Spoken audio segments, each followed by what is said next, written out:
Towards a poor theater.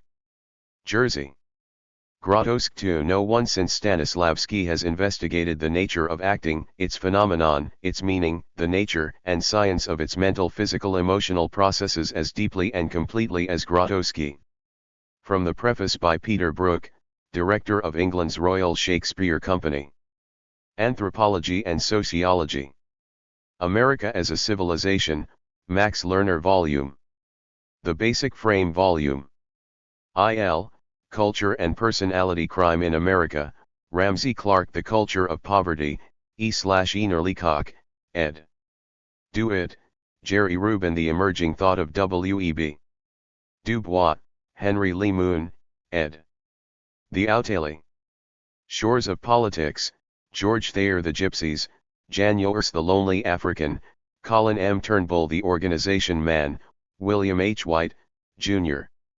Our Bodies, Ourselves, The Boston Women's Health Book Collective. A Separate Reality, Carlos Castaneda. The Southern Mystique, Howard Zinn. Tibet, Thubten Jigme Norbu and Colin M. Turnbull. Business and Economics. Economic Growth in France and Britain, 1851–1950, Charles P. Kindleberger. The Political Element in the Development of Economic Theory, Gunnar Myrdal. The Worldly Philosophers, Robert L. Heilbronner. Drama. The Complete Plays of Mayakovsky, v/Adimir Mayakovsky. Peak Through the Ages, James. Labor, ed. 2.95. The Decline of Pleasure, Walter Kerr. Television Plays, Paddy Chayefsky. The Third Theater, Robert Brustine. 30 Plays. Hath November, Walter Kerr. Towards a Poor Theater, Jerzy Grotowski. Tragedy and Comedy, Walter Kerr. Education High School, Rona/D. Gross and Paul Osterman, eds. How to Read a Book, Mortimer J. Adler and Charles Van Doren. Radical School Reform, Ronald and Beatrice Gross, eds. Teacher, SY/via Ashton Warner. Two Worlds of Childhood, US and USSR, Yuri Brenfenbrenner. Fiction. The Abortion, Richard Brautigan. The Fratricides, Nikos Kazantzakis.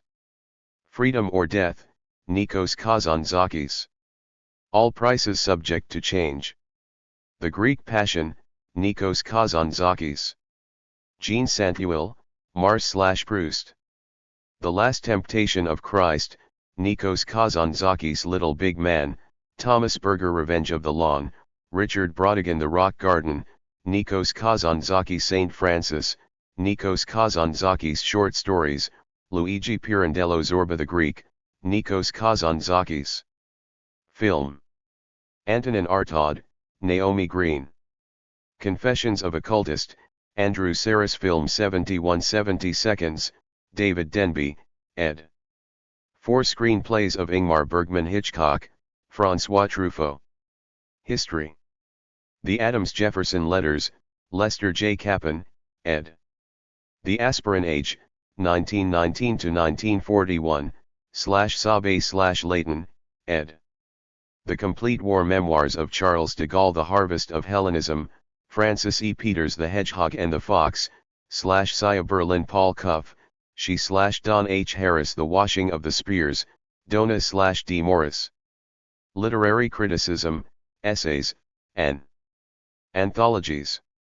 D. H. Lawrence, Novelist, F. R. Levy Dickens, From Pickwick to Dombey, Stephen Marcus. The Major English Romantic Poets, WI/IMH. Marshall, ed.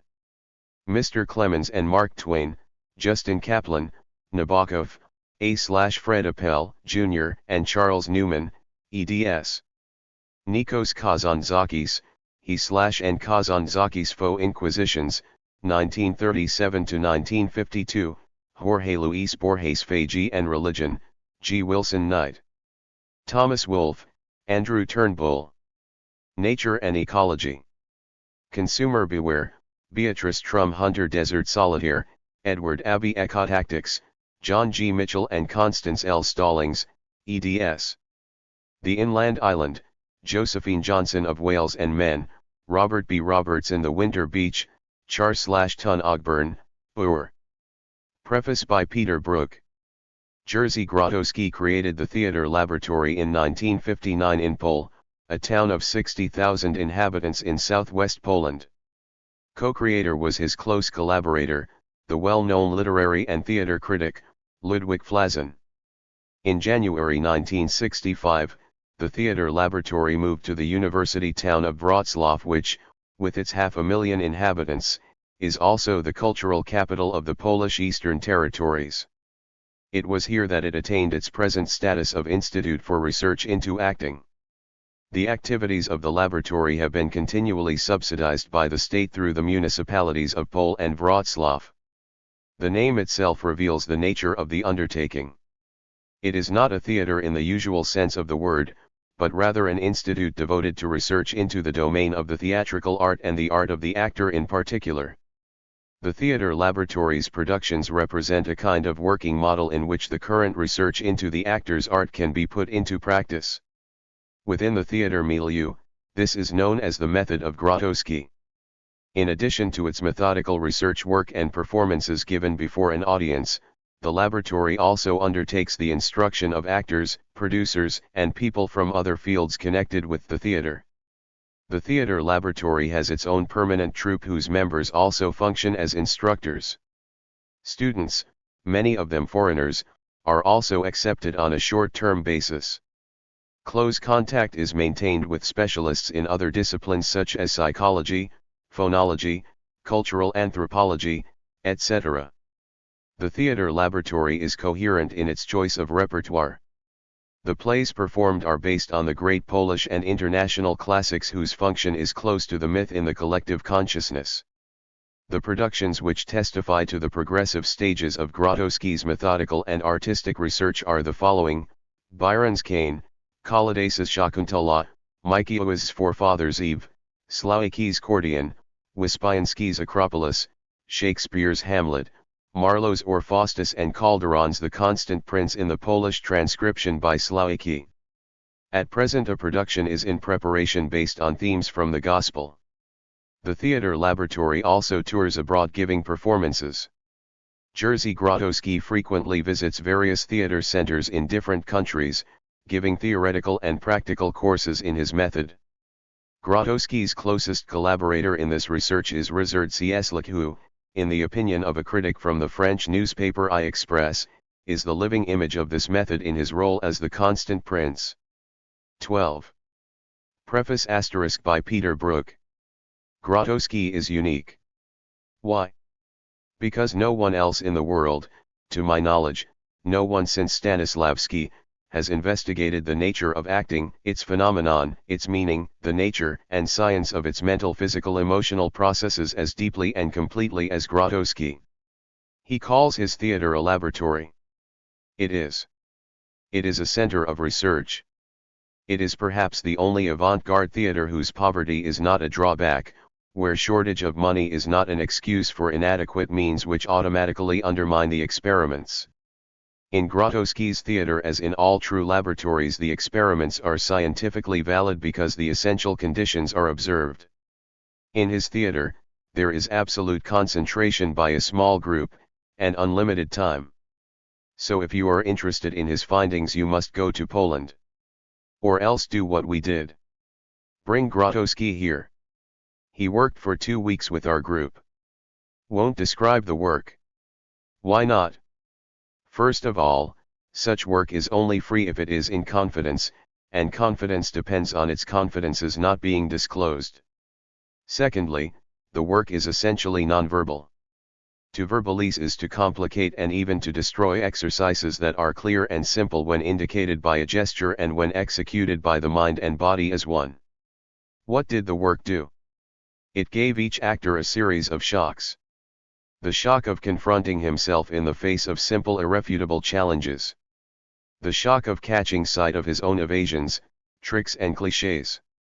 The shock of sensing something of his own vast and untapped resources. The shock of being forced to question why he is an actor at all. The shock of being forced to recognize that such questions do exist and that despite a long English tradition of avoiding seriousness in theatrical art, the time comes when they must be faced.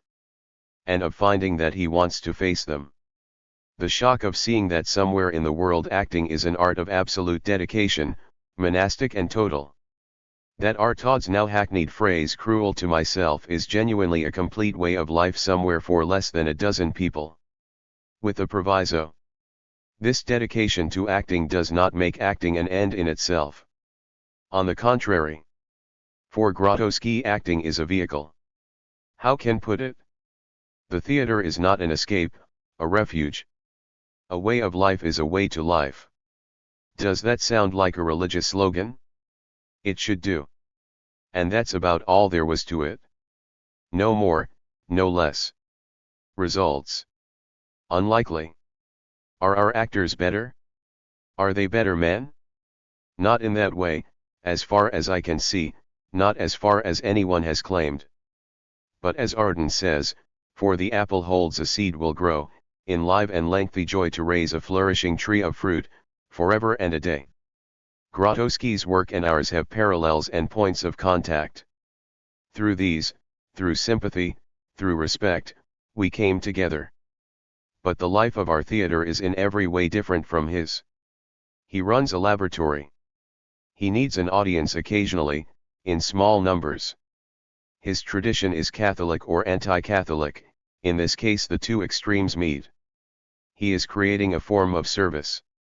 We work in another country, another language, another tradition. Our aim is not a new mass, but a new Elizabethan relationship linking the private and the public, the intimate and the crowded, the secret and the open, the vulgar and the magical. For this we need both a crowd on stage and a crowd watching, and within that crowded stage individuals offering their most intimate truths to individuals within that crowded audience, sharing a collective experience with them. We have come quite a way in developing an overall pattern, the idea of a group, of an ensemble. But our work is always too hurried, always too rough for the development of the collection of individuals out of whom it is composed. We know in theory that every actor must put his art into question daily like pianists, dancers, painters, and that if he doesn't he will almost certainly get stuck, develop clichés, and eventually decline. We recognize this and yet can do so little about it that we endlessly chase after new blood, after youthful vitality, except for certain of the most gifted exceptions, who of course get all the best chances, absorb most of the available time. The Stratford studio was a recognition of this problem, but it continually ran up against the strain of a repertory, of an overworked company, of simple fatigue. Grotowski's work was a reminder that what he achieves almost miraculously with a handful of actors is needed to the same extent by each individual in our two giant companies in two theaters 90 miles apart. The intensity, the honesty, and the precision of his work can only leave one thing behind: a challenge. But not for a fortnight, not for once in a lifetime. Daily. 14. Towards a Poor Theater. This article by Jerzy Grotowski has been published in Audra, Kungs Dramatiska Tit Program, China, Kajazrano Barold, Tulane Drama Review. Translation, T.K. Wawiarowski. Am a bit impatient when asked, what is the origin of your experimental theater productions? The assumption seems to be that experimental work is tangential and tributary. The result is supposed to be a contribution to modern staging, scenography using current sculptural or electronic ideas, contemporary music, actors independently projecting clownish or cabaret stereotypes. Know that scene, used to be part of it? Our theater laboratory productions are going in another direction. In the first place, we are trying to avoid eclecticism, trying to resist thinking of theater as a composite of disciplines. We are seeking to define what is distinctively theater, what separates this activity from other categories of performance and spectacle. Secondly, our productions are detailed investigations of the actor-audience relationship. That is, we consider the personal and scenic technique of the actor as the core of theater art. It is difficult to locate the exact sources of this approach, but can speak of its tradition. Was brought up on Stanislavski, his 15. Persistent study, his systematic renewal of the methods of observation, and his dialectical relationship to his own earlier work make him my personal ideal. Stanislavski asked the key methodological questions. Our solutions, however, differ widely from his, sometimes we reach opposite conclusions. Have studied all the major actor training methods of Europe and beyond. Most important for my purposes are, Dolan's rhythm exercises, Dulsarty's investigations of extraversive and introversive reactions, Stanislavski's work on physical actions, Meyerhold's biomechanical training, Vakhtanghov's synthesis. Also particularly stimulating to me are the training techniques of Oriental theater, specifically the Peking opera, Indian Kathakali, and Japanese no theater. Could cite other theatrical systems, but the method which we are developing is not a combination of techniques borrowed from these sources.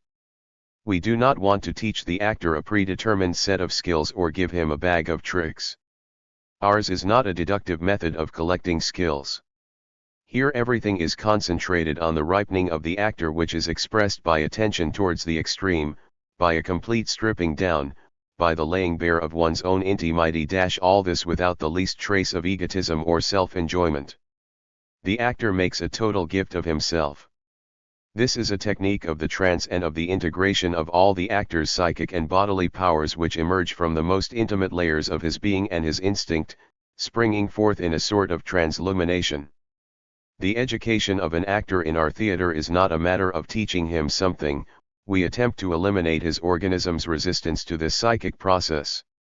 The result is freedom from the time lapse between inner impulse and outer reaction in such a way that the impulse is already an outer reaction. Impulse and action are concurrent, the body vanishes, burns, and the spectator sees only a series of visible impulses. 16. Ours then is a via negativa, not a collection of skills but an eradication of blocks. Years of work and of specially composed exercises sometimes permit the discovery of the beginning of this road. Then it is possible to carefully cultivate what has been awakened.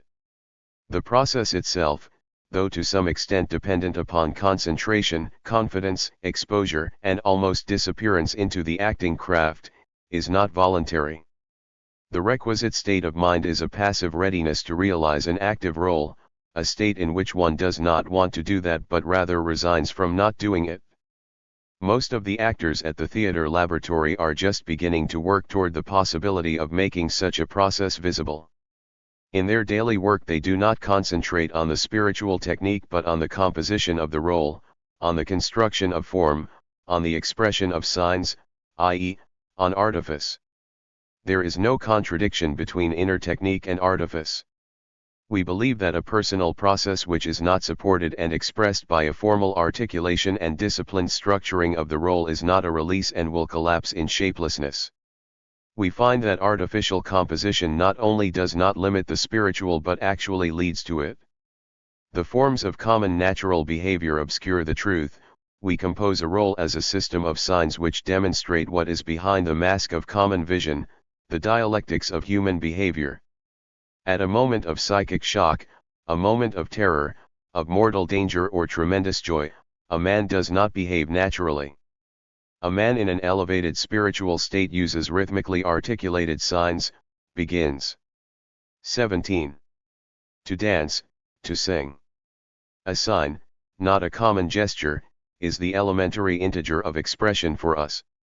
In terms of formal technique, we do not work by proliferation of signs, or by accumulation of signs. Rather, we subtract, seeking distillation of signs by eliminating those elements of natural behavior which obscure pure impulse. Another technique which illuminates the hidden structure of signs is contradiction. Here, too, we take the via negativa. It is difficult to say precisely what elements in our productions result from a consciously formulated program and what derive from the structure of our imagination. Am frequently asked whether certain medieval effects indicate an intentional return to ritual roots. There is no single answer. At our present point of artistic awareness, the problem of mythic roots, of the elementary human situation, has definite meaning. However, this is not a product of a philosophy of art but comes from the practical discovery and use of the rules of theater. That is, the productions do not spring from a priori aesthetic postulates, rather, as Sartre has said, each technique leads to metaphysics. For several years, vacillated between practice-born impulses and the application of a priori principles, without seeing the contradiction. My friend and colleague Ludwig Flazen was the first to point out this confusion in my work. The material and techniques which came spontaneously in preparing the production, from the very nature of the work, were revealing and promising, but what had taken to be applications of theoretical assumptions were actually more functions of my personality than of my intellect.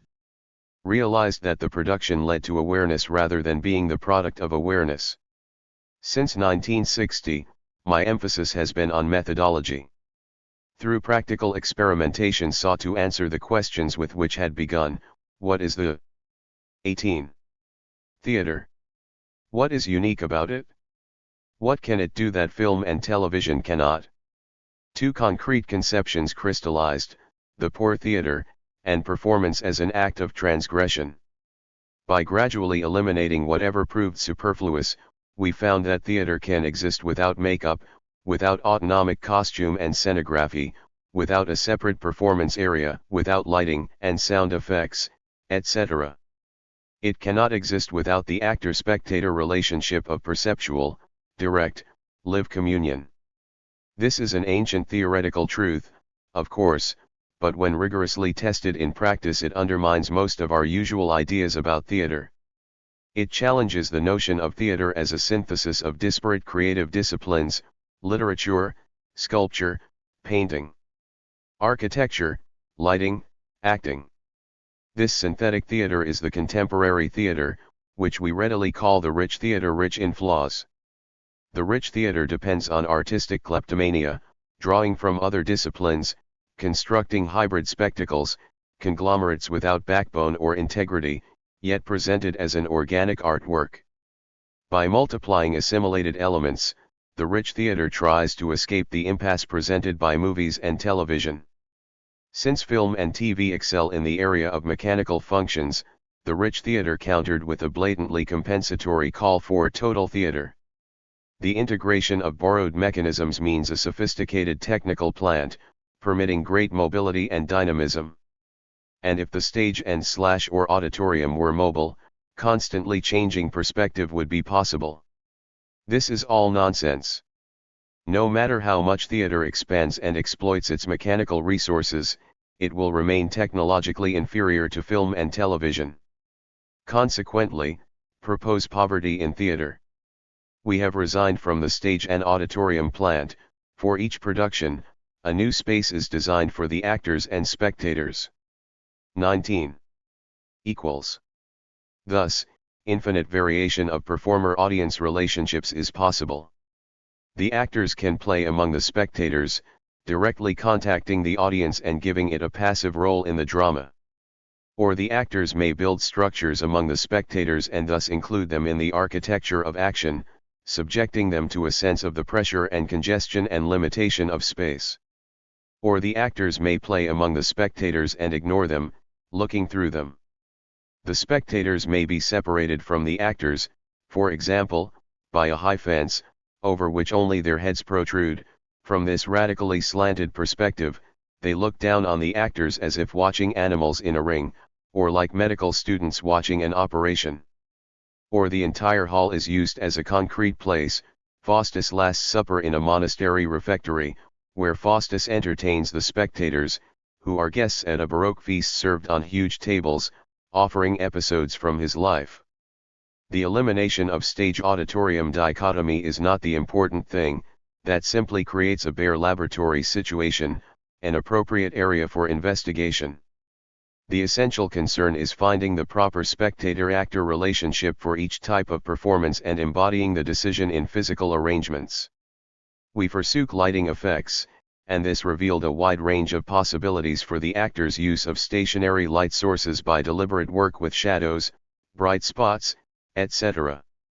It is particularly significant that once a spectator is placed in an illuminated zone, or in other words becomes visible, he too begins to play a part in the performance.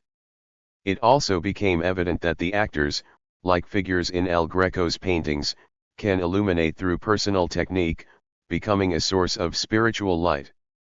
We abandoned makeup, fake noses, pillow-stuffed bellies, everything that the actor puts on in the dressing room before performance. We found that it was consummately theatrical for 20. The actor to transform from type to type, character to character, silhouette to silhouette, while the audience watched, in a poor manner, using only his own body and craft. The composition of a fixed facial expression by using the actor's own muscles and inner impulses achieves the effect of a strikingly theatrical transubstantiation, while the mask prepared by a makeup artist is only a trick.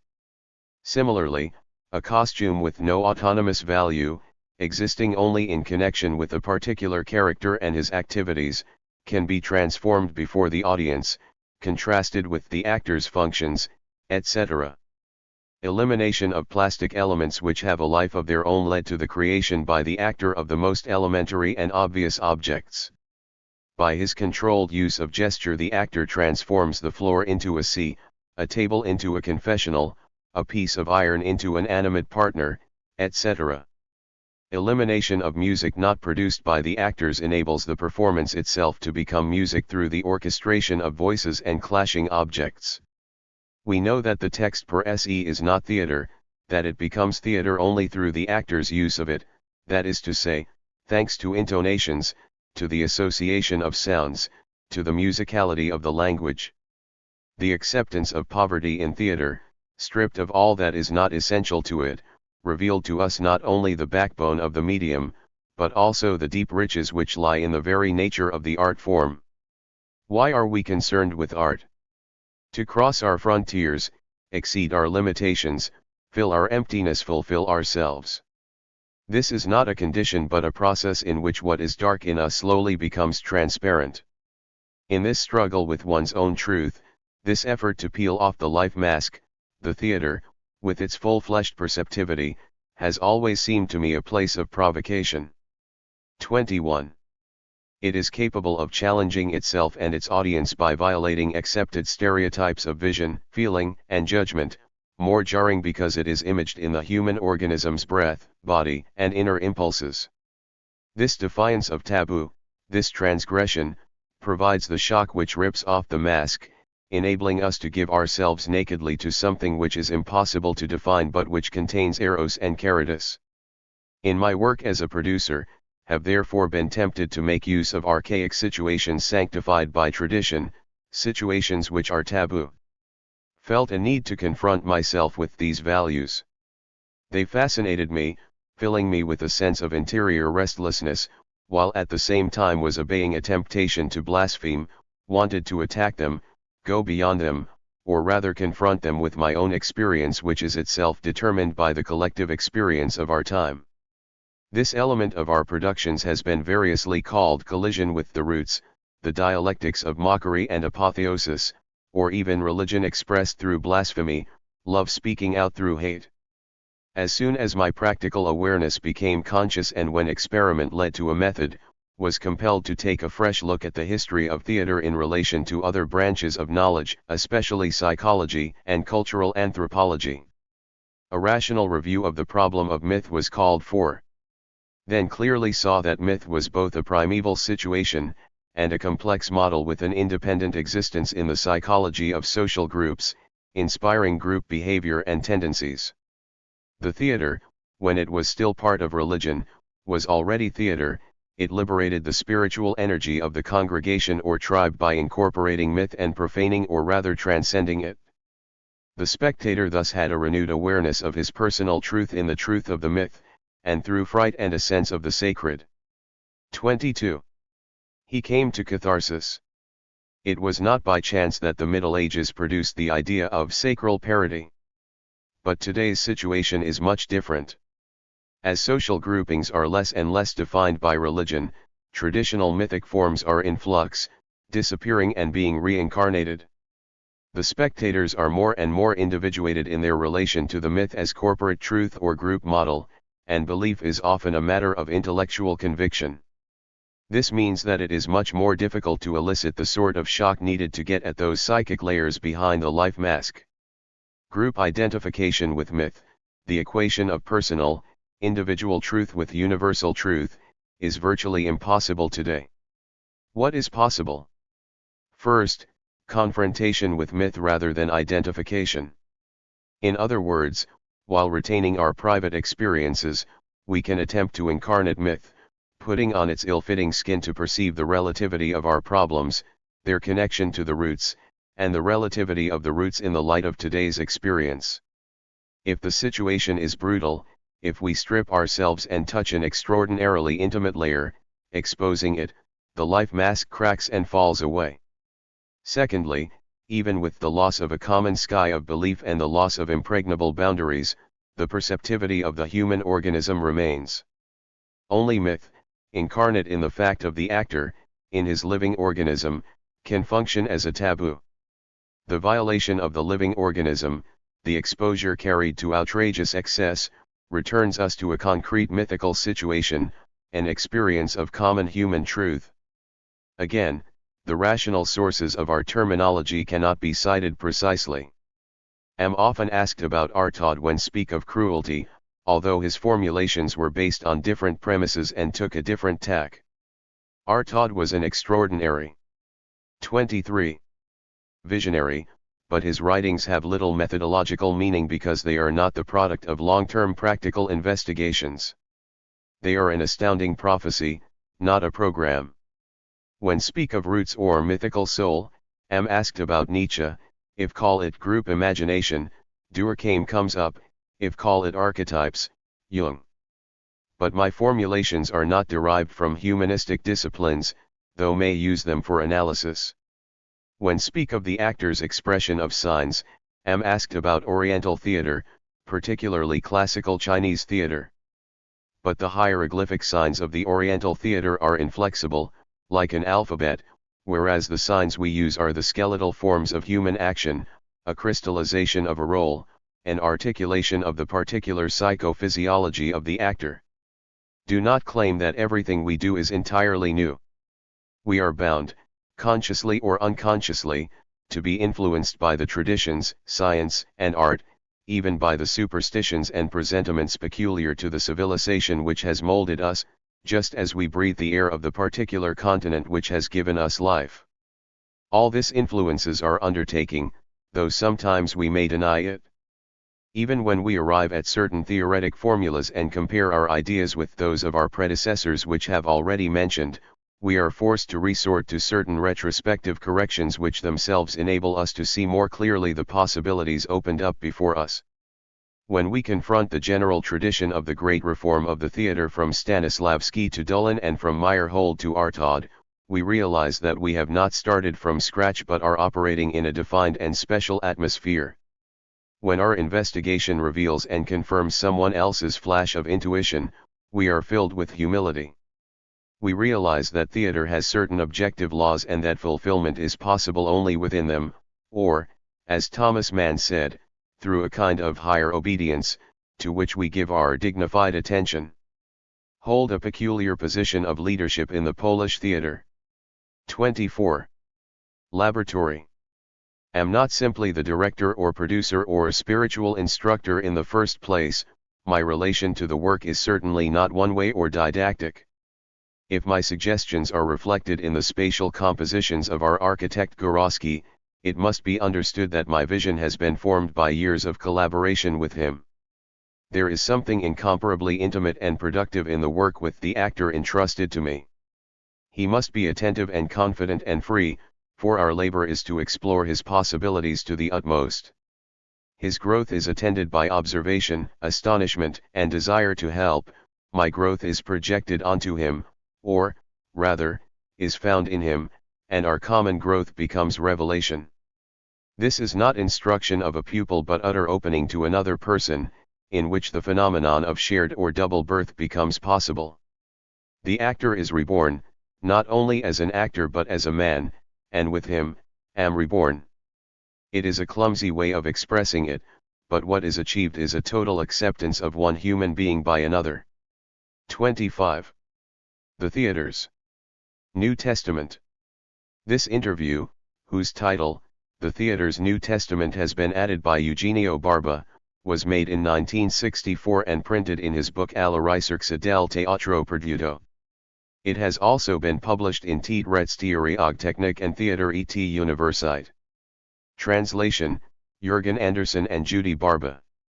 The very name theater laboratory makes one think of scientific research. Is this an appropriate association? The word research should not bring to mind scientific research.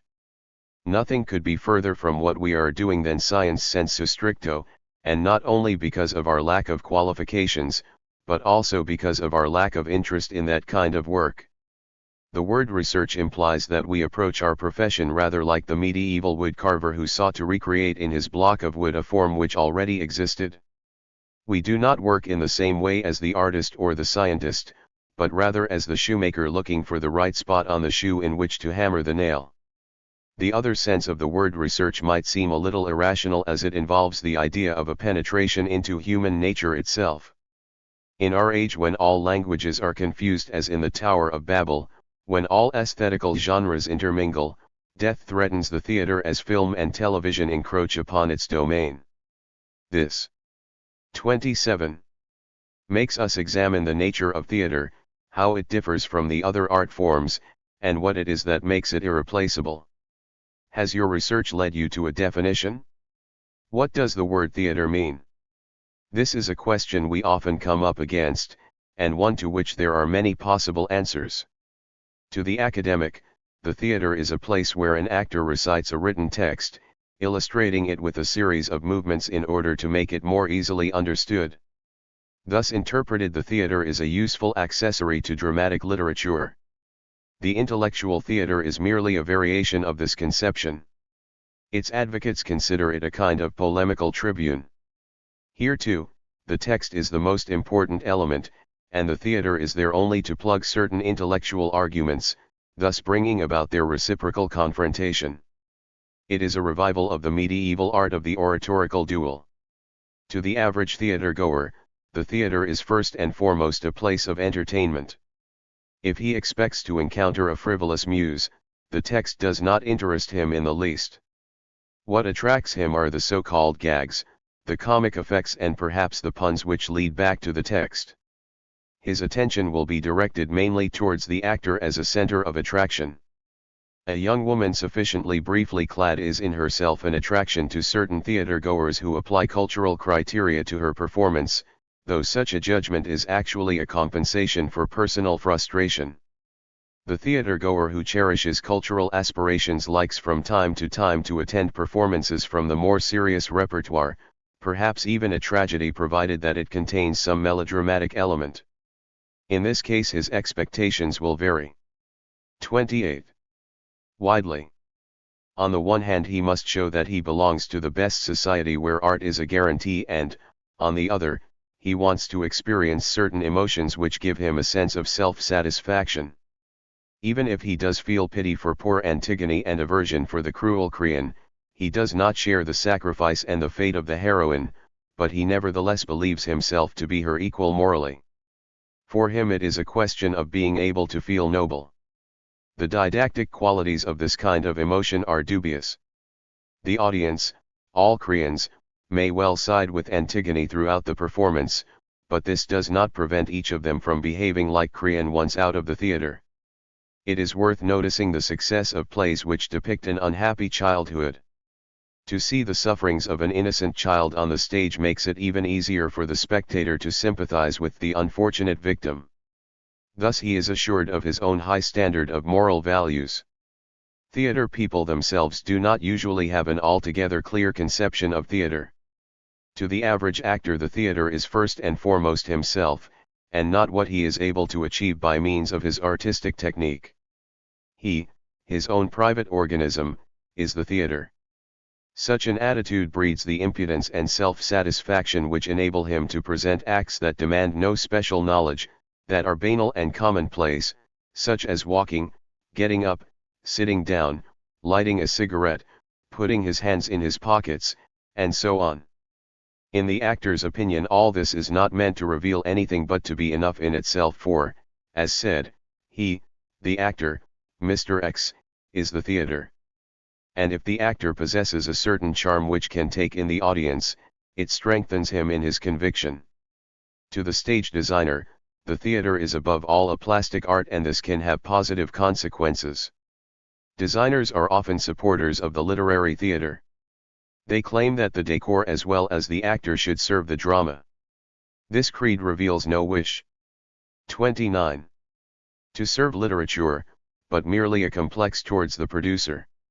They prefer to be on the side of the playwright as he is further removed and consequently less able to restrict them. In practice, the most original stage designers suggest a confrontation between the text and a plastic vision which surpasses and reveals the playwright's imagination. It is probably no mere coincidence that the Polish designers are often the pioneers in our country's theater. They exploited the numerous possibilities offered by the revolutionary development of the plastic arts in the 20th century which, to a lesser degree, inspired playwrights and producers. Does this not imply a certain danger? The critics who accuse the designers of dominating the stage, put forward more than one valid objective argument, only their premise is erroneous. It is as if they blame a car for traveling faster than a snail. This is what worries them and not whether the designer's vision dominates that of the actor and the producer. The vision of the designer is creative, not stereotyped, and even if it is, it loses its tautological character through an immense magnification process. Nevertheless, the theater is transformed, whether the designer likes it or not, into a series of living tableaus. It becomes a kind of monumental camera oscura, a thrilling laterna magica. But does it not then cease to be theater? Finally, what is the theater to the producer? Producers come to the theater after failing in other fields. He who once dreamed of becoming a playwright usually ends up as a producer. The actor who is a failure, the actress who once played the young prima donna and is getting old, these turn to production. The theater critic who has long had an impotence complex towards an art which he can do no more than write about takes up producing. 30. The theater's New Testament. The hypersensitive professor of literature who is weary of academic work considers himself competent to become a producer. He knows what drama is, and what else is theater to him if not the realization of a text. Because they are guided by such varied psychoanalytic motives, producers' ideas on theater are about as varied as it is possible to be. Their work is a compensation for various phenomena. A man who has unfulfilled political tendencies, for instance, often becomes a producer and enjoys the feeling of power such a position gives him. This has more than once led to perverse interpretations, and producers possessing such an extreme need for power have staged plays which polemize against the authorities, hence numerous rebellious performances. Of course, a producer wants to be creative. He therefore, more or less consciously, advocates an autonomous theater, independent of literature which he merely considers as a pretext. But, on the other hand, people capable of such creative work are rare.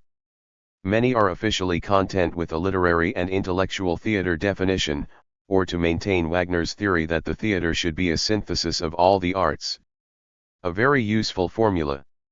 It allows one to respect the text, that inviolable basic element, and furthermore it provokes no conflict with the literary and the philological milieu. It must be stated, in parenthesis, that every playwright, even the ones we can only qualify as such out of sheer politeness, feels himself obliged to defend the honor and the rights of Mickiewicz, Shakespeare, etc., because quite simply he considers himself their colleague. In this way Wagner's theory about the theater as the total art establishes la paix de braves in the literary field. This theory justifies the exploitation of the plastic elements of scenography in the performance, and ascribes the results to it. The same goes for the music, whether it be an original work or a montage. To this is added the accidental choice of one or more. 31. Well-known actors, and from these elements, only casually coordinated, emerges a performance which satisfies the ambitions of the producer. He is enthroned on top of all the arts, although in reality he feeds off them all without himself being tied to the creative work which is carried out for him by others, if, indeed, anyone can be called creative in such circumstances.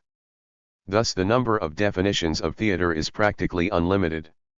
To escape from this vicious circle one must without doubt eliminate, not add. That is, one must ask oneself what is indispensable to theater. Let's see. Can the theater exist without costumes and sets? Yes, it can. Can it exist without music to accompany the plot? Yes. Can it exist without lighting effects? Of course. And without a text? Yes, the history of the theater confirms this. In the evolution of the theatrical art, the text was one of the last elements to be added. If we place some people on a stage with a scenario they themselves have put together and let them improvise their parts as in the Commedia dell'arte, the performance will be equally good even if the words are not articulated but simply muttered. But can the theater exist without actors? Know of no example of this. One could mention the puppet show. Even here, however, an actor is to be found behind the scenes, although of another kind. Can the theater exist without an audience? At least one spectator is needed to make it a performance. So we are left with the actor and the spectator. We can thus define the theater as what takes place between spectator and actor.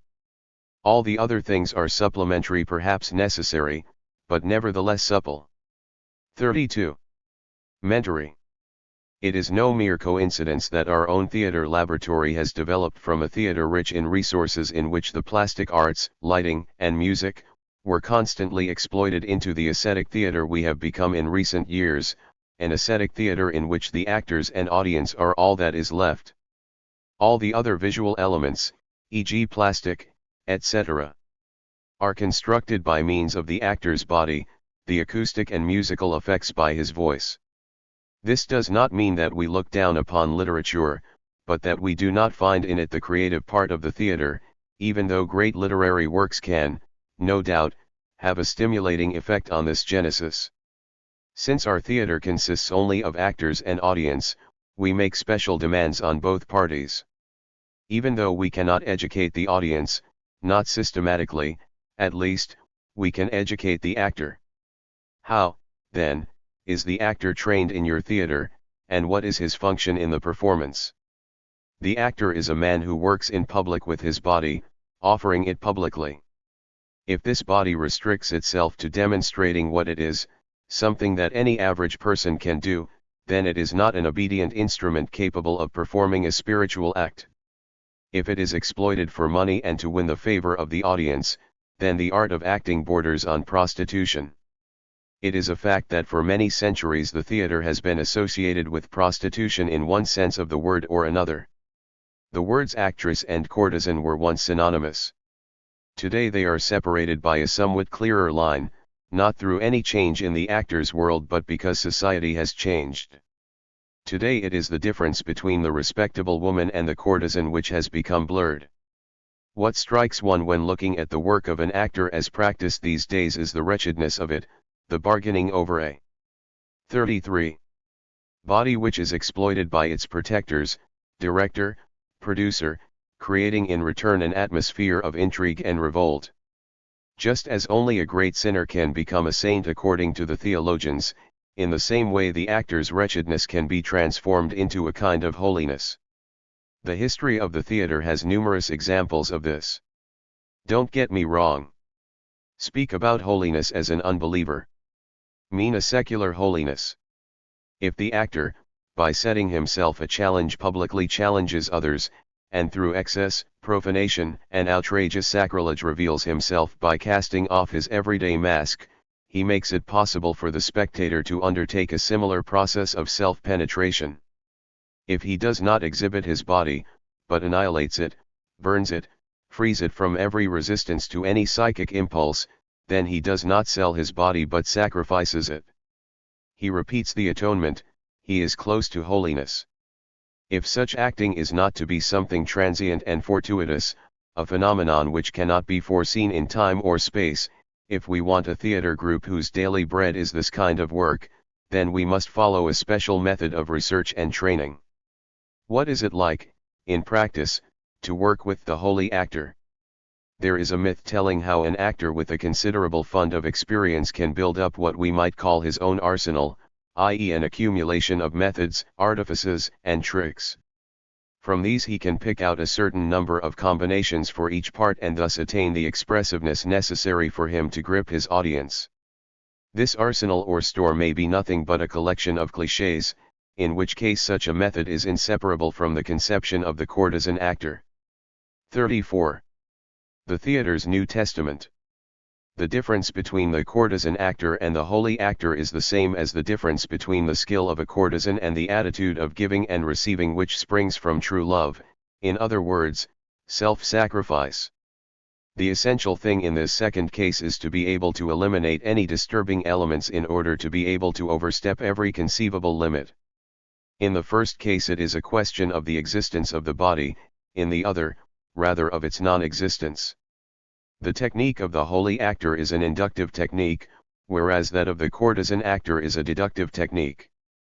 The actor who undertakes an act of self-penetration, who reveals himself and sacrifices the innermost part of himself, the most painful, that which is not intended for the eyes of the world, must be able to manifest the least impulse.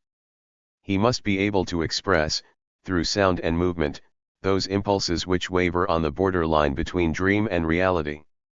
In short, he must be able to construct his own psychoanalytic language of sounds and gestures in the same way that a great poet creates his own language of words. If we take into consideration for instance the problem of sound, the plasticity of the actor's respiratory and vocal apparatus must be infinitely more developed than that of the man in the street.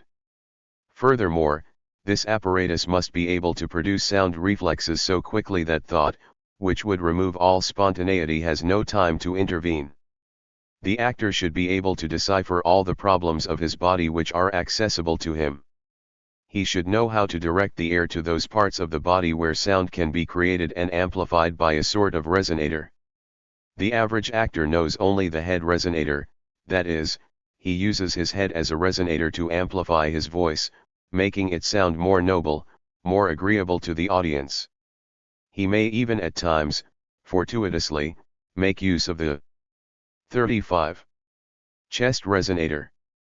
But the actor who investigates closely the possibilities of his own organism discovers that the number of resonators is practically unlimited. He can exploit not only his head and chest, but also the back of his head, his nose, his teeth, his larynx, his belly, his spine, as well as a total resonator which actually comprises the whole body and many others, some of which are still unknown to us. He discovers that it is not enough to make use of abdominal respiration on stage. The various phases in his physical actions demand different kinds of respiration if he is to avoid difficulties with his breathing and resistance from his body. He discovers that the diction he learned at drama school far too often provokes the closing of the larynx.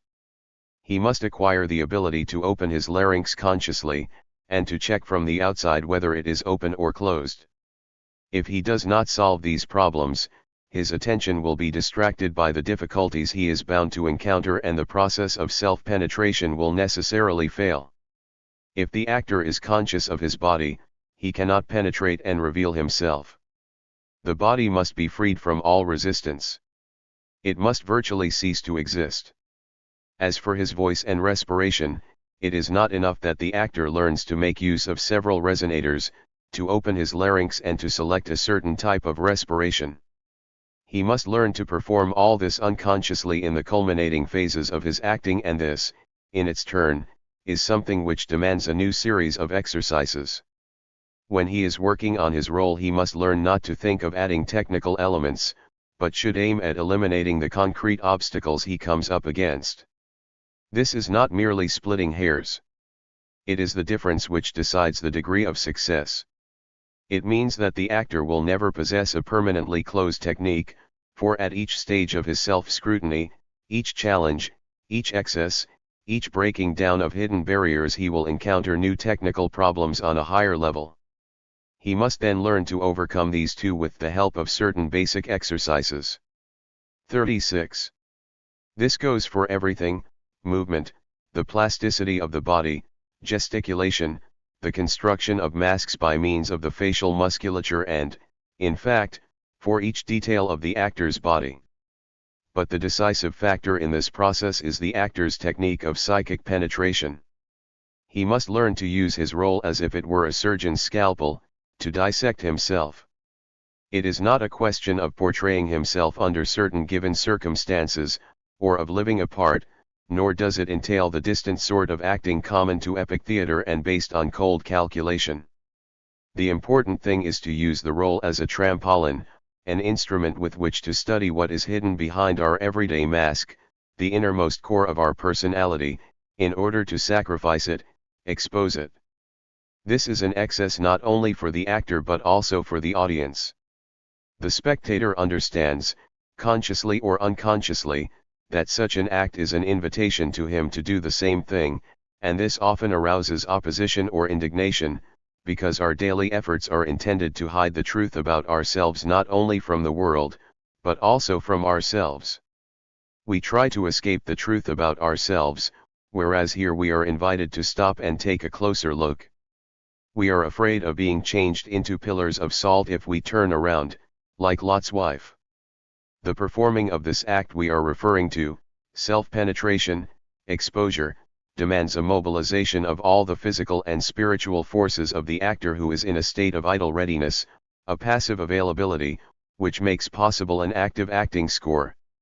One must resort to a metaphorical language to say that the decisive factor in this process is humility, a spiritual predisposition, not to do something, but to refrain from doing something, otherwise the excess becomes impudence instead of sacrifice. This means that the actor must act in a state of trance. Trance, as understand it, is the ability to concentrate in a partie. 37. Killer theatrical way and can be attained with a minimum of goodwill.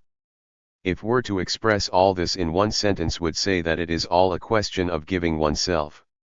One must give oneself totally, in one's deepest intimacy, with confidence, as when one gives oneself in love. Here lies the key. Self-penetration, trance, excess, the formal discipline itself, all this can be realized, provided one has given oneself fully, humbly, and without defense. This act culminates in a climax. It brings relief.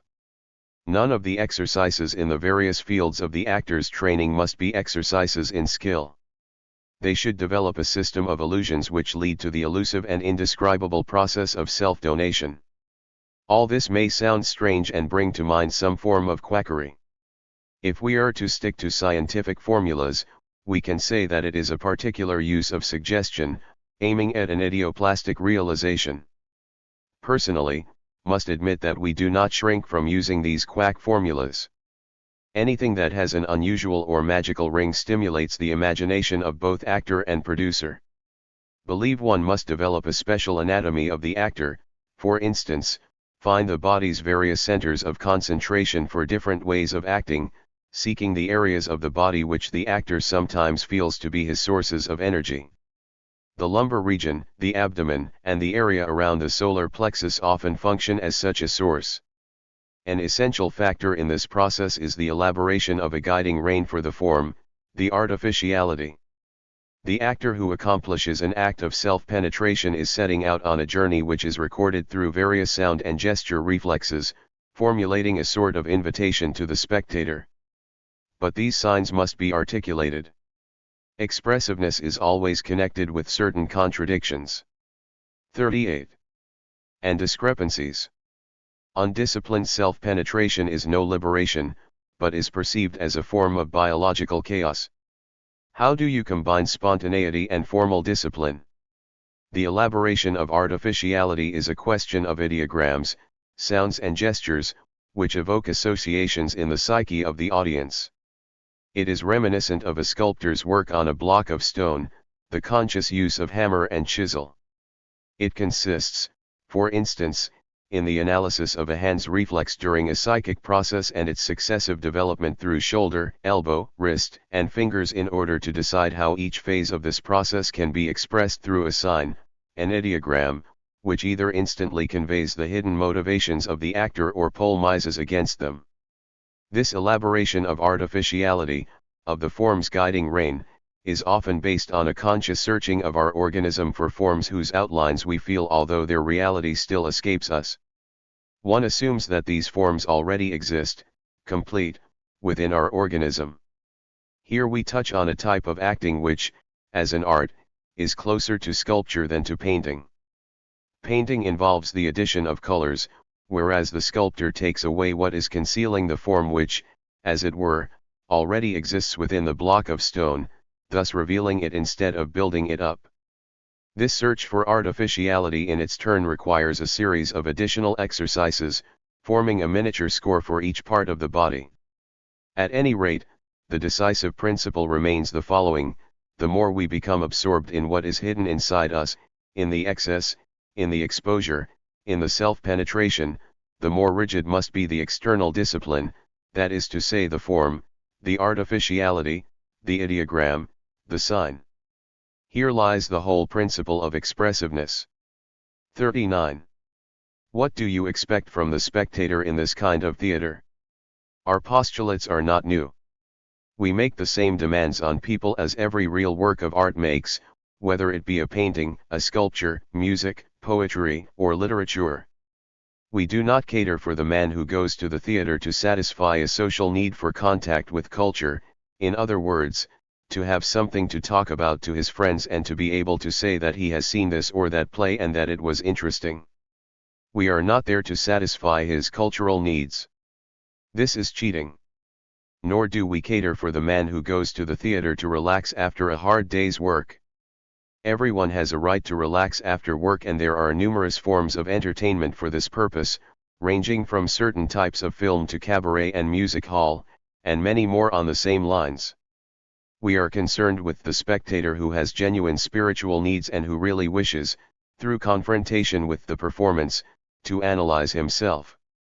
We are concerned with the spectator who does not stop at an elementary stage of psychic integration, content with his own petty, geometrical, spiritual stability, knowing exactly what is good and what is evil, and never in doubt.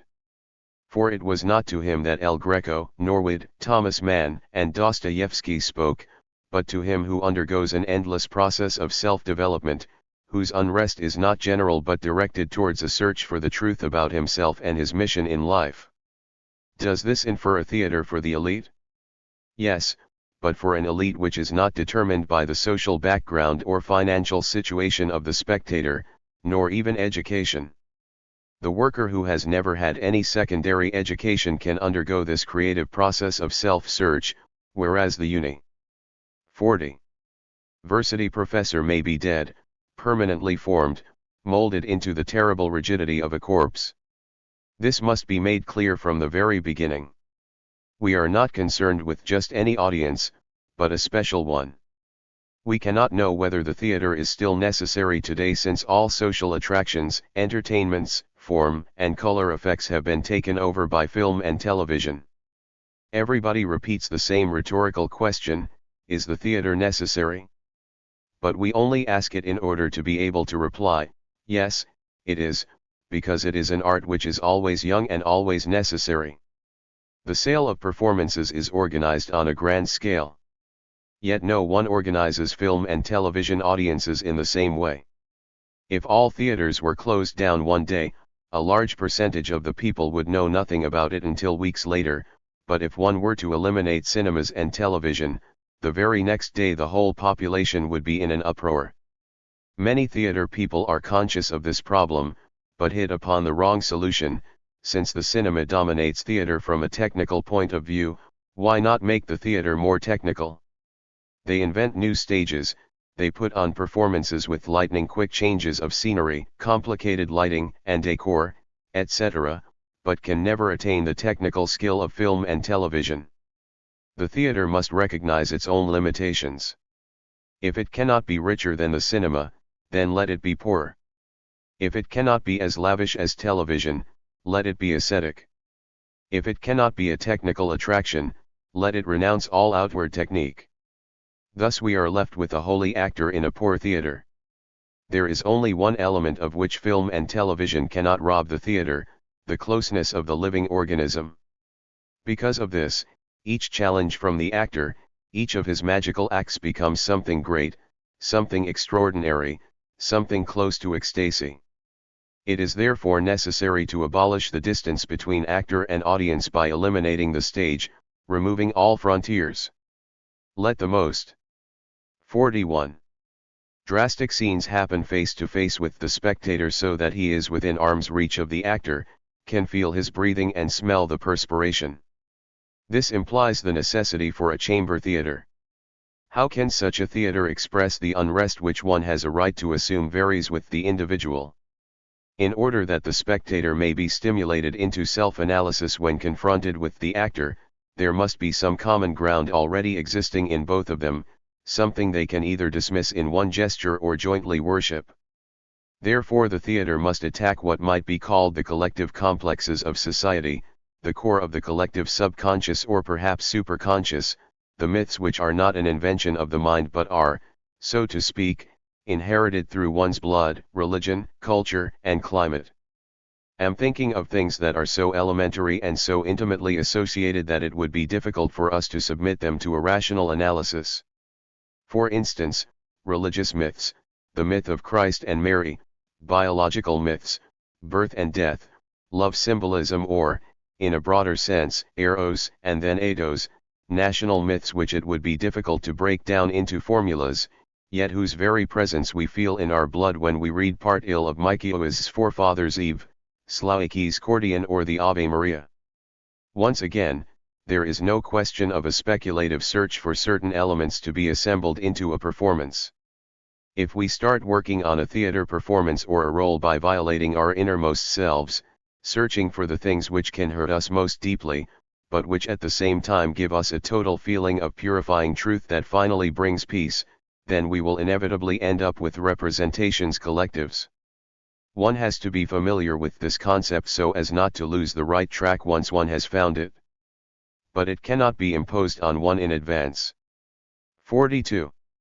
How does this function in a theater performance? Do not intend to give examples here. Think there is sufficient explanation in the description of Acropolis, Dr. Faustus or other performances. Only wish to draw attention to a special characteristic of these theater performances which combine fascination and excessive negation, acceptance and rejection, an attack on that which is sacred, profanation and worship. To spark off this particular process of provocation in the audience, one must break away from the trampoline represented by the text and which is already overloaded with a number of general associations. For this we need either a classical text to which, through a sort of profanation, we simultaneously restore its truth, or a modern text which might well be banal and stereotyped in its content, but nevertheless rooted in the psyche of society. Is the holy actor not a dream? The road to holiness is not open to everyone. Only the chosen few can follow it. As said, one must not take the word holy in the religious sense.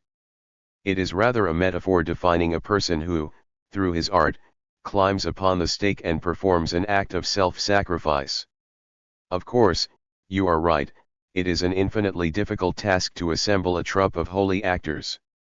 It is very much easier to find a holy spectator in my sense of the word, for he only comes to the theater for a brief moment in order to square off an account with himself, and this is something that does not impose the hard routine of daily work.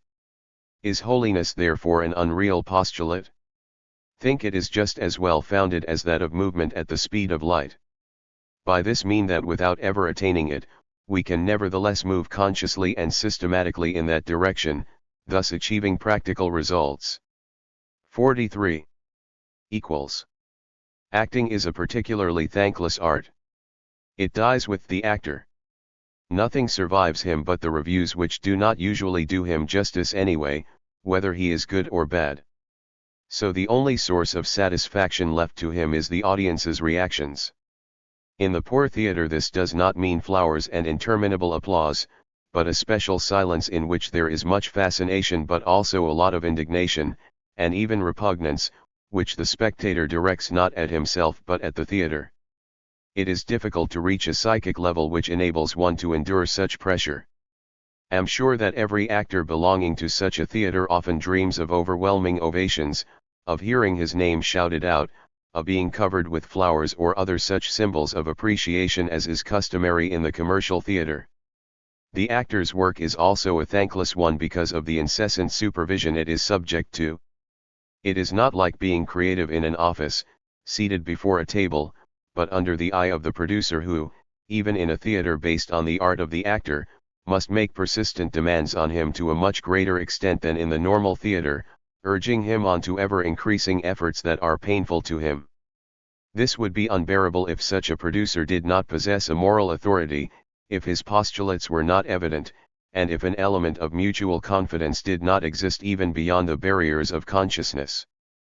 But even in this case, he is nevertheless a tyrant, and the actor must direct against him certain unconscious mechanical reactions like a pupil does against his teacher, a patient against his doctor, or a soldier against his superiors.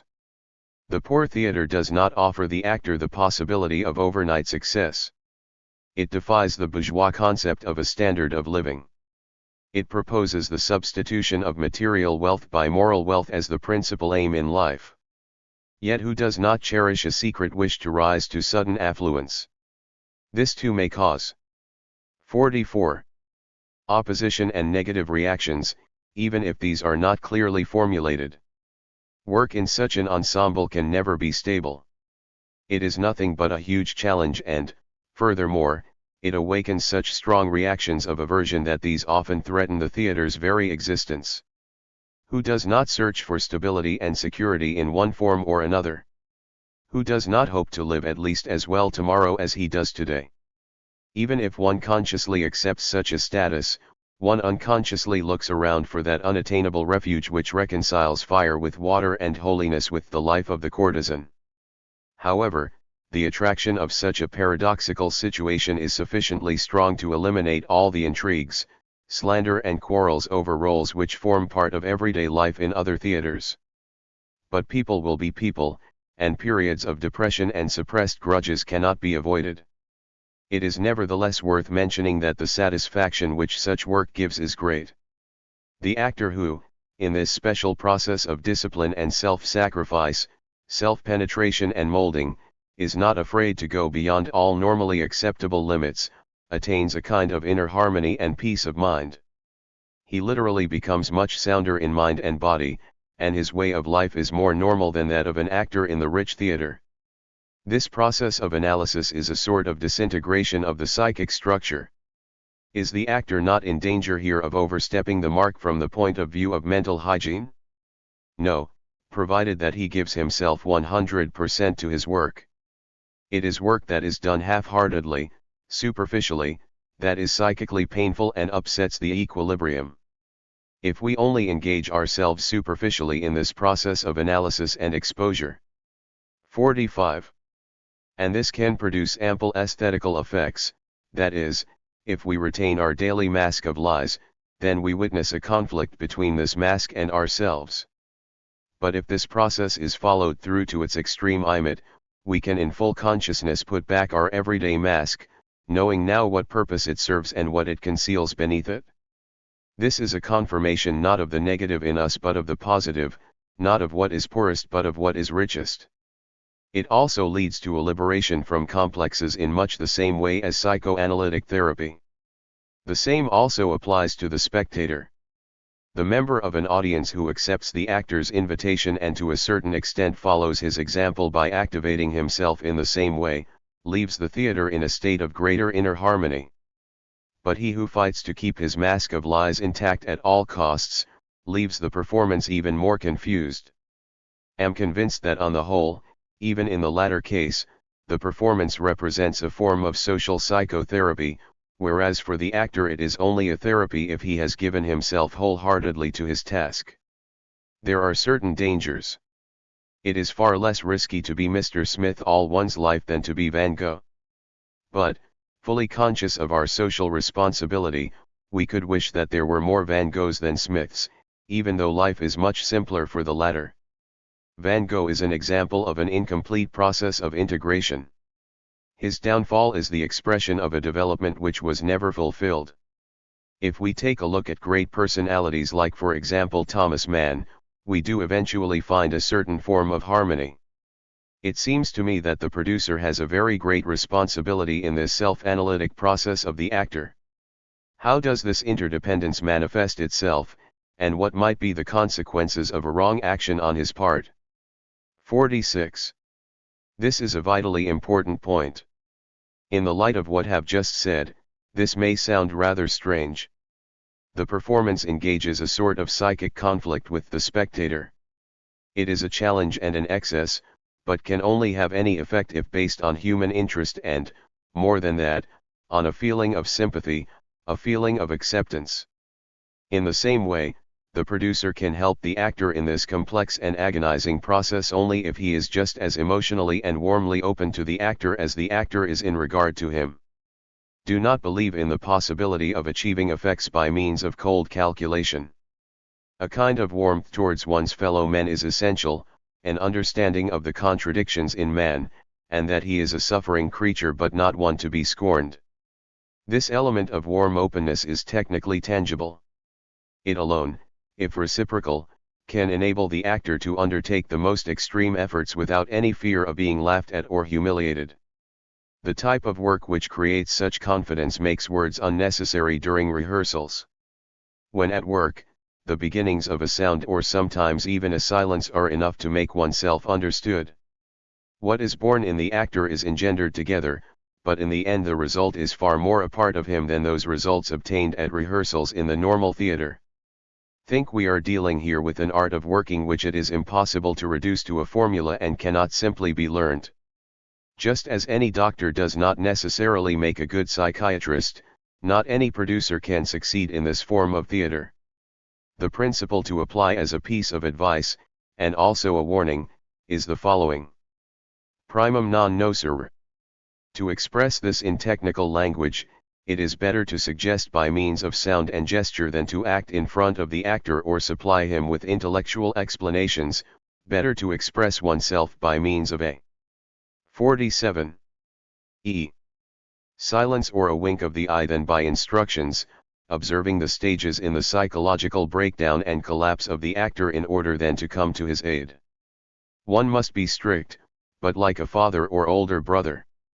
The second principle is one common to all professions: if you make demands on your colleagues, you must make twice as many demands on yourself. This implies that to work with the holy actor, there must be a producer who is twice as holy, that is, a super saint who, through his knowledge and intuition, breaks the bounds of the history of the theater, and who is well acquainted with the latest results in sciences such as psychology, anthropology, myth interpretation, and the history of religion. All have said about the wretchedness of the actor applies to the producer too. To develop the metaphor of the courtesan actor, the equivalent among producers would be the producer souteneur. And just as it is impossible to erase completely all traces of the courtesan in the holy actor, one can never completely eradicate the souteneur in the holy producer. The producer's job demands a certain tactical savoir-faire, namely in the art of leading. Generally speaking, this kind of power demoralizes. It entails the necessity of learning how to handle people. It demands a gift for diplomacy, a cold and inhuman talent for dealing with intrigues. These characteristics follow the producer like his shadow even in the poor theater. What one might call the masochistic component in the actor is the negative variant of what is creative in the director in the form of a sadistic component. Here, as everywhere, the dark is inseparable from the light. When take sides against half-heartedness, mediocrity, and the easy-come easy-go attitude which takes everything for granted. 48. It is simply because we must create things which are firmly orientated towards either light or darkness. But we must remember that around that which is luminous within us, there exists a shroud of darkness which we can penetrate but not annihilate. According to what you have been saying, holiness in the theater can be achieved by means of a particular psychic discipline and various physical exercises. In the theater schools and in traditional as well as experimental theaters, there is no such trend, no consistent attempt to work out or elaborate anything similar. How can we go about preparing the way for and training holy actors and producers? To what extent is it possible to create monastic theaters as opposed to the day-to-day parochial theater? Do not think that the crisis in the theater can be separated from certain other crisis processes in contemporary culture. One of its essential elements, namely, the disappearance of the sacred and of its ritual function in the theater is a result of the obvious and probably inevitable decline of religion. What we are talking about is the possibility of creating a secular sacrum in the theater. The question is, can the current pace in the development of civilization make a reality of this postulate on a collective scale? Have no answer to this. One must contribute to its realization, for a secular consciousness in place of the religious one seems to be a psychosocial necessity for society. Such a transition ought to take place, but that does not necessarily mean that it will. Believe that it is, in a way, an ethical rule, like saying that man must not act like a wolf towards his fellow men. But as we all know, these rules are not always applied. In any case, I'm sure that this renewal will not come from the dominating theater. Yet, at the same time, there are and have been a few people in the official theater who must be considered. 49. As secular saints, Stanislavski, for example. He maintained that the successive stages of awakening and renewal in the theater had found their beginnings amongst amateurs and not in the circles of hardened, demoralized professionals.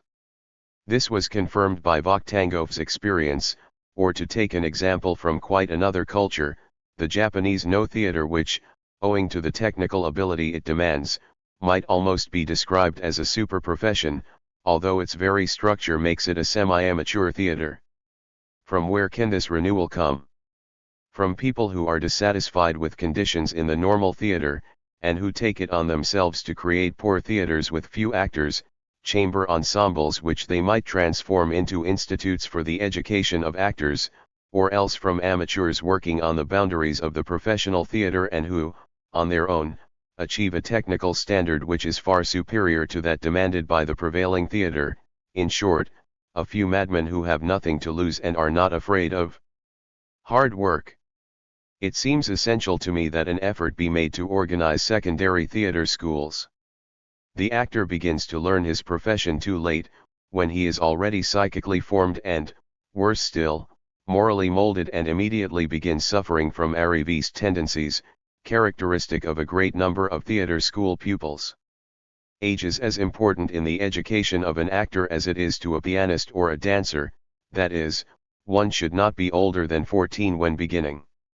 If it were possible, would suggest starting at an even earlier age with a 4-year technical course concentrating on practical exercises. At the same time, the pupil ought to receive an adequate humanistic education, aimed not at imparting an ample knowledge of literature, the history of the theater and so on, but at awakening his sensibility and introducing him to the most stimulating phenomena in world culture. The actor's secondary education should then be completed by 4 years' work as an apprentice actor with a laboratory n. 50. Semble, during which time he would not only acquire a good deal of acting experience, but would also continue his studies in the fields of literature, painting, philosophy, etc., to a degree necessary in his profession and not in order to be able to shine in snobbish society. On completion of the 4 years' practical work in a theater laboratory, the student actor should be awarded some sort of diploma. Thus, after 8 years' work of this kind, the actor should be comparatively well equipped for what lies ahead. He would not escape the dangers that threaten every actor, but his capacities would be greater and his character more firmly molded. The ideal solution would be to establish institutes for research, which again would be subject to poverty and rigorous authority. The cost of running such an institute would be a half of the amount swallowed up by a state-aided provincial theater. Its staff should be composed of a small group of experts specializing in problems associated with the theater, e.g. a psychoanalyst and a social anthropologist. There should be a troupe of actors from a normal theater laboratory and a group of pedagogues from a secondary theater school, plus a small publishing house that would print the practical methodical results, which would then be exchanged with other similar centers and sent to interested persons doing research in neighboring fields. It is absolutely essential that all research of this kind be supervised by one or more theater critics who, from the outside, rather like the devil's advocate, analyze the theater's weaknesses and any alarming elements in the finished performances, basing their judgments on aesthetical principles identical to those of the theater itself. As you know, Ludwig Flazin has this task in our theater. How can such a theater reflect our time? Am thinking of the content and analysis of present-day problems. Shall answer according to our theater's experience. Even though we often use classical texts, ours is a contemporary theater in 51. That it confronts our very roots with our current behavior and stereotypes, and in this way shows us our today in perspective with yesterday, and our yesterday with today.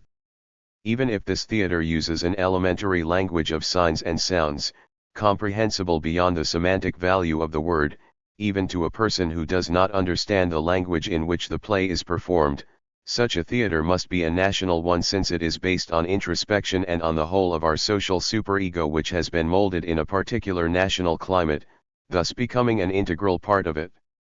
If we really wish to delve deeply into the logic of our mind and behavior and reach their hidden layers, their secret motor, then the whole system of signs built into the performance must appeal to our experience, to the reality which has surprised and shaped us, to this language of gestures, mumblings, sounds and intonations picked up in the street, at work, in cafes, in short, all human behavior which has made an impression on us. We are talking about profanation. What, in fact, is this but a kind of tactlessness based on the brutal confrontation between our declarations and our daily actions, between the experience of our forefathers which lives within us and our search for a comfortable way of life or our conception of a struggle for survival, between our individual complexes and those of society as a whole. This implies that every classical performance is like looking at oneself in a mirror, at our ideas and traditions, and not merely the description of what men of past ages thought and felt. Every performance built on a contemporary theme is an encounter between the superficial traits of the present day and its deep roots and hidden motives. The performance is national because 52.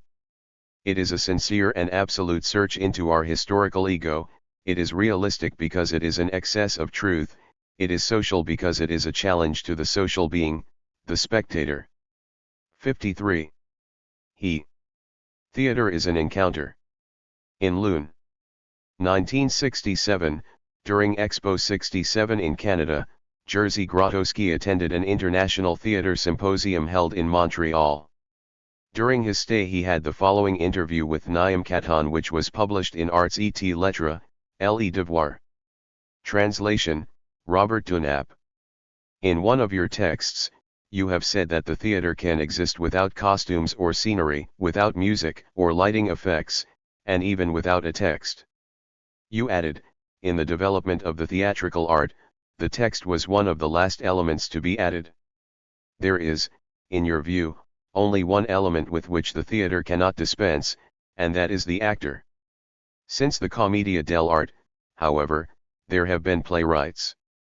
Can the producer of today disregard the theatrical traditions of several centuries? What place do you, as a producer, give to the text? It is not the core of the problem. The core is the encounter. The text is an artistic reality existing in the objective sense. Now, if the text is sufficiently old and if it has preserved all its force for today, in other words, if this text contains certain concentrations of human experiences, representations, illusions, myths, and truths which are still actual for us today, then, the text becomes a message which we receive from previous generations. In the same sense, the new text can be a sort of prism which reflects our experiences. The entire value of the text is already present once it has been written. This is literature, and we may read plays as part of literature. In France, plays published in book form are given. 55. The title of theater a mistake in my opinion, because this is not theater but dramatic literature. Faced with this literature, we can take up one of two positions: either, we can illustrate the text through the interpretation of the actors, the mise en scene, the scenery, the play situation. In that case, the result is not theater, and the only living element in such a performance is the literature. Or, we can virtually ignore the text, treating it solely as a pretext, making interpolations and changes, reducing it to nothing. Feel that both of these two solutions are false ones, because in both cases we are not fulfilling our duties as artists, but trying to comply with certain rules, and art doesn't like rules. Masterpieces are always based on the transcendence of rules. Though of course, the test is in the performance. Take for example Stanislavski. His plan was to realize all the intentions of the dramatists, to create a literary theater. And when we speak of the style of Chekhov, we are really alluding to the style of Stanislavski's productions of plays by Chekhov. As a matter of fact, Chekhov himself protested about this when he said, "Have written vaudevilles and Stanislavski has put sentimental dramas on the stage." Stanislavski was a genuine artist and he realized, involuntarily, his Chekhov and not an objective Chekhov. Meyerhold in his turn proposed, in all possible good faith, an autonomous theater vis-a-vis literature. But think his is the only example in the history of the theater of a performance so deeply rooted in the spirit of Gogol, in his deepest meaning. Meyerhold's The Inspector General was a sort of collage of the texts of Gogol. Consequently, it is not our fine ideas but our practice which constitutes the test. What is the task of the theater in respect to literature? The core of the theater is an encounter. The man who makes an act of self-revelation is, so to speak, one who establishes contact. 56. Theater is an encounter with himself. That is to say, an extreme confrontation, sincere, disciplined, precise and total, not merely a confrontation with his thoughts, but one involving his whole being from his instincts and his unconscious right up to his most lucid state. The theater is also an encounter between creative people. It is myself, as producer, who am confronted with the actor, and the self-revelation of the actor gives me a revelation of myself. The actors and myself are confronted with the text. Now, we cannot express what is objective in the text, and in fact it is only those texts which are really weak that give us a unique possibility of interpretation. All the great texts represent a sort of deep gulf for us. Take Hamlet, books without number have been devoted to this character. Professors will tell us, each for himself, that they have discovered an objective Hamlet.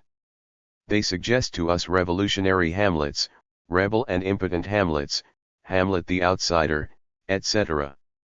But there is no objective Hamlet. The work is too great for that. The strength of great works really consists in their catalytic effect. They open doors for us, set in motion the machinery of our self-awareness. My encounter with the text resembles my encounter with the actor and his with me. For both producer and actor, the author's text is a sort of scalpel enabling us to open ourselves, to transcend ourselves, to find what is hidden within us and to make the act of encountering the others, in other words, to transcend our solitude. In the theater, if you like, the text has the same function as the myth had for the poet of ancient times. The author of Prometheus found in the Prometheus myth both an act of defiance and a springboard, perhaps even the source of his own creation. But his Prometheus was the product of his personal experience. That is all one can say about it, the rest is of no importance. Repeat, one can play the text in its entirety, one can change its whole structure or make a sort of collage. One can, on the other hand, make adaptations and interpolations. In neither case is it a question of theatrical creation but of literature. Brecht has given examples of treatments of other authors, and so did Shakespeare. As for me, wish to make neither a literary 57. Pretation nor a literary treatment, for both are beyond my competence, my field being that of theatrical creation. For me, a creator of theater, the important thing is not the words but what we do with these words, what gives life to the inanimate words of the text, what transforms them into the word. We'll go further, the theater is an act engendered by human reactions and impulses, by contacts between people. This is both a biological and a spiritual act.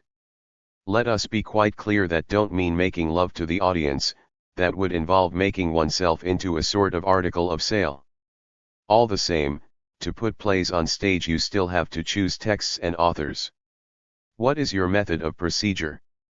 How do you choose one play rather than another, or one playwright rather than another? The encounter proceeds from a fascination. It implies a struggle, and also something so similar in depth that there is an identity between those taking part in the encounter. Every producer must seek encounters which suit his own nature. For me this means the great romantic poets of Poland. But it also means Marlowe and Calderon. Should make quite clear that I'm very fond of texts which belong to a great tradition. For me, these are like the voices of my ancestors and those voices which come to us from the sources of our European culture. These works fascinate me because they give us the possibility of a sincere confrontation, a brutal and brusque confrontation between on the one hand the beliefs and experiences of life, of previous generations and, on the other, our own experiences and our own prejudices. Is there, in your opinion, a relationship between a dramatic work and the age in which it took shape? 58. Theater one's an encounter. Yes, there is indeed a relationship between the historical context of the text, between the age and the text itself. But it is not the context which decides our inclination and our will to confront ourselves with these works. It is the context of my experiences today which decides my choice. Let us take an example: Homer. Why do we study the Iliad and the Odyssey nowadays? Is it to acquaint ourselves with the cultural and social life of the people of that age? Perhaps, yes, but that's a job for the professors. In the perspective of art, the works are always alive. The characters of the Odyssey are still actual because there are still pilgrims. We too are pilgrims. Their pilgrimage is different from ours, and it is for this reason that it throws a new light on our own condition. One should not make too many speculations in the field of art. Art is not the source of science. It is the experience which we take upon ourselves when we open ourselves to others, when we confront ourselves with them in order to understand ourselves, not in the scientific sense of recreating the context of an epoch in history, but in an elementary and human sense. And in the long procession of suffering mothers it is not the historical context of Niobe which interests us. Of course, the past is present inasmuch as we can still hear and understand its voice. Niobe's voice may seem to us a little strange. It is doubtless rather different from that of the mother weeping over her children at Auschwitz, and this difference constitutes the whole historical context. It is hidden, and if we try to separate it, to underline it and accentuate it, then we lose everything, since artistic experience is an open and direct one. 59. Acropolis. Treatment of the text. This text by Ludwig Flazen, literary advisor to the Theatre Laboratory, has been published in Pamiętnik Teatralny, alla Research del Teatro Perduto and Tulane Drama Review. Translation, Simone Sanzenbuck. Acropolis was produced by Jerzy Grotowski. His main collaborator in this production was the well-known Polish stage designer, Joseph Sajina, who also designed the costumes and props. The scenic architecture was by Jerzy Grotowski. Principal characters: Jacob, the harpist, leader of the dying tribe, Zygmunt Molik, Rebecca Cassandra, Rena Myraka, Isaac, Anton. Jachokowski, Angel Paris, Zbigniew Sinkutis or Mieczysław Janowski, Esau, Ryszard Cieslik. Wyspiański's drama has been modified in parts to adjust to the purpose of the director. The few interpolations and changes in the original text do not, however, detract from the style of the poet. The balance of the text has been somewhat altered by the deliberately obsessive repetition of certain phrases such as our Acropolis or the cemetery of the tribes. This liberty is justified because these phrases are the motifs around which the play revolves. The prologue is an excerpt from one of Wyspiański's letters, referring to the Acropolis as the symbol of the highest point of any specific civilization. Of all the plays Grotowski has directed, Acropolis is the least faithful to its literary original. The poetic style is the only thing which belongs to the author. The play was transposed for stage conditions totally different from those planned by the poet. In a sort of counterpoint pattern, it has been enriched with associations of ideas which bring out, As a secondary result of the enterprise, a specific concept of the technique, the verbal flesh of the work had to be transplanted and grafted on the viscera of foreign stage setting. The transplant had to be done with such skill that the words would seem to grow spontaneously from the circumstances imposed by the theater. 61. The action of the play takes place in Krakow Cathedral. On the night of the resurrection, the statues and the characters in the tapestries relieve scenes from the Old Testament and antiquity, the very roots of European tradition. The author conceived his work as a panoramic view of the Mediterranean culture whose main currents are represented in this Polish Acropolis. In this idea of the cemetery of the tribes, to quote Wyspiański, the concept of the director and that of the poet coincide. They both want to represent the sum total of a civilization and test its values on the touchstone of contemporary experience. To Grotowski, contemporary means the second half of the 20th century. Hence his experience is infinitely more cruel than Wyspiański's, and the century-old values of European culture are put to a severe test. Their merging point is no longer the peaceful resting place of the old cathedral where the poet dreamed and meditated in solitude on the history of the world. They clash in the din of an extreme world in the midst of the polyglot confusion where our century has projected them, in an extermination camp. The characters reenact the great moments of our cultural history, but they bring to life not the figures immortalized in the monuments of the past, but the fumes and emanations from Auschwitz. It is indeed a cemetery of the tribes, but not the same as the one where the old Galician poet wandered and dreamed. It is literally a cemetery, complete, perfect, paradoxical, one which transforms the most daring poetic figures into realities. Our Acropolis, blind with hope, will not see the resurrection of Christ Apollo. He has been left behind, in the mysterious outer reaches of collective experience. The drama formulates a question: what happens to human nature when it faces total violence? The struggle of Jacob with the angel and the back-breaking labor of the inmates, Paris and Helen's love duet and the derisive screams of the prisoners, the resurrection of Christ and the ovens, a civilization of contrast and corruption. 62. Acropolis, treatment of the text. Trapped at its roots, this image of the human race gives rise to horror and pity. The tragicomedy of rotten values has been substituted for the luminous apotheosis which concluded the philosophic historic drama of the old poet. The director has shown that suffering is both horrible and ugly. Humanity has been reduced to elemental animal reflexes. In a maudlin intimacy, murderer and victim appear as twins. All the luminous points are deliberately snuffed out in the stage presentation. The ultimate vision of hope is squashed with blasphemous irony. The play as it is presented can be interpreted as a call to the ethical memory of the spectator, to his moral unconscious. What would become of him if he were submitted to the supreme test? Would he turn into an empty human shell? Would he become the victim of those collective myths created for mutual consolation? The performance, from fact to metaphor. The play is conceived as a poetic paraphrase of an extermination camp. Literal interpretation and metaphor are mixed as in a daydream. The rule of the theater laboratory is to distribute the action all over the theater and among the spectators. These, however, are not expected to take part in the action.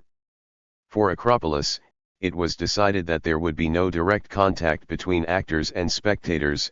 The actors represent those who have been initiated in the ultimate experience, they are the dead. The spectators represent those who are outside of the circle of initiates, they remain in the stream of everyday life, they are the living. This separation, combined with the proximity of the spectators, contributes to the impression that the dead are born from a dream of the living. The inmates belong in a nightmare and seem to move in on the sleeping spectators from all sides. They appear in different places, simultaneously or consecutively, creating a feeling of vertigo and threatening ubiquity.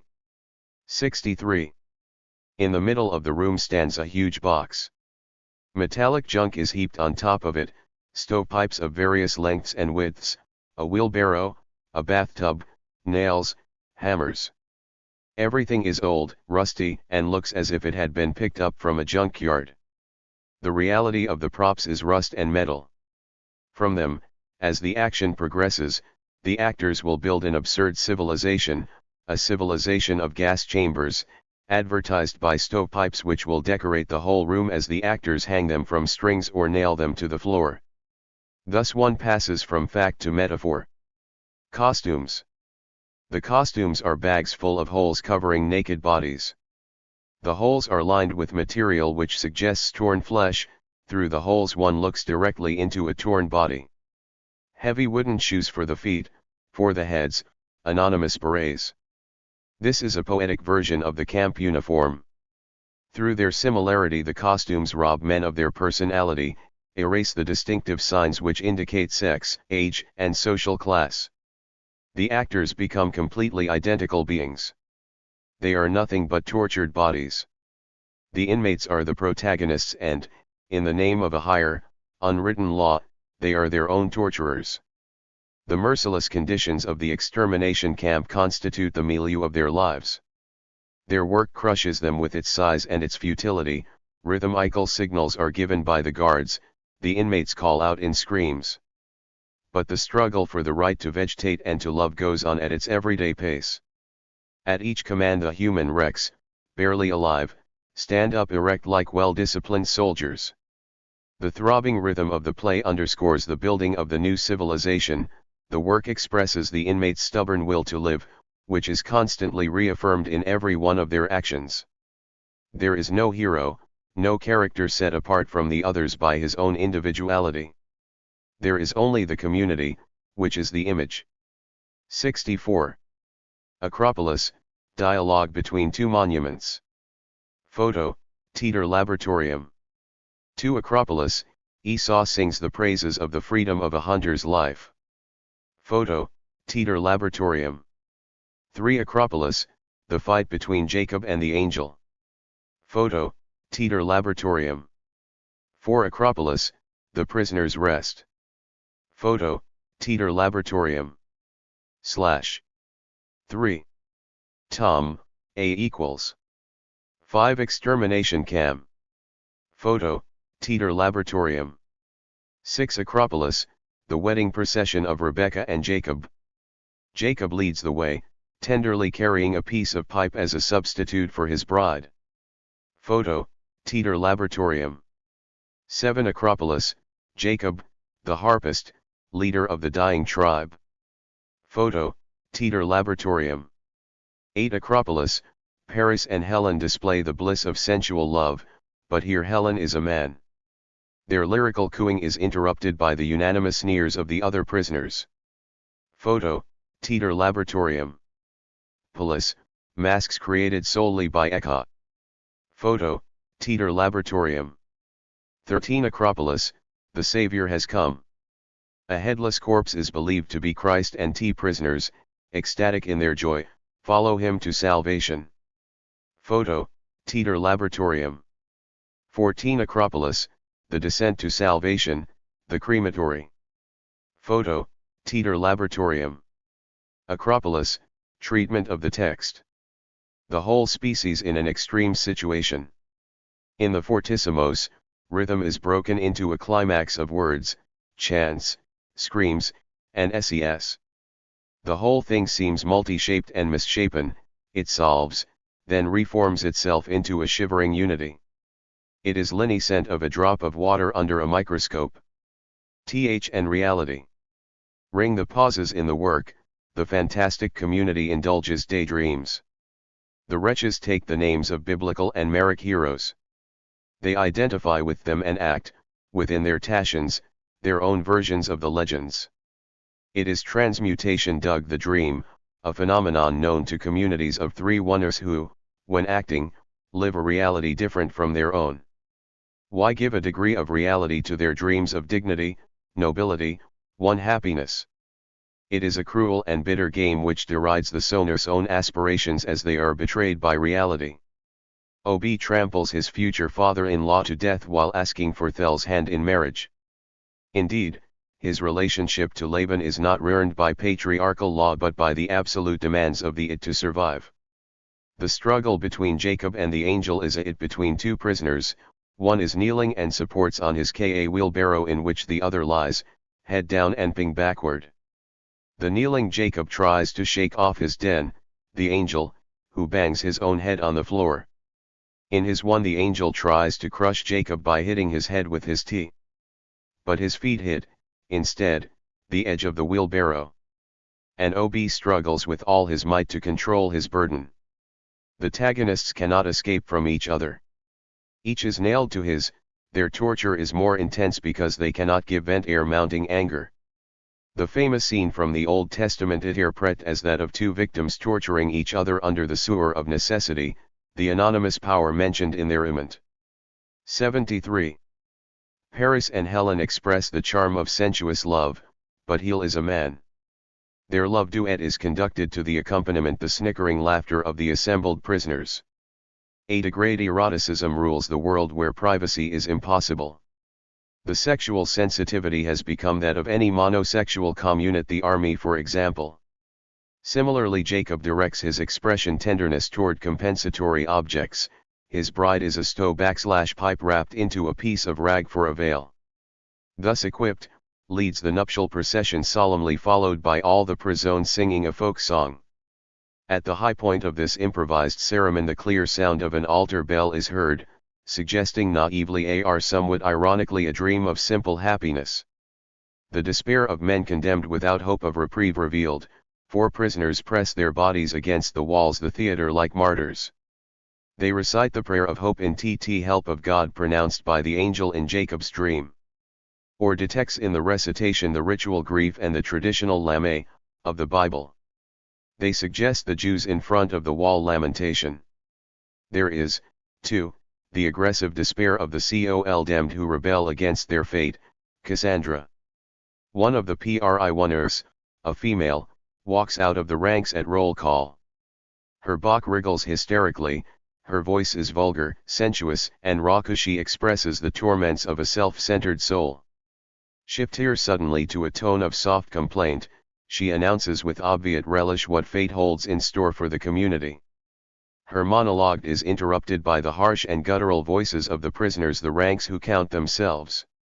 The clipped sounds of the recall replace the cawing of crows called for in Wyspiański's te. As for hope, the group of human wrecks, led by the singer, Finit's savior. The savior is a headless, bluish, badly mauled corpse horribly reminiscent of the miserable skeletons of the concentration camps. The singer lifts the corpse in a lyrical gesture, like a priest lifting the chalice. The crowd stares religiously follows the leader in a procession. They begin to sing a Christmas. 74. Acropolis, treatment of the text. And to honor the Savior. The singing becomes louder, turns into ecstatic lament torn by screams and hysterical laughter. The Osis Zion circles around a huge box in the center of the room, and stretch toward the Savior, eyes gaze adoringly. Some imble, fall, stagger back to their feet and press forward around two singer. The procession evokes the religious crowds of the Middle Ages, the flagellants, the haunting beggars. Theirs is the Stasi of a religious dance. Intermittently, the procession stops. The crowd is quiet. Suddenly the silence is shattered by the vout litanies of the singer, and the crowd answers. In a supreme Stasi, the procession reaches the end of its peregrination. The Iger lets out a pious yell, opens a hole in the box, and crawls it dragging after him the corpse of the Savior. The inmates low him one by one, singing fanatically. They seem to throw themselves out of the world. When the last of the condemned has disappeared, the lid of the box slams shut. The silence is sudden, then after a while a calm, matter-of-fact voice is heard. It says simply, "They are gone," and the smoke rises in als. The joyful delirium has found its fulfillment in the Krimium. The end. YPS as dynamic orchestration. Strictest independence from props is one of the main principles of the theater laboratory. It is absolutely forbidden to notice in the play anything which is not already there at the beginning. A certain number of people and objects are here in the theater. They must be sufficient to handle any of play's situations. Are no sets in the usual sense of the word. They have to reduce to the objects which are indispensable to thematic action. Each object must contribute not to the meaning to the dynamics of the play, its value resides in its various is. The stovepipes and the metallic junk are used as settings. 75. And as a concrete, three-dimensional metaphor which contribution utes to the creation of the vision. But the metaphor originates ir the function of the stovepipes, it stems from the activity which I later supersedes as the action progresses. When the actors leave the theater, they leave behind the pipes which have supplied sent concrete motivation for the play. Each object has multiple uses. The bathtub is a very pedestrian bathtub, on the other hand it is a symbolical bathtub, it represents all the bathtubs in which human bodies were processed for the making of soap and leather. Turned upside down, the same bathtub becomes the altar in front of which an inmate chants sent prayer. Set up in a high place, it becomes Jacob's nuptial bed. The wheelbarrows are tools for daily work, they become strange hearses for the transportation of the corpses, propped against the wall they are Priam's and Hecuba's thrones. One of the stovepipes, transformed by Jacob's imagination, becomes his grotesque bride. This world of objects represents the musical instruments of the play, the monotonous cacophony of death and senseless suffering, metal grating against metal, clanging of the hammers, creaking of the stovepipes through which echoes a human voice. AFEV nails rattled by an inmate evoke the altar bell. There is only one real musical instrument, a violin. Its leitmotif is used as a lyris and melancholy background to a brutal scene, or as a rhythmic echo of the guards' whistles and commands. The visual image is almost always accompanied by an acoustic one.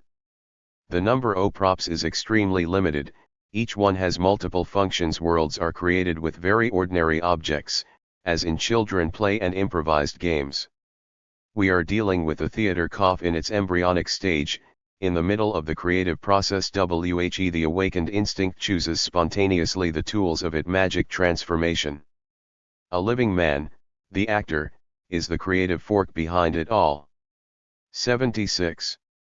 Acropolis, treatment of the text. He poor theater.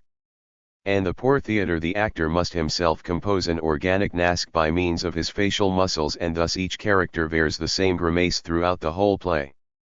While the entire body moves in accordance with the circumstances, the mask remains set in an expression of despair, suffering and indifference. The actor multiplies himself into a sort of hybriding, acting out his role polyphonically.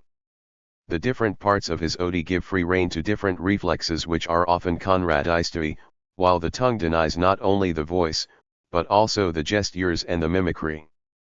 /LL The actors use gestures, positions, and rhythms borrowed from pantomime. Each has his own silhouette irrevocably fixed. The assault is a depersonalization of the characters. When the individual traits are removed, the actors become stereotypes of his species. He means of verbal expression have been considerably enlarged because all means of vocal expression are used, starting from the unfused babbling of the very small child and including the most sophisticated oratorical recitation. Inarticulate groans, animal oars, tender folk songs, liturgical chants, dialects, declamation of poetry, everything is there. The sounds are interwoven in a complex score which brings back fleetingly the memory of all he forms of language. They are mixed in this new Tower of Babel, and the clash of foreign people and foreign languages meeting just before their extermination. He mixture of incompatible elements, combined with the warping F language, brings out elementary reflexes. Remnants of sophistication are juxtaposed to animal behavior. Means of expression terribly biological are linked to very conventional compositions. Acropolis humanity is forced through a very fine sieve, its exture comes out much refined. 77. Dr. Faustus. Textual montage. Not one word of Marlowe's original text was changed, but the script was rearranged into a montage where the succession of scenes was modified, new scenes were created and some of the original ones were omitted. These are notes on this production as Eugenio Barba recorded them. This text has been published in Tulane Drama Review and alla ricerca del Teatro Perduto. Translation, Richard Schechner. Dr. Faustus was produced by Jerzy Grotowski. The costumes were designed by Waldemar Krigler and the scenic architecture by Jerzy Grotowski. Principal characters: Faustus, Zbigniew Cincutus, the androgynous Mephistopheles, Rena Myrica and Antoni Jachokowski, Benvolio, Ryszard Cieslak.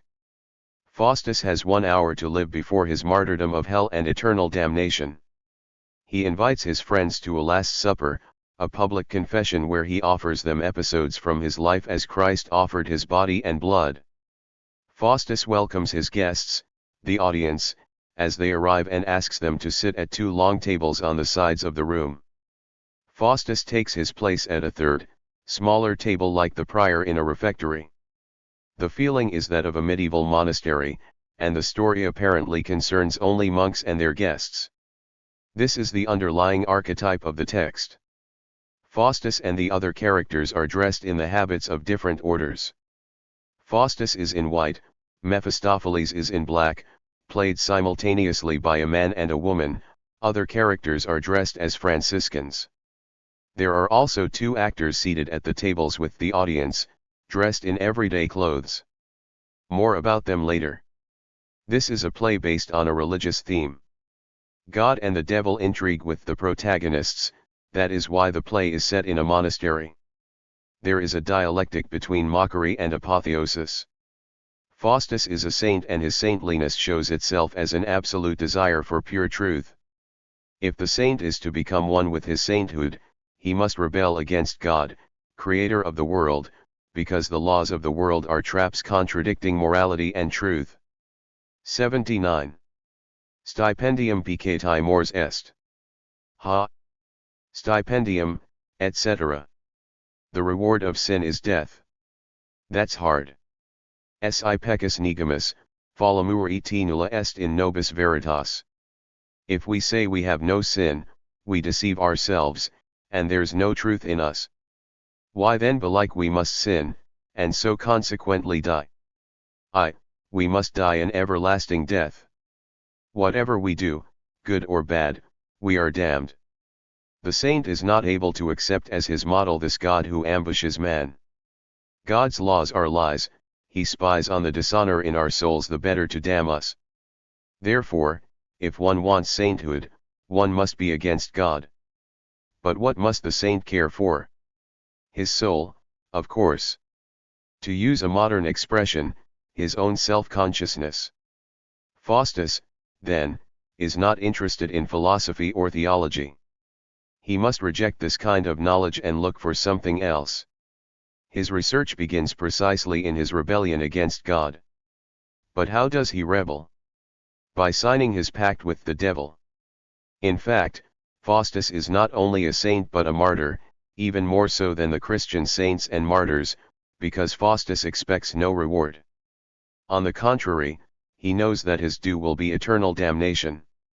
Here we have the archetype of the saint. The role is played by an actor who looks young and innocent, his psychophysical characteristics resemble Saint Sebastian's. But this Saint Sebastian is anti-religious, fighting God. The dialectic of mockery and apotheosis consists then of a conflict between lay sainthood and religious sainthood, deriding our usual ideas of a saint. But at the same time this struggle appeals to our contemporary spiritual commitment, and in this we have the apotheosis. In the production, Faustus' actions are a grotesque. 80. Dr. Faustus, textual montage. Paraphrase of a saint's acts, and yet, he reveals at the same time the poignant pathos of a martyr. The text is rearranged in such a way that Act V, Scene 2 of Marlowe's script, where Faustus argues with the 3 scholars, opens the production. Faustus, full of humility, his eyes empty, lost in the imminence of his martyrdom, greets his guests while seated at his small table, his arms open as on the cross. Then he begins his confession. What we usually call virtues, he calls sin his theological and scientific studies, and what we call sin, he calls virtue, his pact with the devil. During this confession, Faustus' face glows with an inner light. When Faustus begins to talk about the devil and his first magic tricks, he enters into the second reality. The action then shifts to the two tables where Faustus evokes the episodes of his life, a kind of biographical travelogue. Scene 1. Faustus greets his guests. Scene 2. Wagner announces that his master is soon to die. Scene 3. A monologue in which Faustus publicly confesses as sins his studies and exalts as a virtue his pact with the devil. Scene 4. In a flashback, Faustus begins to tell the story of his life. First there is a monologue recalling the moment when he decided to renounce theology and take up magic.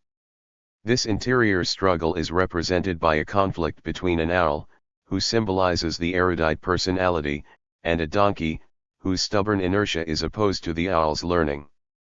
Scene 5. Faustus talks to Cornelius and Valdez, who come to initiate him in magic. Cornelius turns a table into a confessional booth. As he confesses Faustus, granting him absolution, Faustus begins his new life. The spoken text often contradicts its interpretation. For example, these lines describe the pleasures of 81. Magic. Then Cornelius reveals the magic ceremonies to Faustus and teaches him an occult formula, which is nothing other than a well-known Polish religious hymn. Scene 6. Faustus in the forest. By imitating a gust of wind, the tumbling of leaves, the noises of the night, the cries of nocturnal animals, Faustus finds himself singing the same religious hymn invoking Mephistopheles. Scene 7. The appearance of Mephistopheles. Faustus is on his knees in a humble pose. Mephistopheles, on one leg, a soaring angel, sings his lines accompanied by an angelic choir. Faustus tells him that he is ready to give his soul to the devil in exchange for 24 years of life against God. Scene 8. The mortification of Faustus. A masochistic scene provoked by the arguments of the good and bad angels. Faustus rubs his own spit in his face, knocks his head against his knees, rips at his genitals, all while reciting his lines in a calm voice. Scene 9. During a walk Faustus tells Mephistopheles of his decision to give him his soul. Scene 10. Faustus' baptism. Before signing the contract, Faustus is almost drowned in a river. Thus he is purified and ready for his new life. Then the female Mephistopheles promises to grant all his wishes. She comforts Faustus by rocking him in her lap. Scene 11. Signing the pact. Faustus reads his contract with Mephistopheles in a commercial tone. But his gestures reveal a struggle to suppress the anguish which torments him. Finally, overcoming his hesitation, he tears his clothes off in a kind of self-rape. Scene 12. The double Mephistopheles, using liturgical gestures, shows Faustus his new vestments. 82. Dr. Faustus, textual montage. Scene 13. Scene with his devil wife. Faustus treats her as if she were a book which held all the secrets of nature. Now would have a book where might see all characters and planets of the heavens, that might know their motions and dispositions. Pop o e source e det d e d e l e o e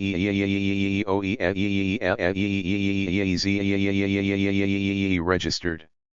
Wherein might see all plants, herbs, and trees that grow upon the earth. The saint examines the slut as if he were carefully reading a book. He touches all the parts of her body and reads them as planets, plants, etc. Scene 14. Mephistopheles tempts Faustus. In scene 13, the young saint has begun to suspect that the devil is also in God's service. Scene 14 corresponds to a real break in reality. Mephistopheles, at this point in the production, is like a police informer. He takes three roles: Mephistopheles himself, the good angel, and the bad angel. It is not by accident that the double Mephistopheles is dressed as a Jesuit who tempts Faustus to act sinfully. But when Faustus begins to understand the consequences, he calmly evaluates the good angel's words. In this scene, Mephistopheles, as the good angel, offers Faustus a meeting with God.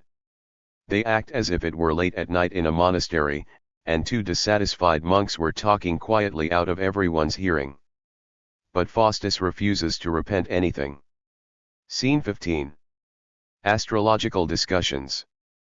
Mephistopheles plays the role of a loyal servant, exalting the harmony and perfection of his master's creation in duplicating the sound of the celestial spheres. The conversation is interrupted by 2 guests who talk of beer and whores. These are the 2 actors who have been sitting for the whole performance among the spectators. They have played all the farce roles. In their scenes they represent the banality that marks our everyday life. One of these comic scenes is acted right after Faustus asks Mephistopheles, "Now tell me who made the world." Our daily platitudes are themselves arguments against God. Our saint demands to know who is responsible for the creation of such a world. Mephistopheles, servant of God's evil urge, falls into a real panic and refuses to answer, "I will not." Scene 16. One by one Lucifer shows the 7 deadly sins to Faustus. Faustus absolves them as Christ absolved Mary Magdalene. The 7 deadly sins are played by the same persons, the double Mephistopheles. Scene 17. Faustus is transported to the Vatican by 2 dragons, the double Mephistopheles. Scene 18. Faustus, invisible at the feet of the Pope, is present at a banquet in St. Peter's. The banquet table is made of the bodies of the double Mephistopheles, who recites the 10 Commandments. Faustus slaps the Pope, breaking him of his pride and vanity. He transforms the Pope into a humble man. This is Faustus' miracle. Scene 19. At the palace of Emperor Charles V, Faustus performs miracles in the tradition of the popular legends. He splits the earth and brings forth Alexander the Great. Then Faustus outwits Benvolio, a courtier who wants to kill him. Benvolio's rage is directed against the tables. He actually dismantles the tabletops, and turns sections of the tables over, all the while thinking he is dismembering Faustus. Then Faustus turns Benvolio into a little child. Scene 20. Return to the present. Faustus' Last Supper. Faustus picks up his conversation with his guests. Upon the urging of a friend he conjures up Helen of Troy, unmasking by comic allusions the female biological functions. Helen begins to make love to him. Immediately she gives birth to a baby. Then, while in this erotic position, she becomes the wailing infant. Finally she is transformed into a greedy baby at suck. 84. Dr. Faustus, textual montage. Scene 21. The double Mephistopheles shows paradise to Faustus. This would have been his had he followed God's precepts, a good, calm, and pious death. Then they show him the hell that awaits him, a convulsive and violent death. Scene 22. The final scene. Faustus has but a few minutes to live. A long monologue which represents his last, and most outrageous, provocation of God. Ah Faustus!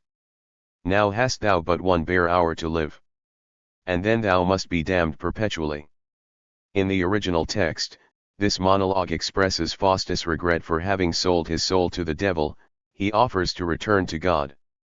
In the production, this is an open struggle, the great encounter between the saint and God. Faustus, using gestures to argue with heaven, and invoking the audience as his witness, makes suggestions that would save his soul, if God willed it, if he were truly merciful and all-powerful enough to rescue a soul at the instant of its damnation. First Faustus proposes that God stop the celestial spheres, time, but in vain. Stand still, you ever-moving spheres of heaven, that time may cease and midnight never come. He addresses God, but answers himself, oh, I'll leap up to my God. Who pulls me down? Faustus observes an interesting phenomenon. The sky is covered with the blood of Christ, and just 1/2 drop would save him. He demands salvation. See, where Christ's blood streams in the firmament. 1 drop would save my soul, 1/2 a drop. But Christ vanishes, even as Faustus implores him, and this prompts Faustus to say to his guests, where is it now? 'Tis 85. Gone.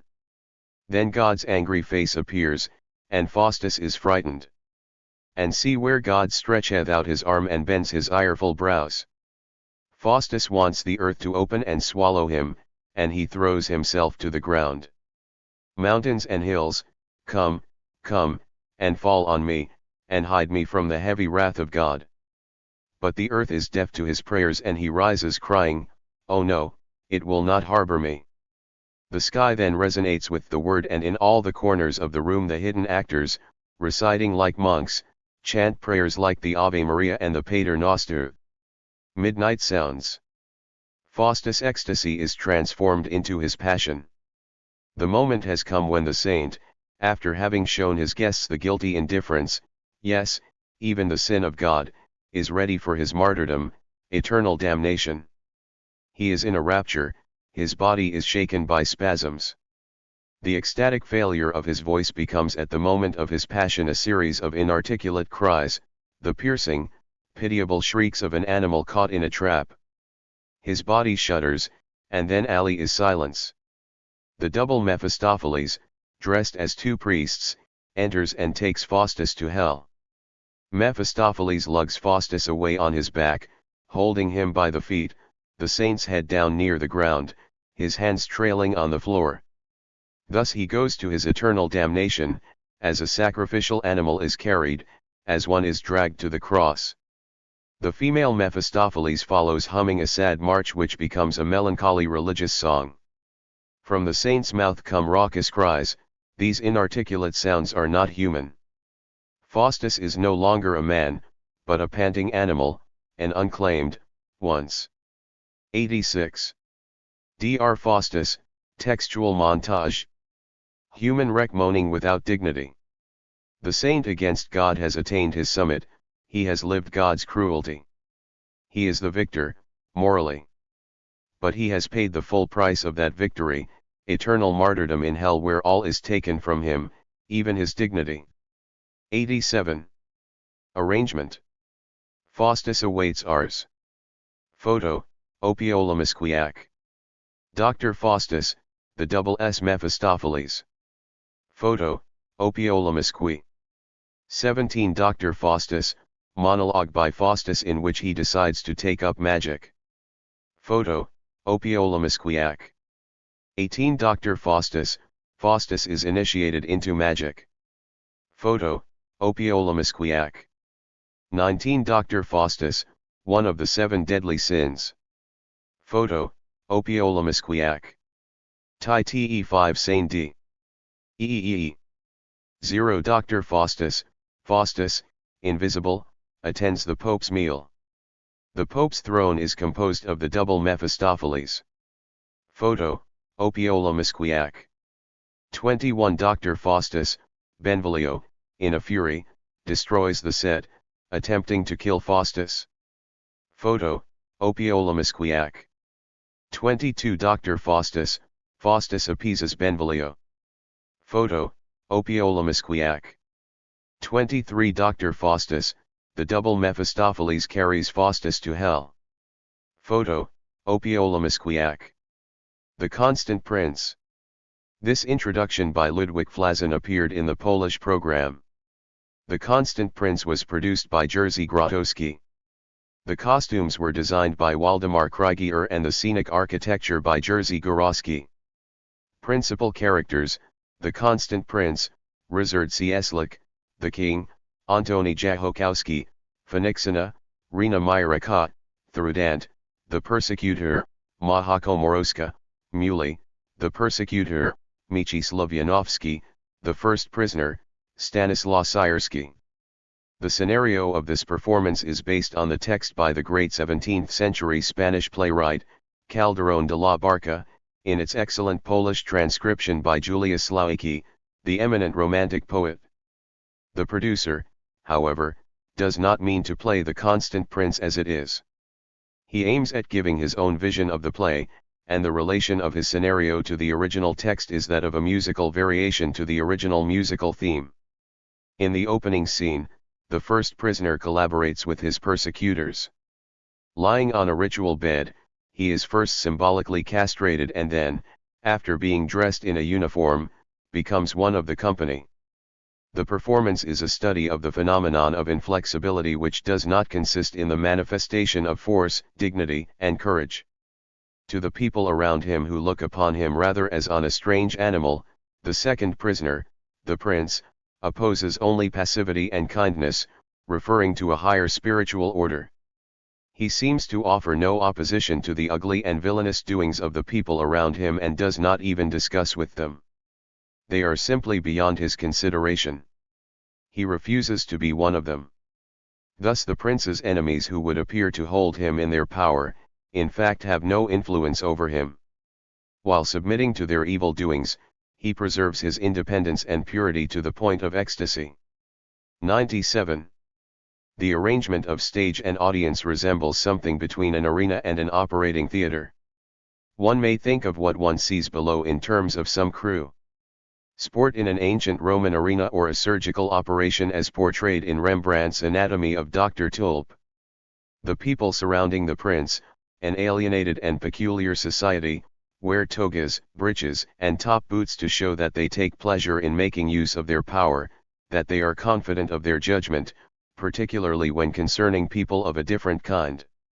The prince wears a white shirt, an ingenuous symbol of purity, and a red coat which can at times be changed into a shroud.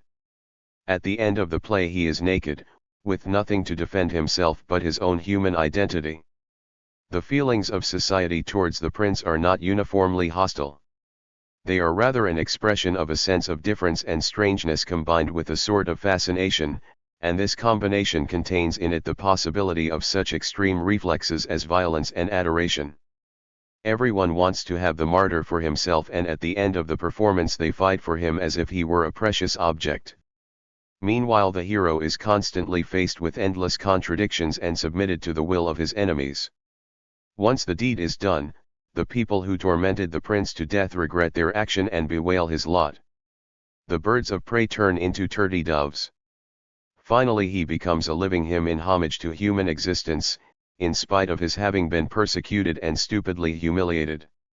The prince's ecstasy is his suffering, which he can endure only by offering himself to the truth as if in an act of love. Thus the performance, paradoxically enough, is an attempt to get over the tragic pose. It consists in casting off all the elements which might force us to accept the tragic aspect. The producer believes that although he is not faithful to Calderon's 98. The Constant Prince. Text to the letter, he nevertheless retains the inner meaning of the play. The performance is a transposition of the profound antinomies and most characteristic traits of the Baroque era, such as its visionary aspect, its music, its appreciation of the concrete, and its spiritualism. The performance is also a kind of exercise that makes possible the verification of Grotowski's method of acting. All is molded in the actor, in his body, in his voice, and in his soul. 24. The Constant Prince, general view of the scenic arrangement. The spectator's peepers look on as a forbidden act. In the center, the first prisoner. Photo, Bernand. The Constant Prince, treatment of the first prisoner. Fascination and rivalry grip his persecutors, who assimilate him into their clan. Photo, Bernand. The Constant Prince, Pieta. The Constant Prince is embraced by one of his persecutors. Photo, Teeter Laboratorium. 27. The Constant Prince, the persecutors confess their sins to their victim. Photo, Teeter Laboratorium. 28. The Constant Prince, the Constant Prince, refusing to collaborate with his persecutors, is tortured while the courtiers pray. Photo, Teeter Laboratorium. 29-30. The Constant Prince, a ball is held at the court. The cries of the tortured form the music of the minuet. Photo, Bernand. 31. The Constant Prince, before martyrizing the Constant Prince, the king lends him his crown in order to obtain his absolution. Photo, Teeter Laboratorium. 32. The Constant Prince, the Constant Prince is dead. Now is the time to apotheosize him and kill others in his name. Photo, Samosuk. Monologues of Richard Cieslak as the Constant Prince, steps towards his summit. Photo, Teeter Laboratorium. 33-40. In my opinion, the force and, moreover, the success of the Constant Prince are mainly due to the principal character. In the actor's creation, the essential elements of Grotowski's theory take precise tangible forms which can be verified not merely in the demonstration of his method, but also in the beautiful fruits it produces. The essence of this does not in reality reside in the fact that the actor makes amazing use of his voice, nor in the way that he uses his almost naked body to sculpt mobile forms that are striking in their expressiveness, nor is it in the way that the technique of the body and voice form a unity during the long and exhausting monologues which vocally and physically border on acrobatics. It is a question of something quite different. We have always followed, and often acknowledged, the remarkable technical results achieved by Grotowski in his work with the actor. We have nevertheless retained a certain skepticism with regard to the arguments he uses which compare the work of the actor to a psychic act of transgression, an exploration, a sublimation, a displacement of deep-lying psychic substances. However, when faced with the creation of Richard Cieslak, this skepticism is called in question. In my profession as a theater critic have never yet felt the desire to use that dreadfully banal and overworked expression which, in this particular case, is quite simply true, this creation is inspired. Cannot help considering this word with a certain amount of surprise, examining it through a magnifying glass, but if it still has a legitimate place in the world of theatrical criticism, certainly could not find a better opportunity to use it. Until now, accepted with reserve the terms such as secular holiness, act of humility, purification which Grotowski uses. Today admit that they can be applied perfectly to the character of the Constant Prince. A sort of psychic illumination emanates from the actor. Cannot find any other definition. In the culminating moments of the role, everything that is technique is as though illuminated from within, light, literally imponderable. At any moment the actor will levitate. He is in a state of grace. And all around him this cruel theater with its blasphemies and excesses is transformed into a theater in a state of grace. Joseph Calera. ODRA 11, 1965. 109. He wasn't entirely himself.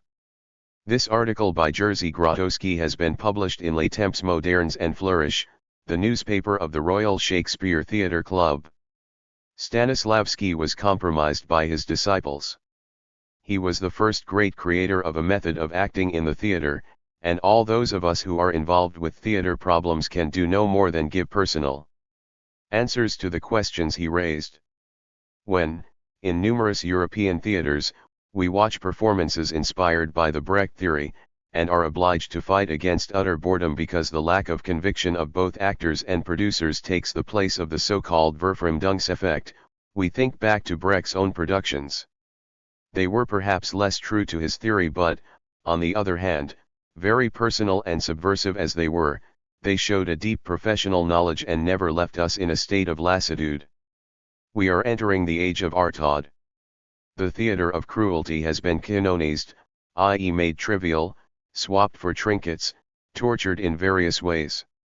When an eminent creator with an achieved style and personality, like Peter Brook, turns to Artaud, it's not to hide his own weaknesses, or to ape the man. It just happens that at a given point of his development he finds himself in agreement with Artaud, feels the need of a confrontation, tests Artaud, and retains whatever stands up to this test. He remains himself. But as for the wretched performances one can see in the theatrical 117 avant-garde of many countries, these chaotic, aborted works, full of a so-called cruelty which would not scare a child, when we see all these happenings which only reveal a lack of professional skill, a sense of groping, and a love of easy solutions, performances which are only violent on the surface, when we see these sub-products whose authors call Artaud their spiritual father, then we think that perhaps there is cruelty indeed, but only towards Artaud himself. The paradox of Artaud lies in the fact that it is impossible to carry out his proposals. Does this mean that he was wrong? Certainly not. But Artaud left no concrete technique behind him, indicated no method. He left visions, metaphors. This was surely an expression of Artaud's personality and is partly the result of lack of time and means to put the things he glimpsed into practice. It also comes from what we might call Artaud's mistake, or at least his peculiarity, as he probed subtly, in an illogical, almost invisible and intangible way. Artaud used a language which was almost as intangible and fleeting. Yet microorganisms are studied with a precision instrument, the microscope. Whatever is imperceptible demands precision. Artaud spoke of the magic of the theater, and the way he conjured it up leaves images which touch us in some way. Perhaps we don't understand them completely, but we realize he was after a theater transcending discursive reason and psychology. And when, one fine day, we discover that the essence of the theater is found neither in the narration of an event, nor in the discussion of a hypothesis with an audience, nor in the representation of life as it appears from outside, nor even in a vision, but that the theater is an act carried out here and now in the actor's organisms, in front of other men, when we discover that theatrical reality is instantaneous, not an illustration of life but something linked to life only by analogy, when we realize all this, then we 118. He wasn't entirely himself. Ask ourselves the question, wasn't Artaud talking about just this and nothing else? For when in the theater we dispose of the tricks of makeup and costume, stuffed bellies and false noses, and when we propose to the actor that he should transform himself before the spectator's eyes using only his inner impulses, his body, when we state that the magic of the theater consists in this transformation as it comes to birth, we once more raise the question, did Artaud ever suggest any other kind of magic? Artaud speaks of the cosmic trance. This brings back an echo of the time when the heavens were emptied of their traditional inhabitants and themselves became the object of a cult. The cosmic trance inevitably leads to the magic theater. Yet Artaud explains the unknown by the unknown, the magic by the magic. Do not know what is meant by the cosmic trance for, generally speaking, do not believe that the cosmos can, in a physical sense, become a transcendental point of reference for man. The points of reference are others. Man is one of them. Artaud opposed the discursive principle in theater, i.e. the entire French theater tradition. But we can't accept him as a pioneer in this. Many Central European and Eastern theaters have a living tradition of non-discursive theater. And how do we rate Vakhtangov or Stanislavski? Artaud refused a theater which was content to illustrate dramatic texts. He claimed the theater should be a creative art in itself, and not just duplicate what literature was doing. This was a sign of great courage and consciousness on his part, for he wrote in a language in which the complete works of playwrights were not entitled plays or comedies but the theater of Molière, or the theater of Montherlant.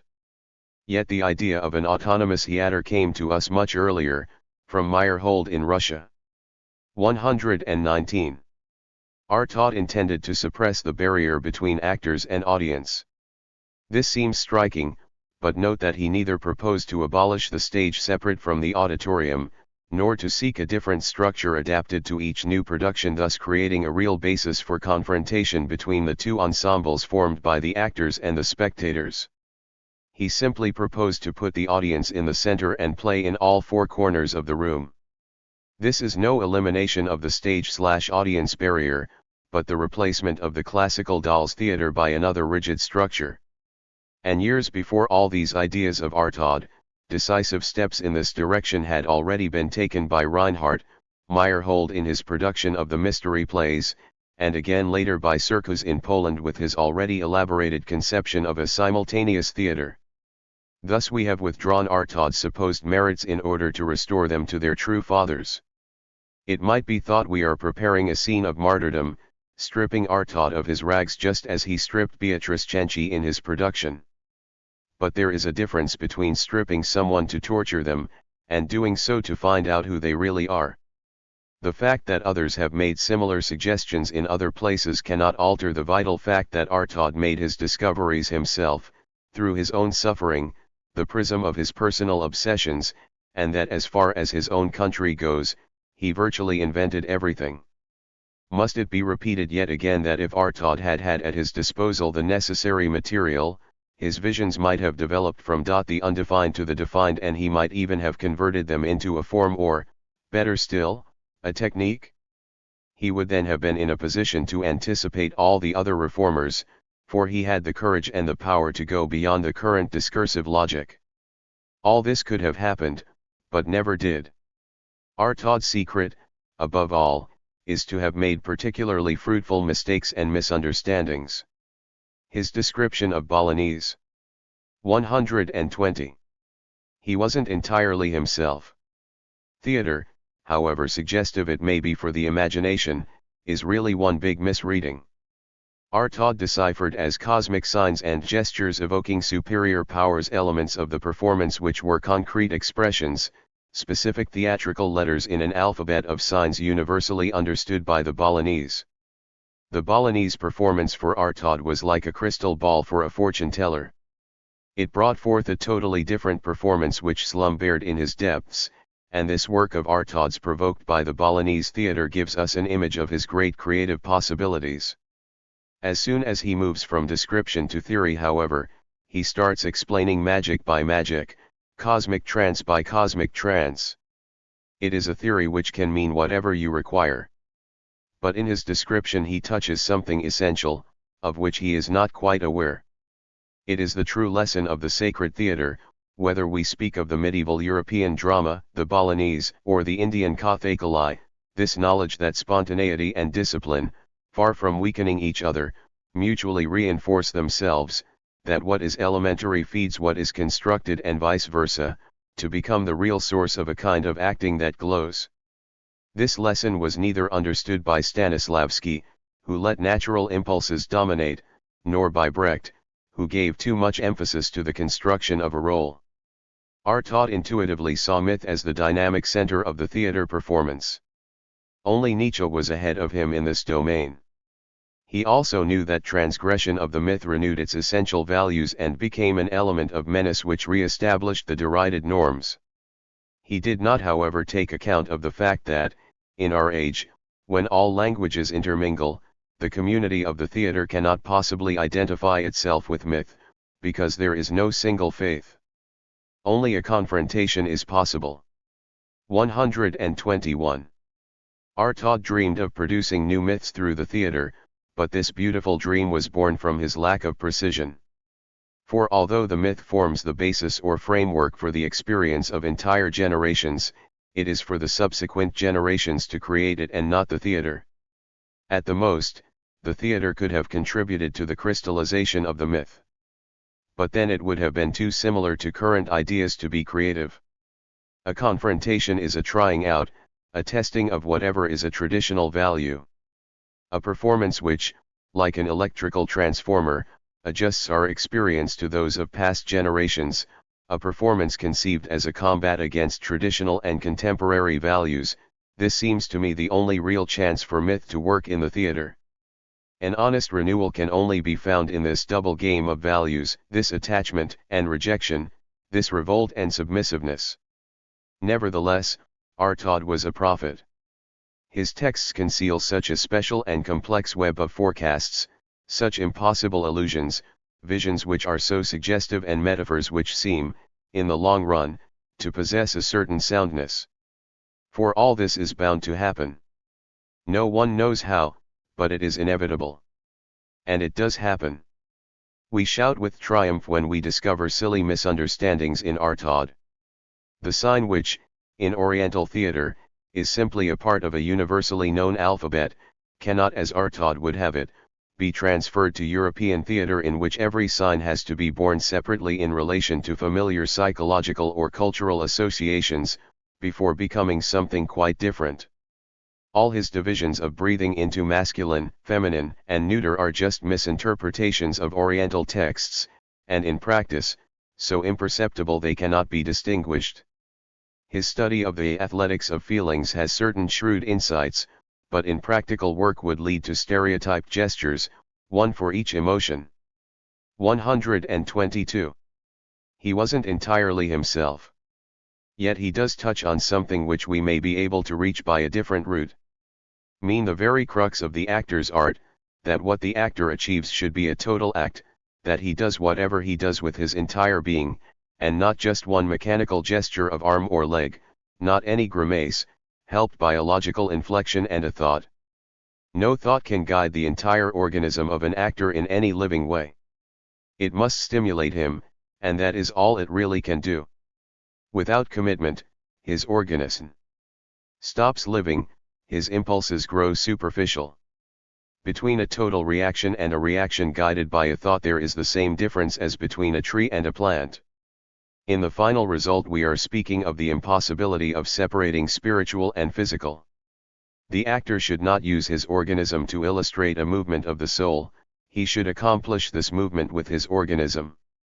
Our Todd teaches us a great lesson which none of us can refuse. This lesson is his sickness. Our Todd's misfortune is that his sickness, paranoia, differed from the sickness of the times.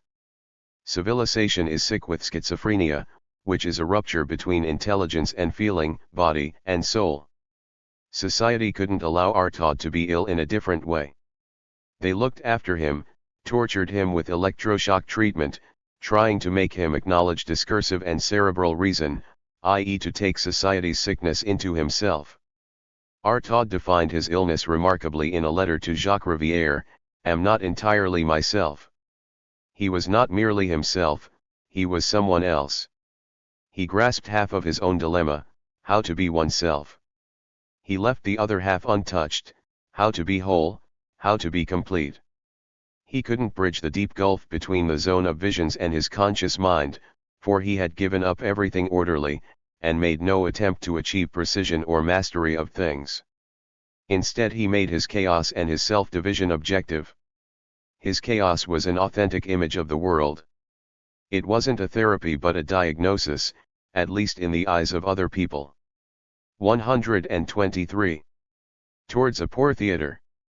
His chaotic outbursts were holy, for they enabled others to reach self-knowledge. Among his successors, the chaos is in no sense holy, nor sufficiently determined, it has no reason for existing save to conceal something unfinished, to hide an infirmity. Our Todd gave this chaos expression, which is quite another matter. Our Todd puts forward the idea of a great release, a great transgression of conventions, a purification by violence and cruelty. He affirms that the evocation of blind powers on stage ought to protect us from them in life itself. But how can we ask them to protect us in this way when it's obvious they do nothing of the kind? It's not in the theater that dark powers can be controlled, more likely that these powers will turn the theater to their own ends. The theater in the end neither protects us nor leaves us unprotected. Don't believe that the explosive portrayal of Sodom and Gomorrah on a stage calms or sublimates in any way the sinful impulses for which those two towns were punished. And yet when our Todd speaks of release and cruelty we feel he's touching a truth we can verify in another way. We feel that an actor reaches the essence of his vocation whenever he commits an act of sincerity, when he unveils himself, opens and gives himself in an extreme, solemn gesture, and does not hold back before any obstacle set by custom and behavior. And further, when this act of extreme sincerity is modeled in a living organism, in impulses, a way of breathing, a rhythm of thought and the circulation of blood, when it is ordered and brought to consciousness, not dissolving into chaos and formal anarchy, in a word, when this act accomplished through the theater is total, then even if it doesn't protect us from the dark powers, at least it enables us to. 124. He wasn't entirely himself. Respond totally, that is, begin to exist.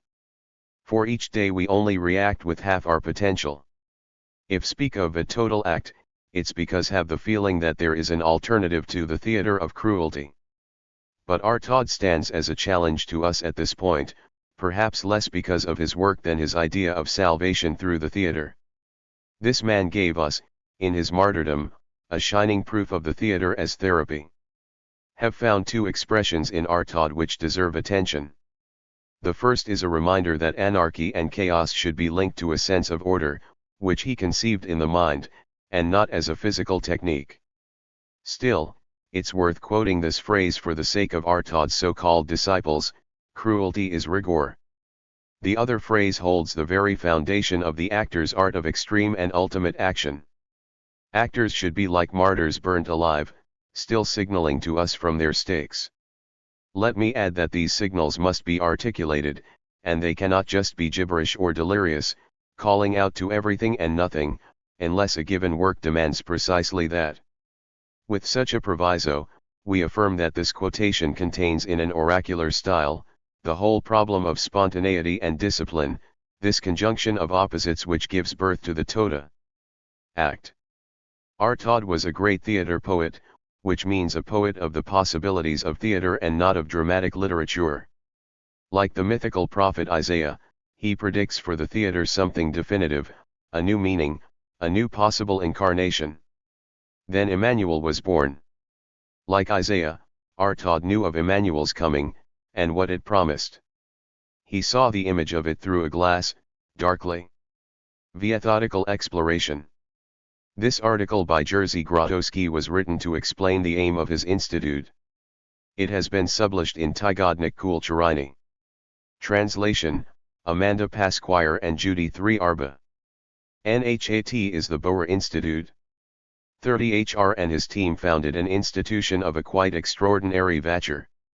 It is a meeting place where physicists from different zones experiment and take their first steps into the no man's end of their profession. Here they compare their theories and draw from the collective memory of the institute.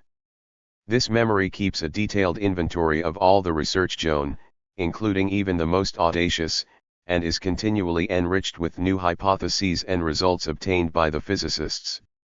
He late Niels Bohr and his collaborators tried to discover in this ocean of common research certain guiding trends. They provided in instigation and inspiration in the sphere of their discipline. Thanks to the work of the men to whom they gave both a welcome and a stimulation, they were able to compile essential data and profit from the industrial potentialities of the most developed countries throughout the world. The Boer Institute has fascinated me for a long time as a model illustrating a certain type of activity. Of course, the theater is not scientific discipline, and even less so the art of the actor on whom my attention is centered. However, the theater, and in particular the technique of the actor, cannot, as Stanislavski 127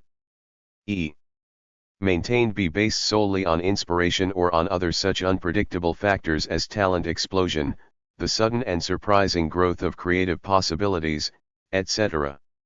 Why? Because unlike the other artistic disciplines, the actor's creation is imperative, i.e. situated within a determined lapse of time and even at a precise moment. An actor cannot wait for a surge of talent nor for a moment of inspiration. How, then, can these factors be made to appear when they are needed? By obliging the actor who wishes to be creative to master a method. In our opinion, the conditions essential to the art of acting are the following, and should be made the object of a methodical investigation. A. To stimulate a process of self-revelation, going back as far as the subconscious, yet canalizing the stimulus in order to obtain the required reaction. B. To be able to articulate this process, discipline it and convert it into signs. In concrete terms, this means to construct a score whose notes are tiny elements of contact, reactions to the stimuli of the outside world, what we call give and take. C. To eliminate from the creative process the resistances and obstacles caused by one's own organism, both physical and psychic. How can the laws which govern such personal and individual processes be expounded objectively? How can one merely define objective laws without giving a recipe? We believe that in order to fulfill this individuality, it is not a matter of learning new things, but rather of ridding oneself of old habits. 128. Methodical exploration. For each individual actor it must be clearly established what it is that blocks his intimate associations, thus causing his lack of suzerain, the chaos of his expression and his lack of discipline, that prevents him from experiencing the feeling of his own to-edom, that his organism is completely free and powerful, and at nothing is beyond his capabilities. In other words, how can obstacles be eliminated? Take away from the actor that which shuts him off, but we do teach him how to create, for example how to play Hamlet, in that consists the tragic gesture, how to act a farce, for it is precisely in this how that the seeds of banality and of the itches that defy creation are planted. Do research such as this is to place oneself already on the orders of scientific disciplines such as phonology, psychology, cultural anthropology, semiology, etc. One institute which devotes itself to research of this kind should, the Boer Institute, be a place for meetings, observations, and distillation of experiments collected by the most fruitful individuals in this field from different theaters in every country.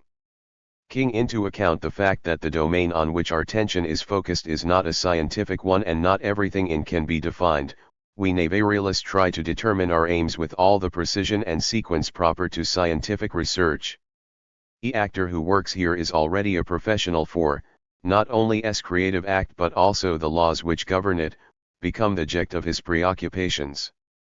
An institute for methodical research not to be confused with a school that trains actors and whose it is to launch them. Nor should this activity be confused th theater although the very sense of the research demands the elaboration of a performance its confrontation with an audience. One cannot establish a method yet remain aloof from the creative act. 129. Am interested in the actor because he is a human being. This involves two principal points. Firstly, my meeting with another person, the contact, the mutual feeling of comprehension and the impression created by the fact that we open ourselves to another being, that we try to understand him, in short, the surmounting of our solitude. Secondly, the attempt to understand oneself through the behavior of another man, finding oneself in him. If the actor reproduces an act that have taught him, this is a sort of dressage. The result is a banal action from a methodical point of view, and in my heart of hearts find it sterile for nothing has opened up before me. But if, in close collaboration, we reach the point where the actor, released from his daily resistances, profoundly reveals himself through a gesture, then consider that from a methodical point of view the work has been effective. Shall then be personally enriched, for in that gesture a kind of human experience will have been revealed, something rather special that might be defined as a destiny, a human condition. This applies to the relationship between the producer and a single actor, but if this concept is extended to the whole troupe, a new perspective opens up onto the limits of this collective life, onto the common ground of our convictions, our beliefs, our superstitions, and the conditions of contemporary life. If such a common ground exists, we will, in all sincerity, inevitably arrive at the confrontation between tradition and contemporaneity, myth and disbelief, the subconscious and the collective imagination. Do not put on a play in order to teach others what already know. It is after the production is completed and not before that am wiser. Any method which does not itself reach out into the unknown is a bad method. When say that the action must engage the whole personality of 130. Methodical exploration. The actor if his reaction is not to be lifeless, am not talking of omitting external such as exaggerated gestures or tricks. Had, then, do mean? It is a question of the very essence of the actor's calling, of a reaction on his part allowing him to reveal any after the other the different layers of his personality, from the ideological instinctive source via the channel of consciousness and thought, to that summit which is so difficult to define and in which all becomes unity. This act of the total unveiling of one's ing becomes a gift of the self which borders on the transgression of barriers and love. Call this a total act. If the actor performs such a way, he becomes a kind of provocation for the spectator.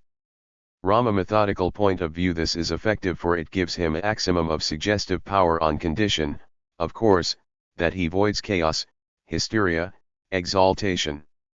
It must be an objective act, that is to say articulated, disciplined. But above and beyond methodical efficacy, a new perspective also opens up for the spectator. The actor's accomplishment constitutes a transcendent two of the half measures of daily life, of the internal conflict between body and soul, intellect and feelings, physiological leisures and spiritual aspirations. For a moment the actor finds himself outside the semi-engagement and conflict which characterize us in our daily life. Did he do this for the spectator? The expression for the spectator implies a certain coquetry, a ardent falseness, a bargaining with oneself. One should rather I in relation to the spectator or, perhaps, instead of him. Is precisely here that the provocation lies. Am talking of the method, am speaking of the surpassing of nits, of a confrontation, of a process of self-knowledge and, in a two-written sense, of a therapy.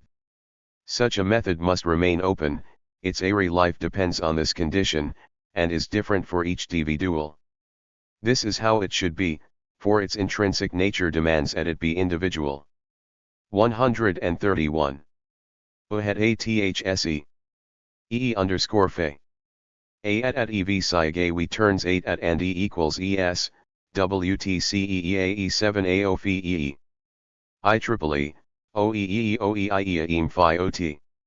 Number 4209 or equals 04.67 EEIWAEETSAV underscore 3 IESE OG TEEEAA2 AES2 PELE AENIH equals dash 2 EOE. QEA. OARDMAES sauce. Underscore equals Kara GY. Actors training. The resonators are still used in the vocal exercises, but these are now set in action through various types of impulses and contact with the exterior. 433. A. In theory, there are no breathing exercises.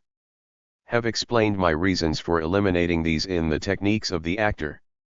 According to each individual case, one discovers the difficulties in question, determining their cause and thereafter eradicating them. We do not work directly with respiration, but correct it indirectly by means of individual exercises which are almost always of a psychophysical nature. Jerzy Grotowski. The training consists of exercises worked out by the actors or adopted from other systems. Even those exercises which are not the result of the actor's personal research have been developed and elaborated in order to satisfy the precise aims of the method. The terminology pertaining to the chosen exercises is then altered. Once the actors adopt a given exercise, they themselves establish a name for it on the basis of personal associations and ideas. One tends consciously to use a kind of professional jargon since this has a stimulating effect on the imagination. The following is a rough outline of a day's training. A. Physical exercises. Warming up. 1. Rhythmical walking while the arms and hands rotate. 2. Running on tiptoe. The body must feel a sensation of fluidity, flight, weightlessness. The impulse for the run comes from the shoulders. 3. Walk with knees bent, hands on hips. 4. Walk with knees bent, gripping the ankles. 5. Walk with the knees slightly bent, the hands touching the outside edges of the feet. 6. Walk with the knees slightly bent, holding the toes with one's fingers. 134. 7. Walk with the legs stretched and rigid as though they were being pulled by imaginary strings held by the hands. 3. Starting in a curled up position, take short jumps forward, always landing in the original curled up position with the hands beside the feet. Note, even during these warming up exercises the actor must justify every detail of this training with a precise image, whether real or imaginary. The exercise is correctly executed only if the 20dy does not oppose any resistance during the realization of the image in question. The body should therefore appear weightless, as malleable as plasticine to the impulses, as hard as steel when acting as a support, capable even of conquering the law of gravity. Exercises to loosen up the muscles and the vertebral column. 1. The cat. This exercise is based on the observation of a cat as it awakes and stretches itself. The subject lies stretched out face downwards, completely relaxed. The legs are apart and the arms at right angles to the body, palms towards the floor.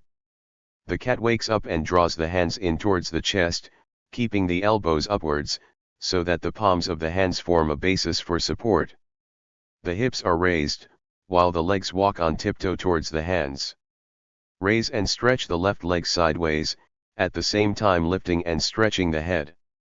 Replace the left leg on the ground, supported by the tips of the toes. Repeat the same movements with the right leg, the head still stretching upwards. Stretch the spine, placing the center of gravity first in the center of the spine, and then higher up towards the nape of the neck. Then turn over and fall onto the back, relaxing. 2. Imagine you have a metal band around the chest. Stretch it by means of a vigorous expansion of the trunk. 135. SS. 3. Handstand with the feet together against the wall. The legs slowly open as wide as possible. 4. Resting position. Squatting with the head dropped forward and the arms dangling between the knees. 5. Upright position, with the legs together and straight. Flex the trunk towards the ground until the head touches the knees. 6. Vigorous rotation of the trunk from the waist upwards. 7. Keeping the legs together, jump up onto a chair. The impulse for the jump does not come from the legs but from the trunk. 8. Total or partial splits. 9. Starting from an upright position, bend the body backwards to form a bridge until the hands touch the ground behind. 10. Lying position stretched out on one's back. Roll the whole body vigorously to left and right. 11. From a kneeling position, bend the body backwards into a bridge until the head touches the ground. 12. Jumps imitating those of a kangaroo. 13. Sit on the floor with the legs together and stretched out in front, the body erect. The hands, placed at the back of the neck, press the head forward and downwards until it touches the knees. 14. Walk on the hands and feet, with the chest and abdomen facing upwards. Note, it is equally incorrect to perform this series of exercises in an inanimate way.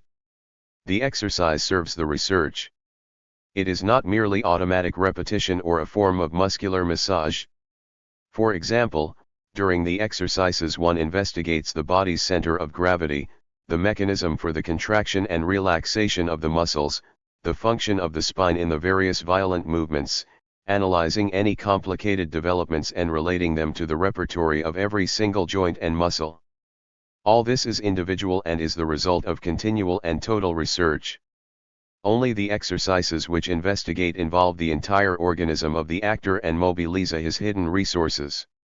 The exercises which repeat give inferior results. 136. Upside down exercises. Note, these exercises are positions rather than acrobatics and, in accordance with the rules of Hatha Yoga, they are performed at a slow pace.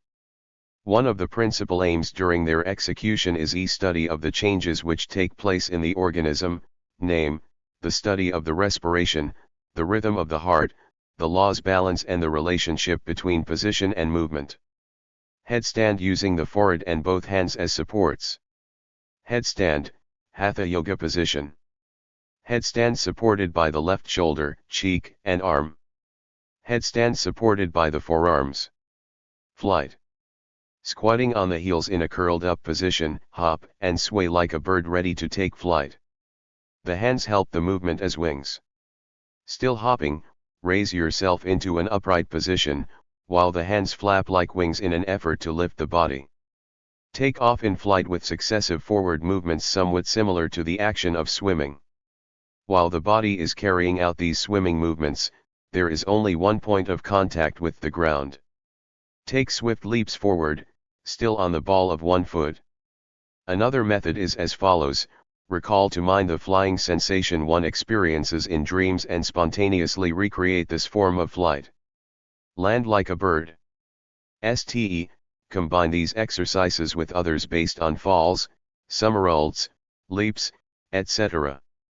One should aim at achieving a long flying gap which begins like a bird taking off and finishes as it comes land. 137. V. Leaps and somersaults. 1. Forward somersaults using the hands as supports. A. Forward somersault, helping oneself up with one's hands. B. Forward somersault, without the use of the hands. C. Forward somersault, finishing up on one leg. D. Forward somersault with the hands behind the back. E. Forward somersault with one shoulder touching the ground for support. 2. Backward somersaults. 3. Tiger spring. With or without a preparatory run, arms outstretched, spring over an obstacle into a somersault, landing on one shoulder. Get up in the same movement. A. High tiger spring. B. Long tiger spring.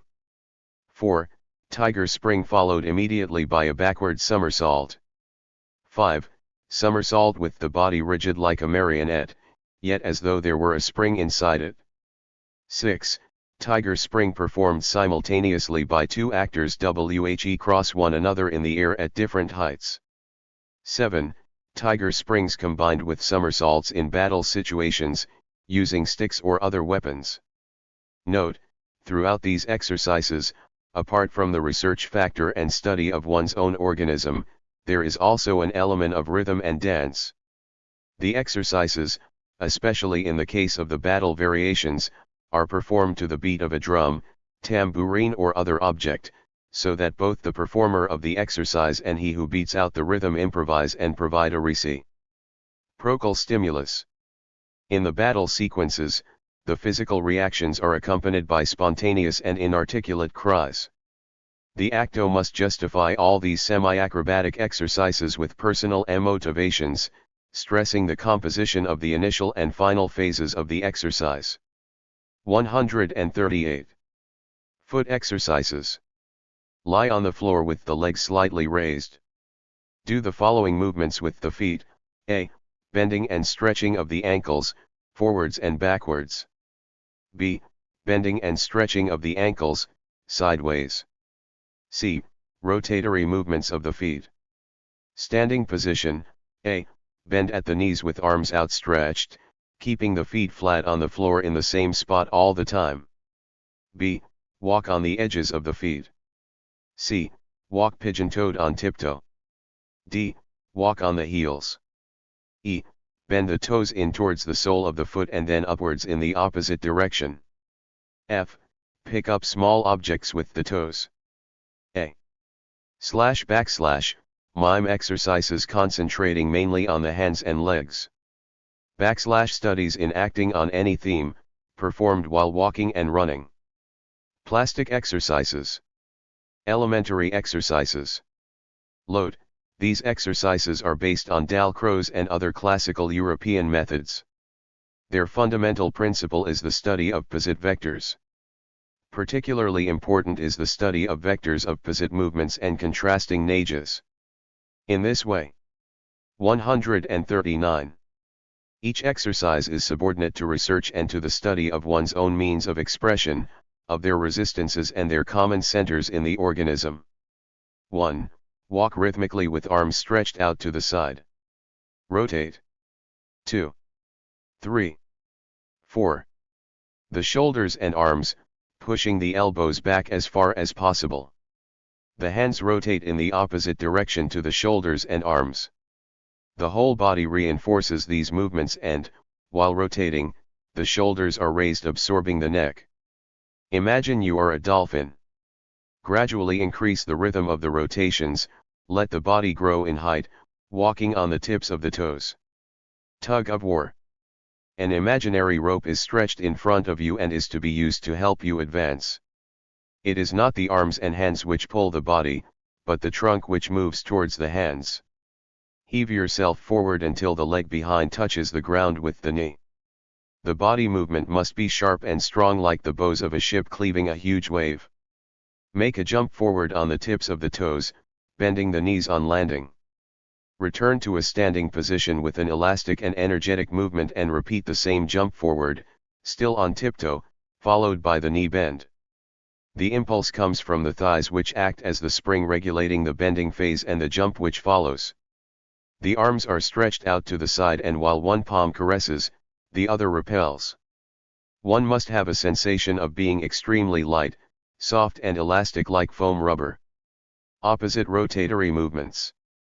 Standing position with the feet apart. Make 4 rotations with the head towards the right, then with the trunk towards the left, with the spine towards the right, with the hips towards the left, with the left leg towards the right, with the thigh to the left, with the ankle to the right, and so on, with the right arm circling towards the left, the forearm towards the right and the hand itself towards the left. The entire body is involved, but the impulse comes from the base of the spine. 140. Stand with feet apart and arms stretched above the head, palms touching. Rotation of the trunk, bending towards the ground as far as possible. The arms accompany the Staubier movement of circling and bending. Return to the initial position and, bending backwards, finish off the exercise in a bridge. 6. Walking rhythmically. The first step is a normal one. On the second, bend at the knees until the buttocks touch the heels, keeping the trunk erect. Rise to a standing position in the same rhythm and repeat the same sequence of a normal step alternated with a knee bend. 7. Improvisations with the hands. Touch, skim, feel, caress various objects, materials, textures. The entire body expresses these tactile sensations. 8. Games with one's own body. Give yourself a concrete task such as opposing one side of the body to the other. The right side is graceful, deft, beautiful, with movements that are attractive and harmonious. The left side jealously watches the right side, expressing in its movements its feelings of resentment and hate. It attacks the right side in order to avenge its inferiority, and tries to degrade and destroy it. The left side wins, and yet at the same time it is bound to lose, for without the right side it cannot survive, it cannot move. This is just one example. The body can easily be divided into opposing sections, for example, the upper versus the lower half. In the same way, single limbs can be opposed to one another, a hand versus a leg, one leg versus the other, the head versus a hand, etc. The important thing is to engage fully one's imagination, which must give life and meaning not only to those parts of the body which are directly involved, but also to those which are not. For instance, during a fight between one hand and the other, the legs might express terror and the head astonishment. 9. Unexpected movements. Make a movement as, for instance, the rotation of both arms. This movement begins in one direction which, after a few seconds, proves to be the wrong one. 141. That is to say, the opposite to that intended. The direction is then changed, after a brief moment of immobility. The beginning of the movement must always be emphasized and then suddenly change, after a moment of immobility, to the correct movement. Another example, start walking slowly, as if with difficulty and effort. Suddenly, after standing still for a moment, start to run very lightly and gracefully. Exercises in composition. Note, these exercises have been adapted according to the process of the formation of gesticulatory ideograms as in ancient and medieval theater in Europe as well as African and Oriental theater. It is not, however, a question of seeking fixed ideograms as, for example, in the Peking opera, in which, in order to portray a particular flower, the actor makes a specific and unchangeable gesture inherited from centuries of tradition. New ideograms must constantly be sought and their composition appear immediate and spontaneous.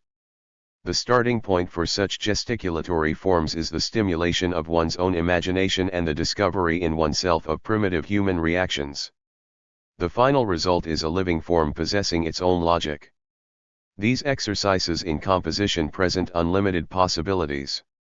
Here only a few of those which are suitable for further development will be dealt with. 1. The blossoming and withering of the body. Walk rhythmically. As in a plant, the sap rises, starting from the feet and spreading upwards through the entire body, reaching the arms which burst into blossom as indeed does the whole body. In the second phase, the limbs branches wither and die one by one. Finish the exercise on the same rhythmic step with which it began. 2. Animal image. This does not consist in the literal and realistic imitation of a four-legged animal. One does not act an ani. 142. Mal but attacks one's subconscious, creating an animal figure whose particular character expresses an aspect of the human condition. One must start from an association. Which animal does one associate with pity, cunning, wisdom? The association must not be banal, stereotyped, the lion representative of strength, the wolf of cunning, etc. It is also important to determine the animal's center of vitality. By means of association with people, situations, memories, metamorphose yourself into a tree. The muscles react, expressing the personal association. To begin with, one concentrates these associations on one particular part of the body. As the reactions increase in intensity, the rest of the body is included. The vitality of this tree, its tensions, relaxations, micromovements are nourished by the association. +4, the flower. The feet are the roots, the body is the stem and the hands represent the corolla. The whole body lives, trembles, vibrates with the imperious process of bursting into flower, guided by one's associations. Give the flower a logical signification, one which is at the same time sad, tragic, and dangerous. The flower is separated from the process which created it, and that part of it expressed through the hands is used as a rhetorical gesture in a dialogue. 3. Walk barefoot, imagining you are walking on different types of ground, surface, matter. The feet are the centers of expressiveness, communicating their reactions to the rest of the body. Repeat the same exercise wearing shoes and try to retain the expressiveness of bare feet. The same exercise is next applied to the hands, which feel, touch, caress specific materials and surfaces. Now make the hands and feet react simultaneously, often to opposite impulses. 3. Analogy with a newborn baby. A. Observe a newborn baby and compare its reactions to those of one's own body. 143. B. Search for any vestiges of infancy in one's own behavior. C. Find those stimuli which reawaken in one the needs of infancy. 7. The study of different types of gait. A. Type of gait determined by age, transferring the center of the movement to different parts of the body. In infancy, the legs are the center of movement, in the adolescent period, the shoulders, in manhood, the trunk, in maturity, the head, in old age, the legs again. Observe the changes in the vital rhythm. For the adolescent the world is slow in relation to his movements, whereas for the old man the world moves fast in relation to him. These are, of course, only two of the possible keys for interpretation.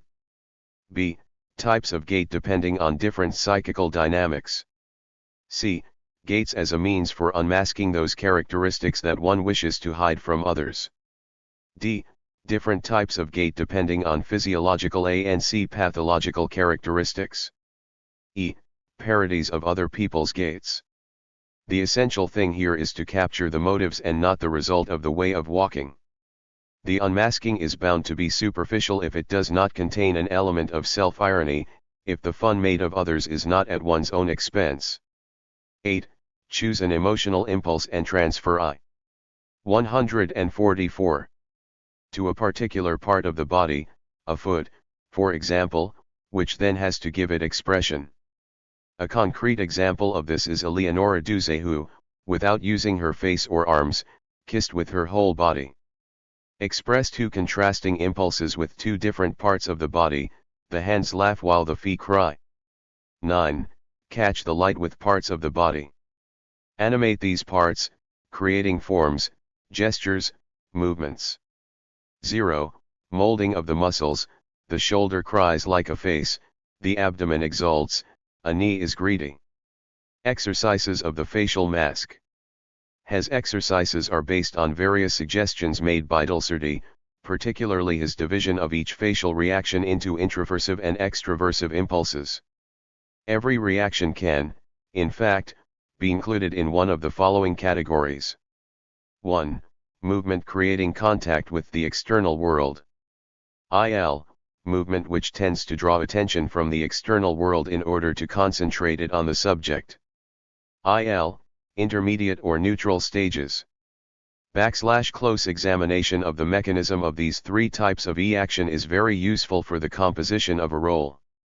On the basis of these three types of reaction, Descartes supplies a detailed and exact analysis of the human body's reactions and even those of parts of the body such as the eyebrows, eyelids, eyelashes, lips etc.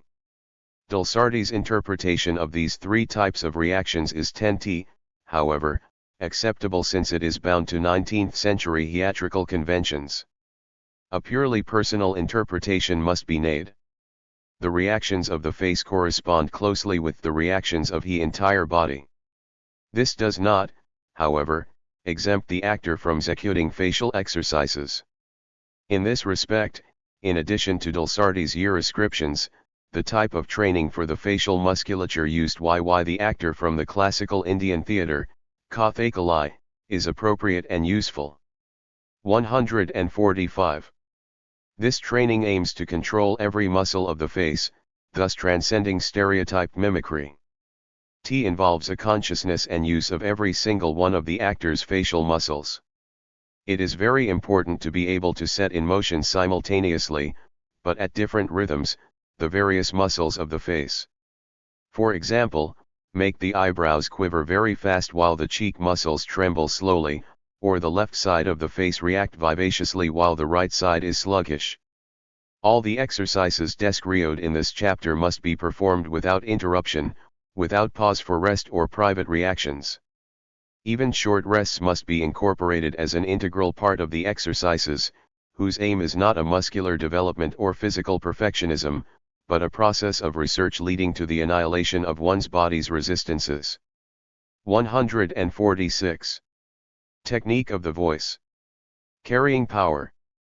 Special attention should be paid to the carrying power of the voice so that the spectator not only hears the voice of the actor perfectly, but is also penetrated by it as if it were stereophonic. The spectator must be surrounded by the actor's voice as if it came from every direction and not just the spot where the actor is standing. The very walls must speak with the voice of the actor. This concern for the voice's carrying power is further necessary in order to avoid vocal problems which may become serious. The actor must exploit his voice in order to produce sounds and intonations that the spectator is incapable of reproducing or imitating. The two conditions necessary for good vocal carrying power are: a. The column of air carrying the sound must escape with force and without meeting obstacles. 5. The sound must be amplified by the physiological resonators. All this is closely linked with correct respiration. If the actor only breathes with the chest or the abdomen, he cannot store up enough air, so he forces himself to economize it, closing the larynx and thus distorting the voice and eventually provoking vocal disorders. Through total aspiration, however, he can accumulate a more than sufficient quantity of air. For this it is vital that the air column does not meet any obstacles such as the closing of the larynx or the tendency copyright speak with the jaws only half open. Respiration. Empiric observation reveals three types of respiration. 3. Upper thoracic or pectoral respiration, prevalent in Europe. 147. Especially amongst women. B. Lower or abdominal respiration. The abdomen expands without the chest being used at all. This is the type of respiration usually taught in theater schools. C. Total respiration, the abdominal phase being dominant. This is the most hygienic and functional type, and is found in children and animals. Total respiration is the most effective for the actor. However, one must not be dogmatic about this. Every actor's breathing varies according to his physiological makeup, and whether or not he adopts total respiration should be dependent upon this. There also exists a certain natural difference between the respiratory possibilities of men and women. In women, correct respiration has a definite abdominal phase, although the upper thoracic element is slightly more developed than in men. The actor should practice different types of respiration since various positions and physical actions demand a form of respiration other than the total one. It is necessary to accustom oneself to total respiration. That is, one must be able to control The functioning of the respiratory organs. It is well known that the different schools of yoga, including Hatha Yoga, demand the daily practice of respiratory techniques in order to control and exploit the biological function of breathing, which has become automatic. Hence the need for a series of exercises to create an awareness of the respiratory process. There are several methods of verifying whether respiration is total. A. Lie on the ground or on any hard surface so that the vertebral column is quite straight. Place one hand on the chest and the other on the abdomen. While breathing in, one should feel the hand on the abdomen being raised first and then the one on the chest, all in one smooth, continuous movement. Care. 148. Underscore. Must be taken not to divide total respiration into two separate phases. The expansion of the chest and abdomen should be free of tension and the succession of the two phases should not be noticeable. Their concatenation must produce a sensation of slight swelling of the trunk. Subdivision of the phases can bring about inflammation of the vocal organs and even nervous disorders. At the beginning, the actor should practice under the guidance of an instructor. Method adopted from Hatha Yoga. The vertebral column must be quite straight, and for this it is necessary to lie on a hard surface. Block one nostril with a finger and breathe in through the other. When breathing out, do the contrary, block the nostril through which you breathed in before and breathe out through the one which was blocked at the beginning.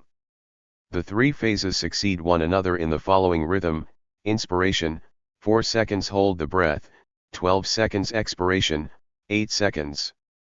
The method which follows, taken from the classical Chinese theater, is basically the most effective and can be used in any position, whereas the two previous ones necessitate lying down. While standing, place the hands on the two lowest ribs.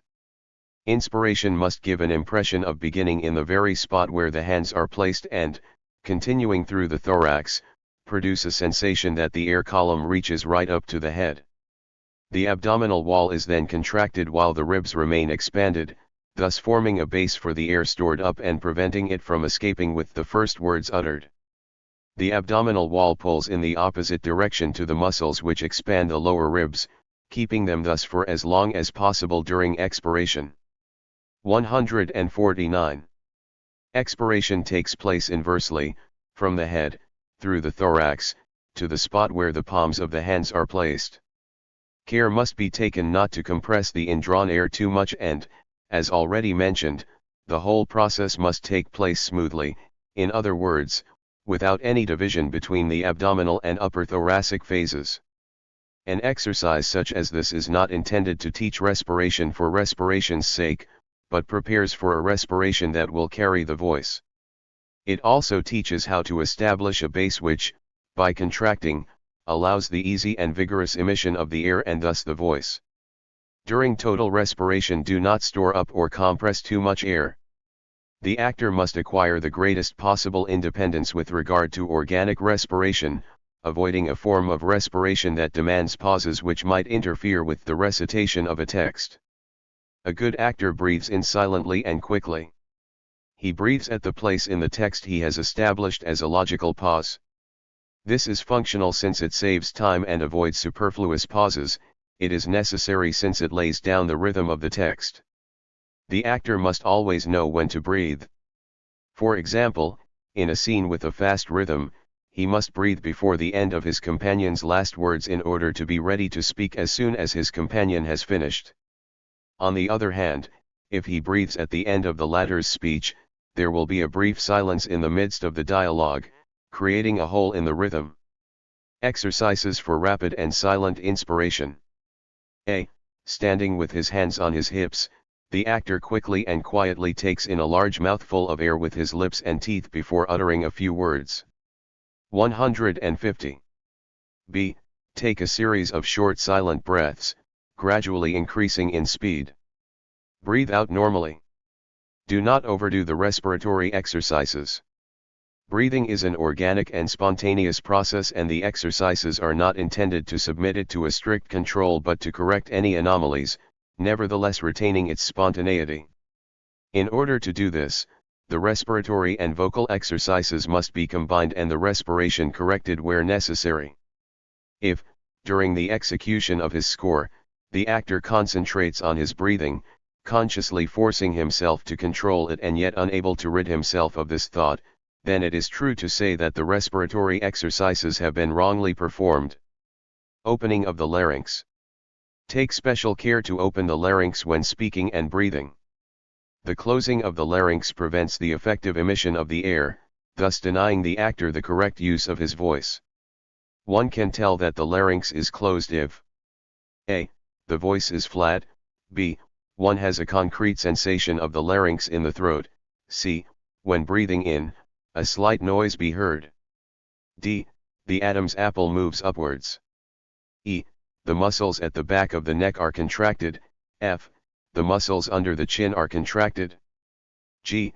The lower jaw is too far forward or too far back. 151.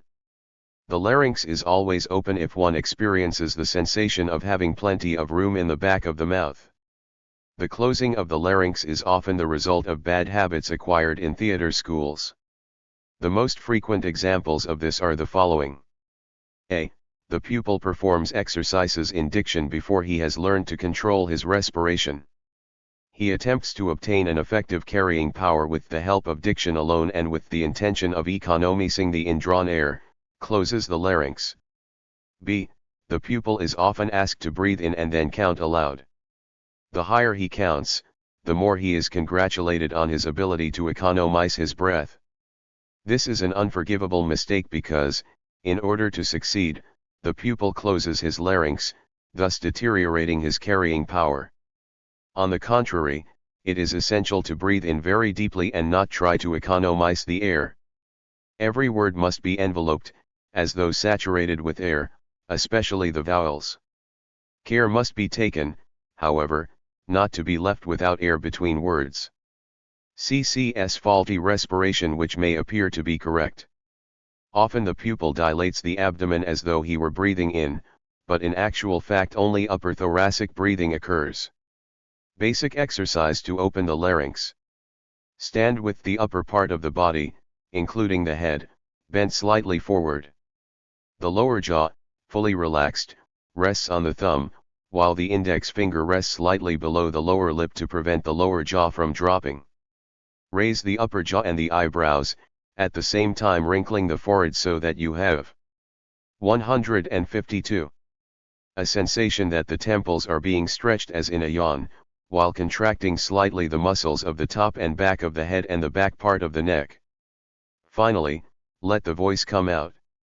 Throughout the whole exercise check that the muscles beneath the chin are relaxed and soft, the thumb supporting the chin must meet no resistance whatever. The errors one usually comes across during this exercise are, the contraction of the muscles of the chin and front part of the neck, the incorrect position of the lower jaw, the relaxing of the head muscles and the dropping of the lower jaw instead of the lifting of the upper jaw. Resonators. The task of the physiological resonators is to amplify the carrying power of the sound emitted. Their function is to compress the column of air into the particular part of the body selected as an amplifier for the voice. Subjectively one has the impression that one is speaking with the part of the body in question, the head, for example, if using the upper resonator. In reality, there is an almost infinite number of resonators, depending on the control the actor has over his own physical instrument. We shall limit ourselves here to mentioning just a few. A. The upper or head resonator, which is the one most employed in European theater. Technically, it functions through the pressure of the flow of air into the front part of the head. One can easily become aware of this resonator by placing the term resonator is purely conventional. From a scientific point of view, it has not been proved that the subjective pressure of the indrawn air into a determined part of the body causes this area to function objectively as a resonator. Nevertheless, it is a fact that this subjective pressure, together with its obvious symptom, modifies the voice and its carrying power. 153. B. Hand on the upper part of the forehead and enunciating the consonant M, when one should be able to feel a definite vibration.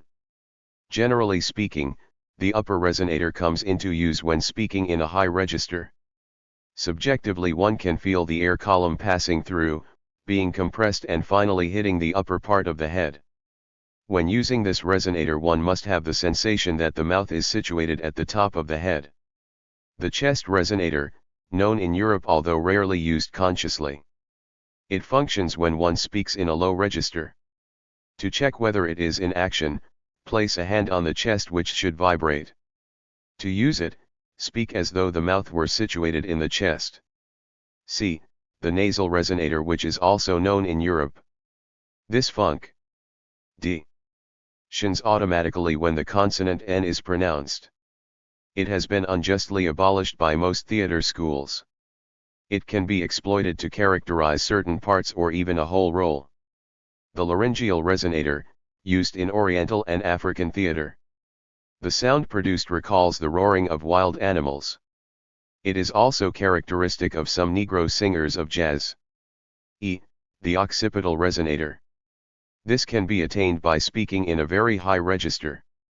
One projects the flow of air towards the upper resonator and, while speaking in a continually mounting register, the flow of air is then directed towards the occiput. During training, one can reach this resonator by producing a high-pitched mewing sound. This resonator is commonly used in classical Chinese theater. In addition, there exists a series of resonators which actors often use unconsciously. For example, in so-called intimate 154 acting, the maxillary resonator comes into use.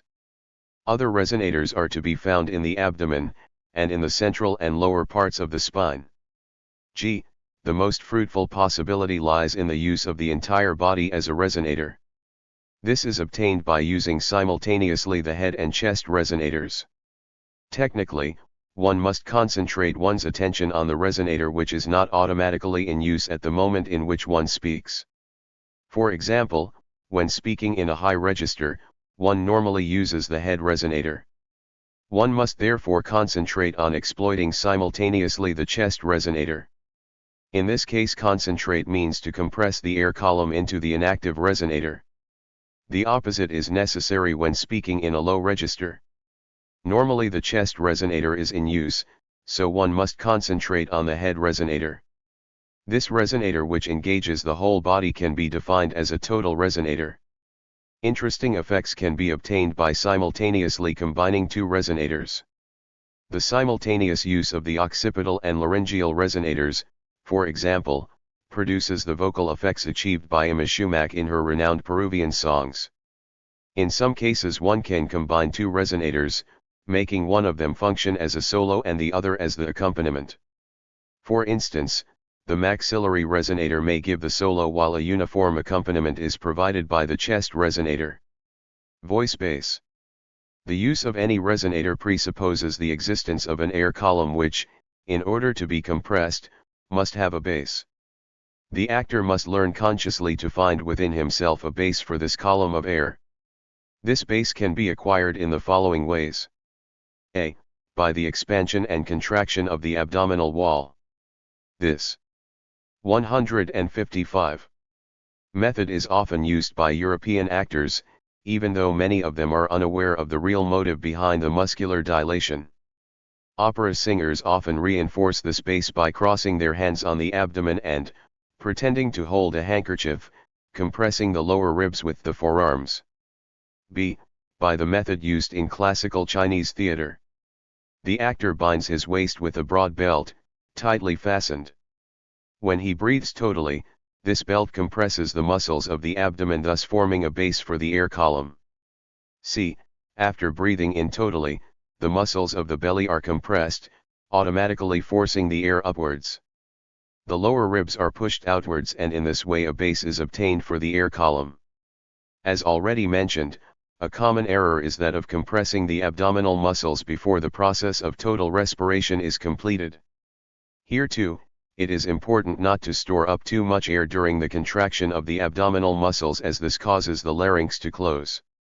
If the abdominal muscles are not contracted sufficiently slowly, a feeling of giddiness is experienced. There are many more methods for creating a base for the air column. The actor must master many of these in order to be able to alternate them according to the role and the circumstances. Placing the voice. There are two different ways of placing the voice, one for actors and another for singers, since their tasks are quite distinct.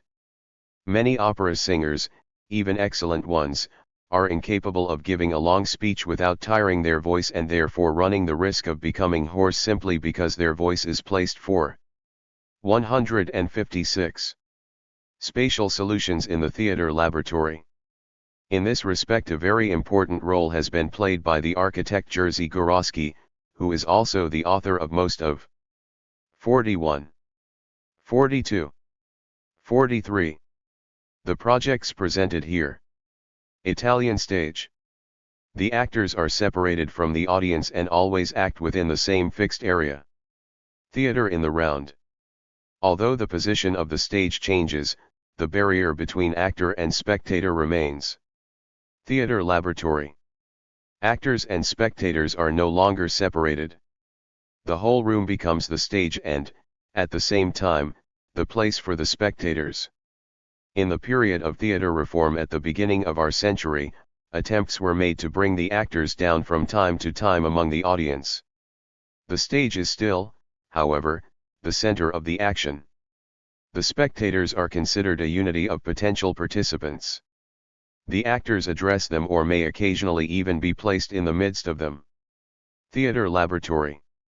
Here the producer always keeps in mind that he has two ensembles to direct, the actors and the spectators. The performance results from an integration of these two ensembles. 47. Traditional Italian stage, the space is only partially exploited. 48 to 49. The osmosis of the actors and spectators also causes the spectators to observe one another. Here are two examples of the acoustic and visual relationship B49. Between them. 50. Relationship between the actors and the spectators. The latter are integrated in the scenic action and are considered as specific elements of the performance. By spectators. Sent actors. Singing and not for speaking. Theater schools often make the mistake of teaching the future actor to place his voice for singing. The reason for this is often that the teachers are ex-opera singers and that frequently a musical instrument is used to accompany the vocal exercises. Organic exercises. Previous observations which warn against depriving the actor of his organic respiration are also valid for the resonators, the penning of the larynx and the voice base. The aim of the exercises 3 to make the actor aware of his potential diapason. It is essential for him spontaneously and almost subconsciously to exploit these possibilities while executing the score of his role. Often happens that the actor who performs his exercises badly, controls his voice, listening to himself. This blocks the organic process and can give rise to a series of muscular tensions which, on their turn, prevent the correct emission of the voice. A vicious circle is created. In the desire to use his voice correctly, the actor listens to himself, but by so doing, the whole vocal process is blocked and the correct mission of the voice becomes impossible. To avoid this, the actor must learn to control his own voice, listening to it not from within himself but from the outside. With this aim in view, an effective exercise is to utter a sound, directing it against a wall and listening to its echo. One does not listen passively to the show, however, but consciously shapes it by moving nearer or further from the wall, guiding it higher up or lower down at will and changing resonators, timbre, intonation. Order to exploit organically one's respiratory and vocal apparatus according to the multiple demands of the role, individual search must be carried out. One must determine which images and associations produce, in a certain actor, the opening of a vocal apparatus. 165. For example, in some actors, the upper resonator is automatically set in action when, while speaking, they direct the voice towards the ceiling with the hands, literally pushing the voice upwards. Similarly, one of the lower resonators may be set in motion by letting the hands direct the voice towards the ground. The actor must always aim at spontaneous vocal reactions rather than ones which are coldly calculated. The following exercises are helpful in this respect. A. Use the voice to create around oneself a circle of hard or soft air, With the voice build a bell which becomes successively larger and smaller, send a sound through a wide tunnel, then a narrow tunnel, etc. B. Vocal actions against objects.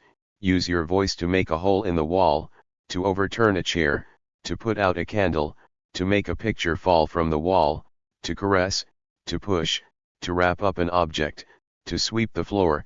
Use the voice as if it were an axe, a hand, a hammer, a pair of scissors, etc. Vocal imagination.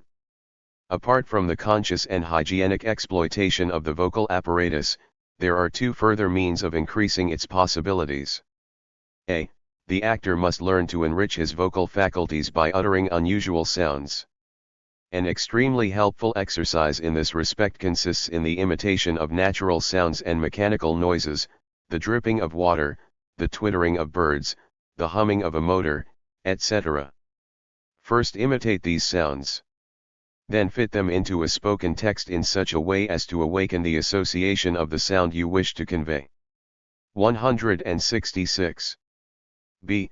The actor should develop the ability to speak in registers that are not his natural ones, i.e. higher or lower than normal. This does not merely mean methodically and continuously raising or lowering the voice to inhabitual registers but, in specific cases, operating artificially with unnatural registers without in any way hiding their artificiality. Another useful way of artificially attaining other registers is the parroted imitation of the voices of women, children, old people, etc.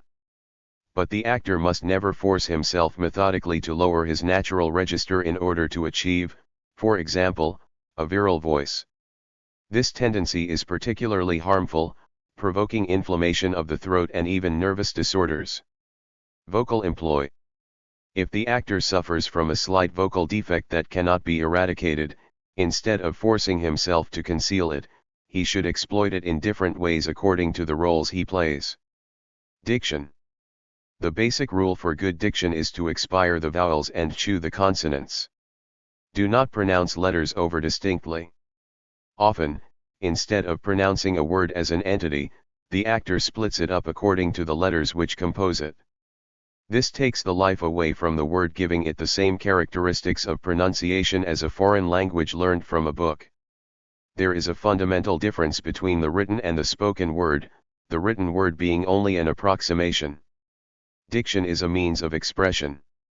The multiplicity of types of diction existing in life should also be found on the stage.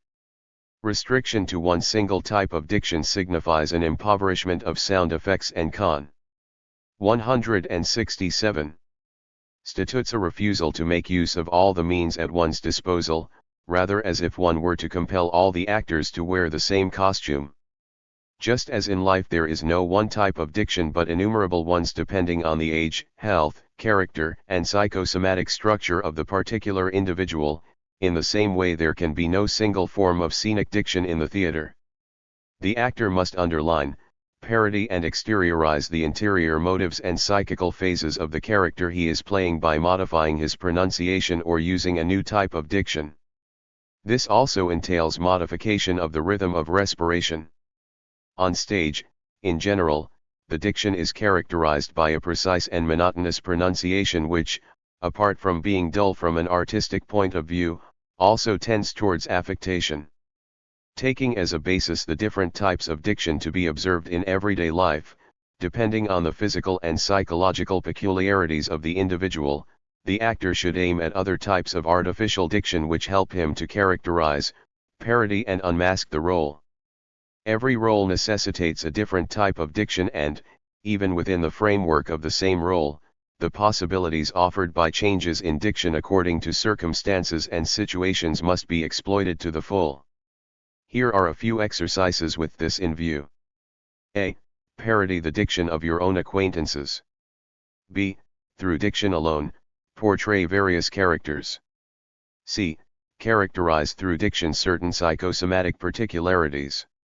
The tendency to lay too much stress on consonants is erroneous. It is the vowels that should be stressed. Overemphasis of the consonants causes the larynx to close. When, in practicing diction, it is necessary to stress the consonants, the vowels should 168. Actors training. Also be stressed proportionately. Every sentence should be emitted like a long respiratory wave which prevents the larynx from closing. Only when whispering is stress laid on the consonants which may, in this case, be emphasized. Exercises in diction should never be practiced on the text used in the performance in order to avoid distorting its interpretation. The best training in diction is obtained in one's private life. The actor must pay continual attention to his pronunciation, even outside the environment of his work. Another effective exercise for diction is to read a sentence very slowly, repeating it again and again, faster each time, without cutting short the vowels. Exercises in rhythm control can be performed with the help of a metronome or one's own pulse. The same speed should be kept up right to the end.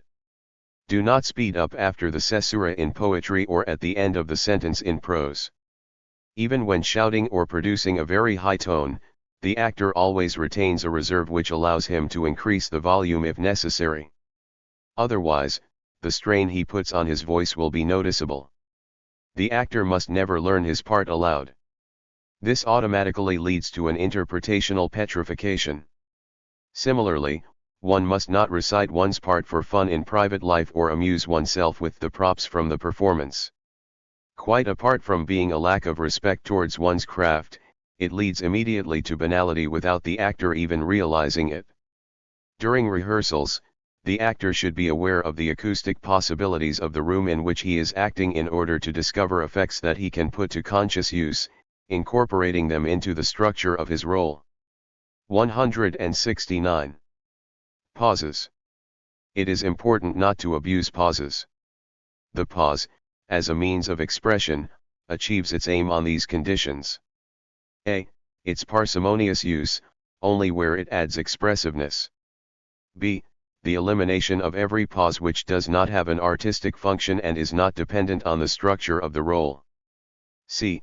The shortening of respiratory pauses which must always be rapid and smooth. It is advisable to make these coincide with the logical pauses. D. Priority being given to the artificial or false pauses created by an interval. By interval is meant the transition from one tone of voice to another. The actor must always practice the short intervals which are far more difficult than the long ones. Exploitation of errors. The actor must have the presence of mind rapidly to insert into the structure of the role any mistakes involuntarily committed during the performance. Instead of stopping or beginning again, he must continue, exploiting the error as an effect. For example, if an actor pronounces a word wrongly, he should not correct himself but repeat the mistaken pronunciation in other words in other passages so that the spectator understands it as an effect within the structure of the role. This technique naturally demands a command of one's reflexes and also a quality of improvisation. Technique of pronunciation.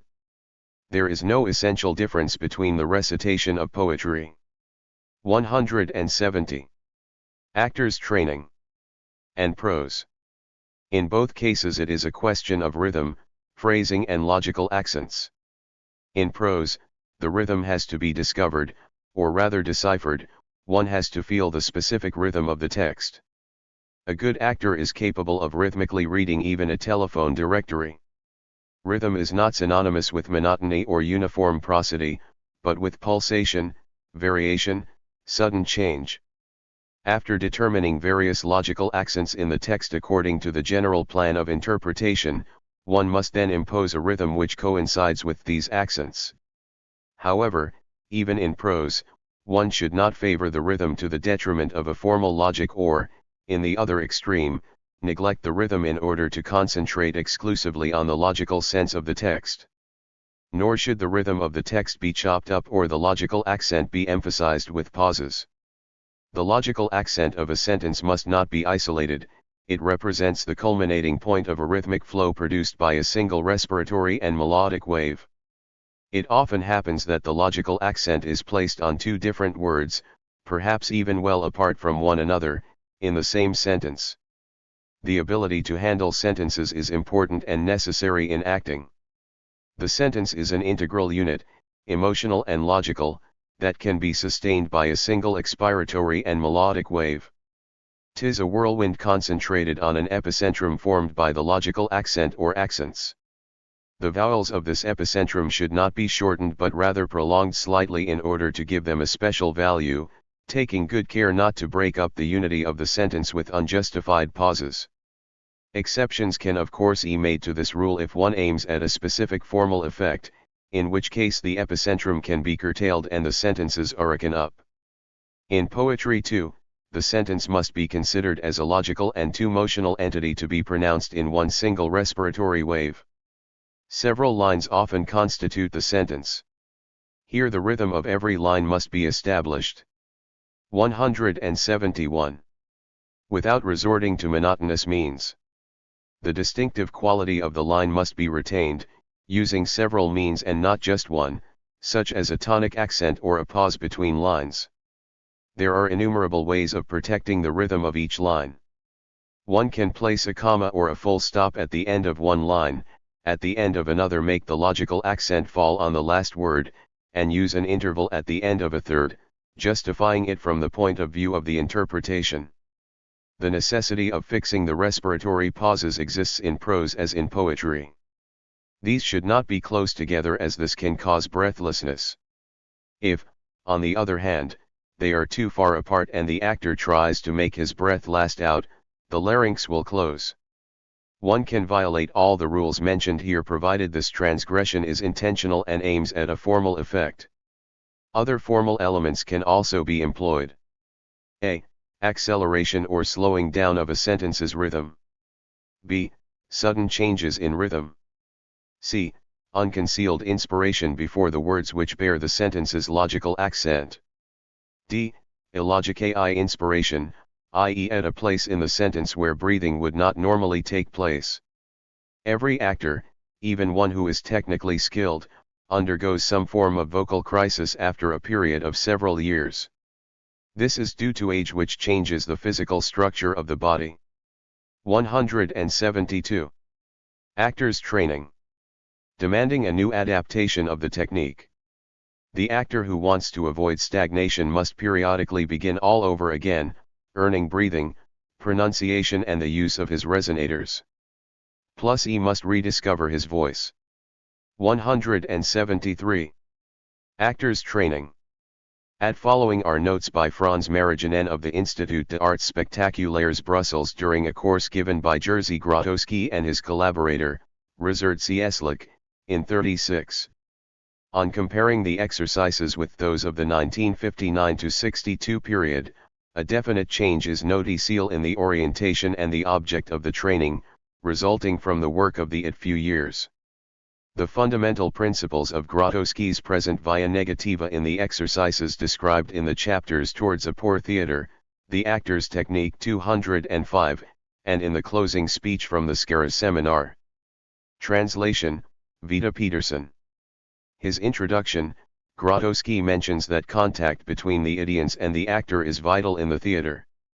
With this in mind he starts his lessons with the motto, "The essence of theatre is the store." His actions and what he can achieve is lecture scheme, and the various exercises are based on many 2 Argentine pesos of experience and on scientific and methodical research to the techniques of the actor and his physical presence on the stage. Vocal exercises begin with, Grotowski makes some remarks about the attitude be adopted towards one's work. He demands absolute silence om all who are present in the room, both actors and audience. Auteur must be restrained even though at first the exercises may resemble something from a circus performance. Those who are not familiar with his method may receive this impression, but it is lickly expelled once one has attended a few lessons and seen the results achieved. The audience, in this case the people who, not take an active part in the exercises, must be invisible and audible to the pupils. Emulation of the voice. Each pupil chooses a text and is free to recite, sing, or even shout. 175. It out. This exercise is performed in unison. In the meantime, Grotowski walks around amongst the pupils, sometimes feeling their chests, backs, heads or abdomens while they are speaking. Nothing escapes his notice. After this exercise, He picks out 4 student actors. The others go back to their places in absolute silence, from where they are to watch the progress of their fellow students. Grotowski places a student in the center, the pupil recites a text at will, his voice gradually increasing in volume. The words must resound against the ceiling as though the upper part of the skull were talking. The head must not be tilted back as this causes the larynx to close. Through the echo, the ceiling becomes the partner in the dialogue, which takes the form of questions and answers. During the exercise, Grotowski leads the pupil by the arm round the room. Then begins a conversation with the wall, also improvised. Here it becomes evident that the echo is the answer. The whole body must respond to the echo. The voice originates in and issues from the chest. Next, the voice is placed in the belly. In this way a conversation is held with the floor. Position of the body, like a fat, heavy cow.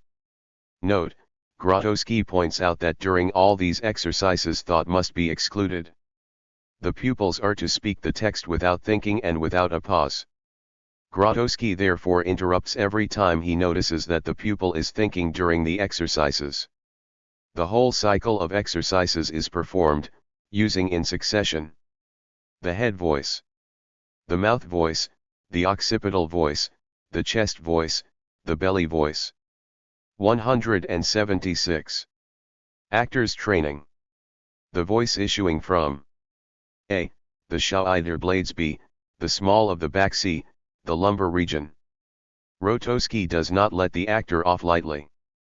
While the latter is yaking, he moves around him, stimulating and kneading serine parts of the pupil's body, thus releasing living impulses which automatically carry the voice. 1. Rhythm of the exercises is very fast. The whole body must be engaged in the exercises, even in the vocal ones. Any relaxation exercise consists of an improvised conversation with the wall, completely free of all tension. The pupil must constantly be aware that the echo is caught. Is remarkable how Cieslik, Grotowski's main actor and closest collaborator, who must have performed and watched the exercises innumerable times, follows the progress of the pupils with i.e. greatest interest and attention. Tiger exercise. His exercise is obviously intended to make the pupil let himself copyright completely and, at the same time, set the guttural resonator 1 action. Grotowski participates in the exercise himself. He plays 1 tiger attacking his prey. The pupil reacts, roaring K a tiger. It is not only question of roaring. His sounds must be based on the text, the continuity of which is important in this kind of exercise. Grotowski, come closer. Text. Shout. Am the tiger, not you. 1 am going to eat you. In this way he goads the pupil and to enter fully into the game.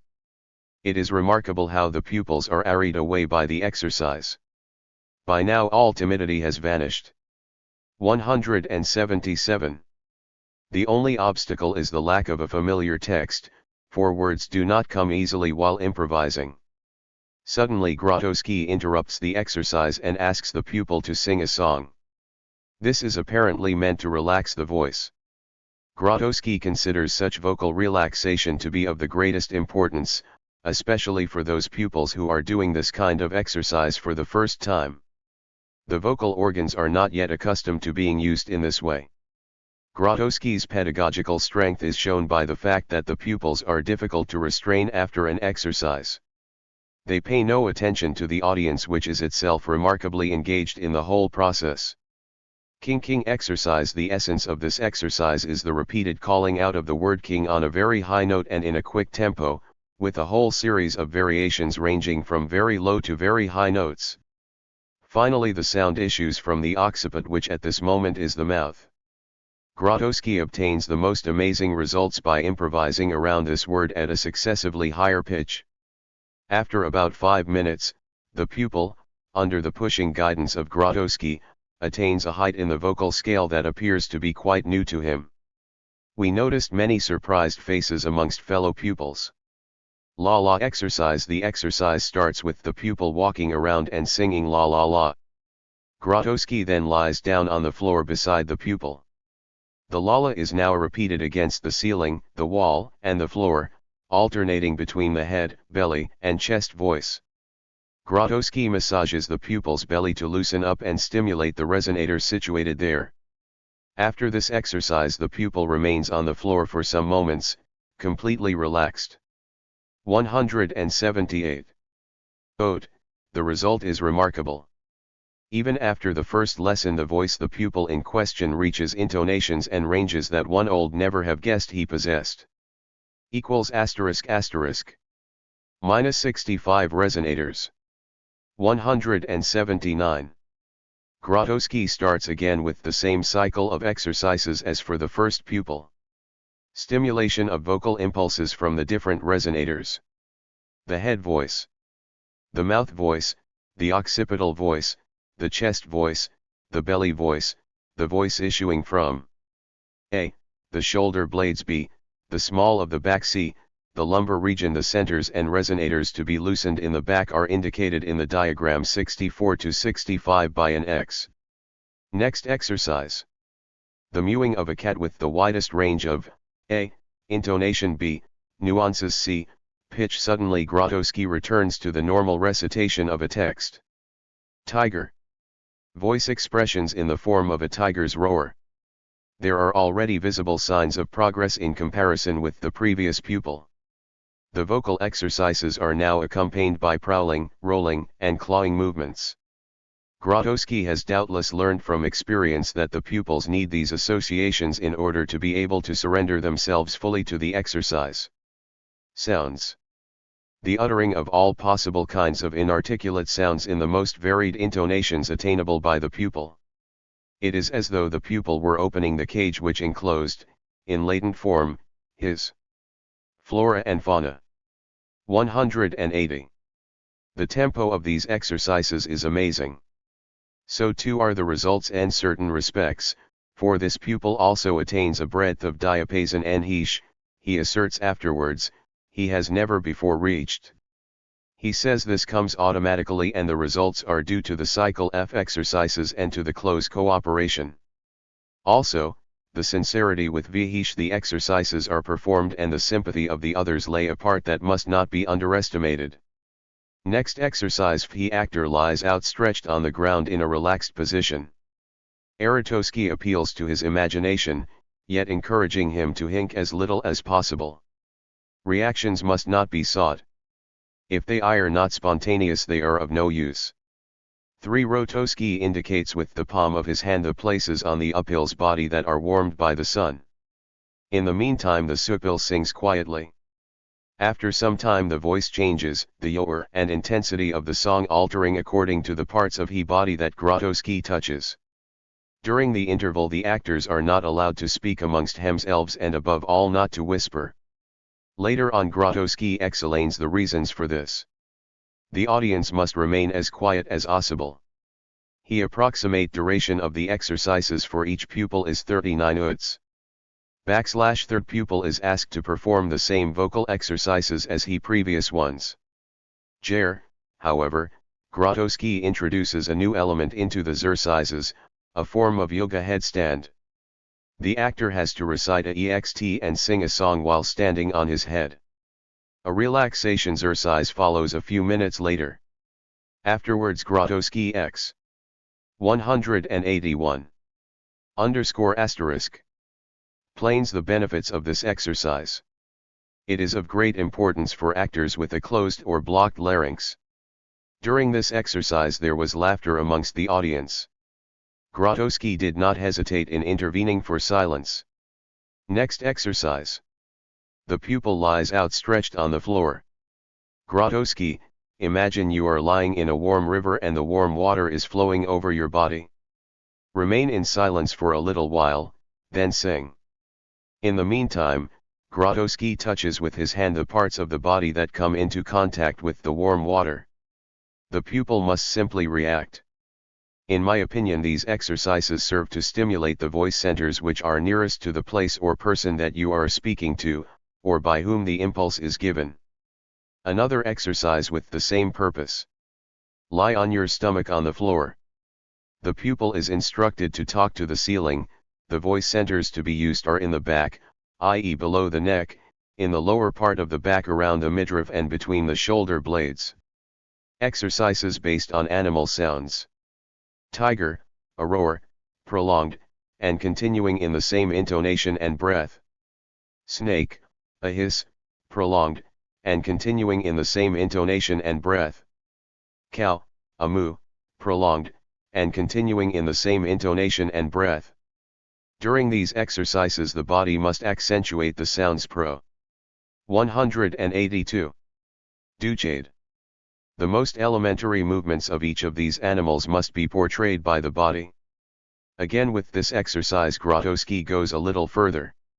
He sets off definite reactions in the pupil by using, for example, an aggressive attitude towards him. Further exercises with animals as their theme. The actor is a bull and Grotowski the bullfighter, with a red pullover that he has found somewhere. The actor must attack while singing. During this exercise Grotowski interrupts for a moment to give some explanations. The actors have a short pause, but are not allowed to speak together or even whisper. Grotowski, all these techniques used with the vocal exercises are the opposite of normal methods. During lessons in diction only consonants are studied. There are special lessons gelling with vowels in which a musical instrument is used, such as a piano.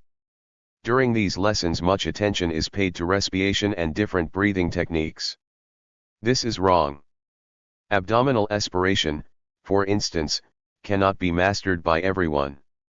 People adapt their respiration according to their human activities. Their activity conditions their breathing. Be careful only to suggest an improved method of respiration to someone who has genuine difficulties with his breathing. It is foolish to impose a specific type of respiration or a certain technique on a person who has 10 problems in this respect. This is what happens in most theater schools. However, the type of respiration a person uses must be ended. Furthermore, there is one absolute rule: bodily activity comes first, and then vocal expression. Most actors work in the opposite order. First you bang on the table and afterwards you shout. The vocal process cannot be free without a well-functioning. 183. Larynx. The larynx must first be relaxed, and then the chin and jaws. If the larynx does not relax and open, you must try to find a way to make it do so. That is why ask the third pupil to stand on his head. If he does this, and at the same time speaks, shouts, or sings, there is a good chance that the larynx will open. Knew an actress who was suffering from a severe vocal crisis. The doctors couldn't help her. Once, in public, gave her some hard blows on the cheek. The result was that she began to sing spontaneously. In this connection a whole process can be mentioned. Contact, observation, stimulus, reaction. In the vocal process, all the parts of the body must vibrate. It is of the utmost importance, and shall go on repeating this, that we learn to speak with the body first and then with the voice. To pick up an object from a table is the conclusion of a complicated process in the body. Observation, stimuli, reactions. The voice is something material. It can be used for everything. All the body's stimuli can be expressed by the voice. Just think of the association possibilities of the voice in connection with the following words, for example: knife, soft, snake, dog. The body must be a center of reactions. We must learn to respond to everything with our body, even to an everyday conversation. We must gradually try to banish all physical formality from our behavior. Crossed arms hamper our reactions. All these things, voice and body expressions, must be learned individually by each of us. Therefore a regular daily checkup of all that concerns our body and our voice is essential. The teacher or advisor should only intervene when difficulties arise. He should. 184. Actors training. Never interrupt the personal process as long as this stands a good chance of achieving results, and certainly not try to change it. The natural physiological process, respiration, voice, movement must never be restricted or obstructed by wrongly imposed systems and theories. Some more remarks regarding the voice. The human voice seeks resounding elements. The body, and especially those parts of it already mentioned, is the first and right place for the resonance of the voice. On est créateur seulement quand on fait de recherches. This is also the case with the theater. For each situation and for its interpretation by the voice you can try to find the appropriate resonance. This applies to the training but not to the preparation of the role. Exercises and creative work should never be mingled. Milieu, the spirit of the age, mentality, can all be serious obstacles to the formation of a good voice. The most elementary fault, and that in most urgent need of correction, is the overstraining of the voice because one forgets to speak with the body. Voice training in most countries and at nearly all schools is wrongly conceived and practiced. The natural voice process is hampered and destroyed. Unnatural techniques are learned and these spoil the original good habits. My main principle is, do not think of the vocal instrument itself, do not think of the words, but react with the body. The body is the first vibrator and resonator. Grotowski, today we shall demonstrate certain exercises that will seem impossible for you to perform at present. Observe Mr. Cieslak attentively. Only observation can help you to master these exercises in a short time. 185. Cieslak's exercise consisted mainly of the following: concentration, rolling and turning of the body, in an upright position, shoulder stands outstretched on the floor, rolling and turning of the body leaps, a whole series of these to be performed without a pause, becoming more and more difficult. Note, the pupils are asked to do these same exercises as best they can. Most of the exercises seem to me to be based on the principle of yoga exercises. More than a coincidental similarity can be observed. Particularly worthy of notice is Cieslak's deep and constant concentration. All his movements have a well-defined direction that is followed by all the extremities and, on closer observation, even by all the muscles. The essential difference between these exercises and yoga is that these are dynamic exercises aimed at the exterior. This exteriorization replaces the introversion typical of yoga. After the leaps, a compulsory pause for relaxation follows. These exercises were collective. Now Cieslak starts to work with each pupil individually. The cat improvisations. Cieslak gives an example: a cat that stretches and relaxes after having slept. The main aim of this exercise, as with many of the others, is to make the vertebral column supple. Grotowski and Cieslak insist on these exercises being done barefoot. It is essential to feel contact with the floor.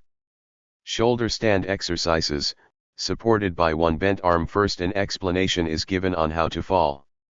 This involves a special technique which, if practiced correctly, allows a painless fall from any position. 186.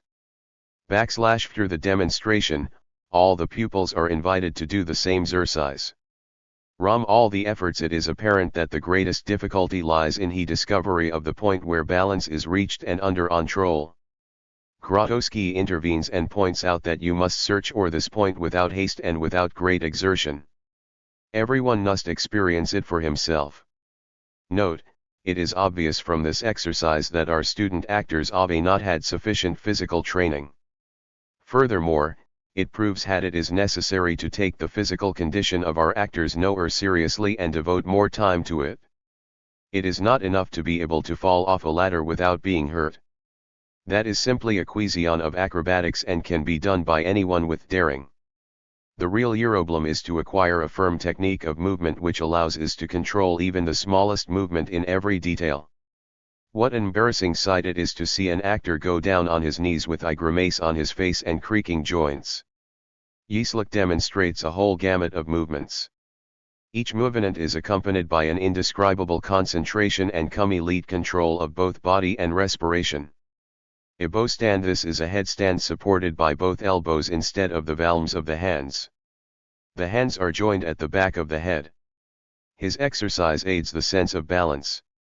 5 to 67 elbow stand. Next exercise. Knee. with the legs slightly apart, the chest arched forward by an impulsion from the loins.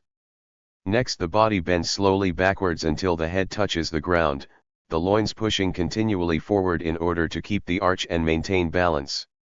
It is also through the pushing forward of the loins that the body lifts itself back to its original position. The chest must remain arched all the time, even in the final position, otherwise the exercise is useless. This is yet another exercise to improve the suppleness of the vertebral column. Shoulder stand. Kneel ready to take the position for the headstand. Make a triangle of the forearms, with the palms of the hands on the back of the head. In the final position, it is the shoulders that are the supporting point. Here again it is of the utmost importance not to hurry. This exercise has the greatest chance of success if one searches unhurriedly for the point of balance. Take your time, Grotowski repeats once more.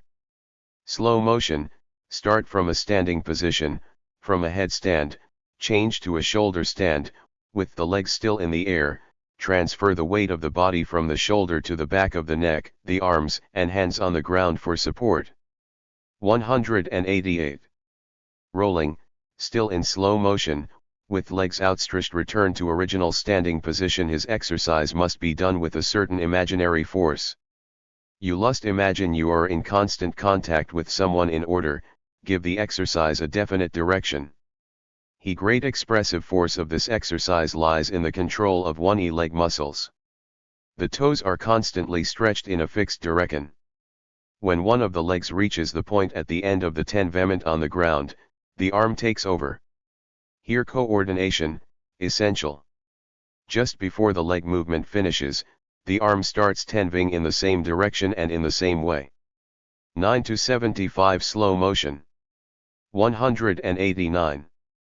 ND/finger exercise 2 slack gives an example of a game with the hands. Amazing. S is a game with a butterfly and a bit of fluff. The arm and hand st be well loosened first. While completely relaxed, the hand is to vibrate by the muscles of the upper arm. Only these SCLES are activated at that moment. Ring the exercise. One hand is continuously in full action. The left hand is the protecting one and the right hand the grasping one. Exercise consisting of the coordination of various parts of an gyratory cycle process is as follows: to embrace, to take for oneself, to possess, to protect. These elements must be linked together in a coordinated movement. It is of the greatest importance that the vertebral be continuously activated throughout this exercise. The vertebral column is the center of expression. The driving impulse, Weaver, stems from the loins. Every live impulse begins in this region, even if invisible from the outside. Lowing Cieslak's example, the pupils are made to repeat the ses, first individually and then in pairs. In the latter case attain association already exists, to embrace, to take, to push away. Have already pointed out Grotowski's all-important principle, st the body and then the voice. Here he emphasizes once again W. In this exercise it is essential that the body begin the movement which is then taken up by the hands. The hands are, in a 1se, a substitute for the voice. They are used to accentuate the 191. Body's objective, the movement's impulse coming from the vertebral column. Thus the exercise must start in the body, the vertebral column and the trunk. This process must be visible. The last part of the exercise is the pushing away. The pushing away is the result of the whole process and is done by the hands. It must be a concrete movement. The impulse, however, must precede the movement itself. This impulse must visibly come from the body. It originates and develops in the loins. The hands do not come into action before the end of the process. For the actor, the core of the exercise is to be conscious of the fact that an internal pushing away must take place before the actual pushing away. This exercise too must be done slowly, unhurriedly.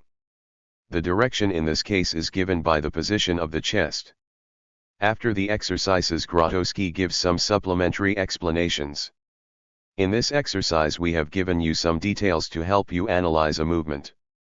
Hope it is clear from this that it is very important never to do anything that does not harmonize with your vital impulse, something you yourself cannot account for.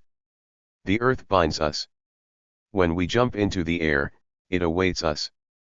Everything we undertake must be done without too much haste, but with great courage, in other words, not like a sleepwalker but in all consciousness, dynamically, as a result of definite impulses. We must gradually learn to be personally responsible for all we do. We must search. All these exercises can be enriched with new elements and personal experiences if we search for them. This searching must be directed particularly towards the adaptation of the body to the gesture and vice versa. Our body must adapt itself to each movement. Grotowski insists on all his exercises being executed with a minimum of clothes on. Practically naked. Nothing must hinder our movements. Above all, no shoes of any kind, for these prevent the 192 T from living, from moving. Our feet must touch the floor. 3 Contact must make them live. Se more Grotowski returns to his golden rule, our whole body st adapt to every movement, however small. Everybody must seed in his own way. No stereotype exercises can be imposed. Pick up a piece of ice from the ground, our whole body must ct to this movement and to the cold. Not only the fingertips, not why the whole hand, but the whole body must reveal the coldness his little piece of ice. Their series of exercises follows. These are executed by Cs and they show how the body has to adapt to each movement. The exercises that were practiced in detail and separately in the former lessons, are now executed by CS in one coordinated movement. He links them up in one complete cycle. His entire body adapts itself to each movement, to the slightest detail. Unbroken concentration and control of all his muscles, and are many. He works through the whole cycle, improvising it. This lasts for about 15 minutes. And you master these exercises so that you can execute this LE without too much technical hindrance. You can begin combine them with an improvisation. The exercises are then pretexts or, in Grotowski's words, details. While preferred the exercise CS linked all these details into an improvian without any preparation. No preparation is allowed. Why authenticity is necessary, absolutely obligatory. The improvian must be completely unprepared, otherwise all naturalness be destroyed. What's more, the whole improvisation has no SE if the details are not executed with precision. Connection between the exercises and the performance exercises only serve as a springboard for the situations and details of the play. On stage you have to be individual. The exercises adapted to the situations of the play must have a perso. 193. NAL cachet, and the coordination of the various elements must also be individual. That which comes from the inside is half improvised.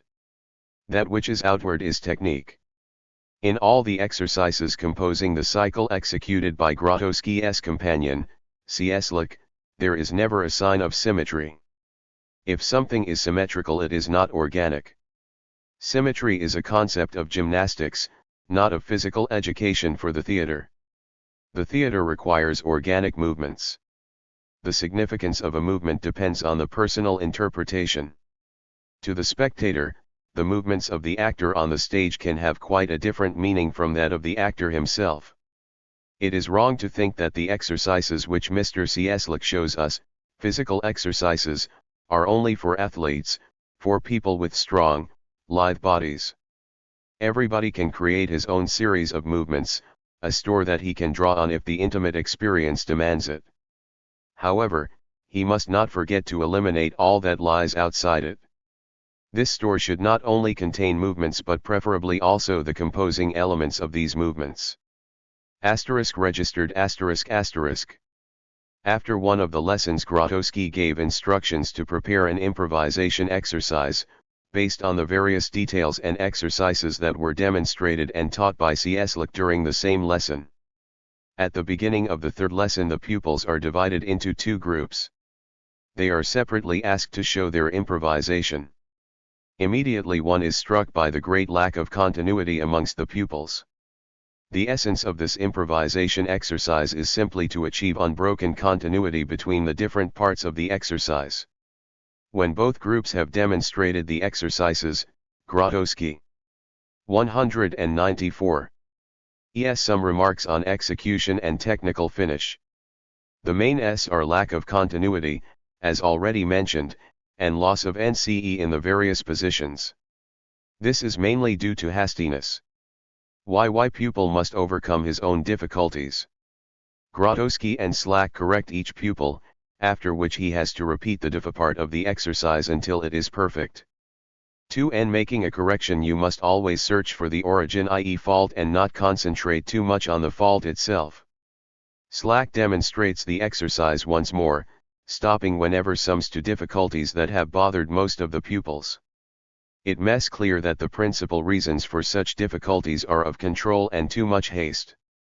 Way in which Grotowski always involves the pupil himself in discovery of faults and unnecessary movements is remarkable. Either they try to perfect the exercises. Thus Slack draws attention to a girl who, as she meets the floor in a somersault, easily does not know why she is doing it. This is an error. Association was present. She repeats the exercise and Slack's out that the fault is due to a technical obstacle. A certain year was prepared in advance and blocked the whole conti of the exercise. Prepared gestures must be avoided. Only one moment the gesture is made must it link up with the spontaneous association. ULT that is due to the weakness of the abdominal muscles can eliminated by a slight alteration, for example, by the unnoticed ort of the hands. This is only done to improve the technical ornaments. Technical faults do not interfere with the association. SH comes at a later stage. Slack illustrates this with an XL. One while lying stretched out on the floor as part of an exercise, must be conscious all the time of having a reason for doing. You must associate it with something. And coordinating the parts of the exercise, you must constantly for the best method of coordination without trying to find associations at that moment. Only through perfect control of different exercises can you perform the whole cycle around. 195. An association you have already found. The score of the separate exercises is not fixed. Everyone must experiment for himself in order to find out the right positions and methods of execution. This is the essential basis for the education of actors. Relaxation of the tired vertebral column.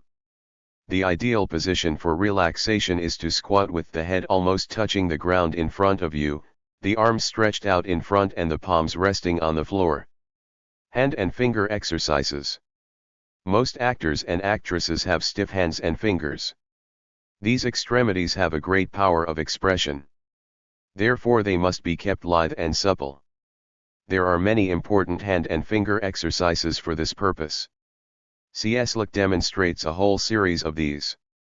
Grotowski begins with vocal exercises. These are specially intended for those pupils who did not have a chance to participate previously. The 4 pupils who went through the whole cycle at the beginning start with this once again, this time without interruption. 196. Stimulation of the voice, obtaining an echo, conversation with the wall, the ceiling, the floor, etc. Jerzy Grotowski gives some explanation. If you expect an answer from the wall in the form of an echo, your whole body must react copyright this possible answer.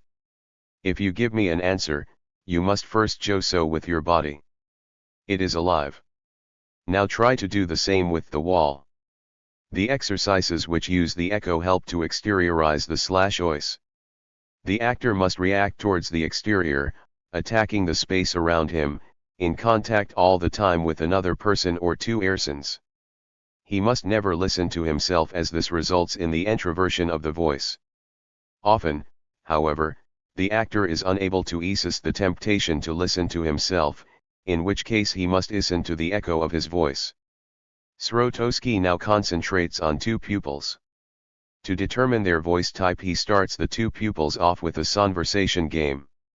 The game begins with the thorough mutual observation of both partners, whereby they must find out with which parts of the body they will talk to each other.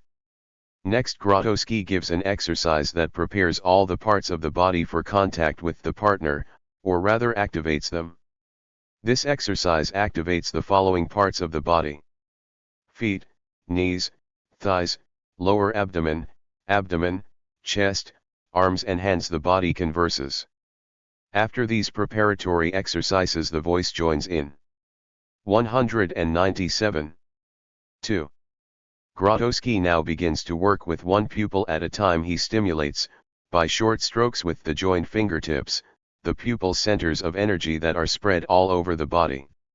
In this connection, the main places are between the shoulder blades, the lower part of the back, the head, top and occiput, the chest, at the sides where the ribs are attached. The actor must be able to arouse these stimuli and activate them by repeated exercise.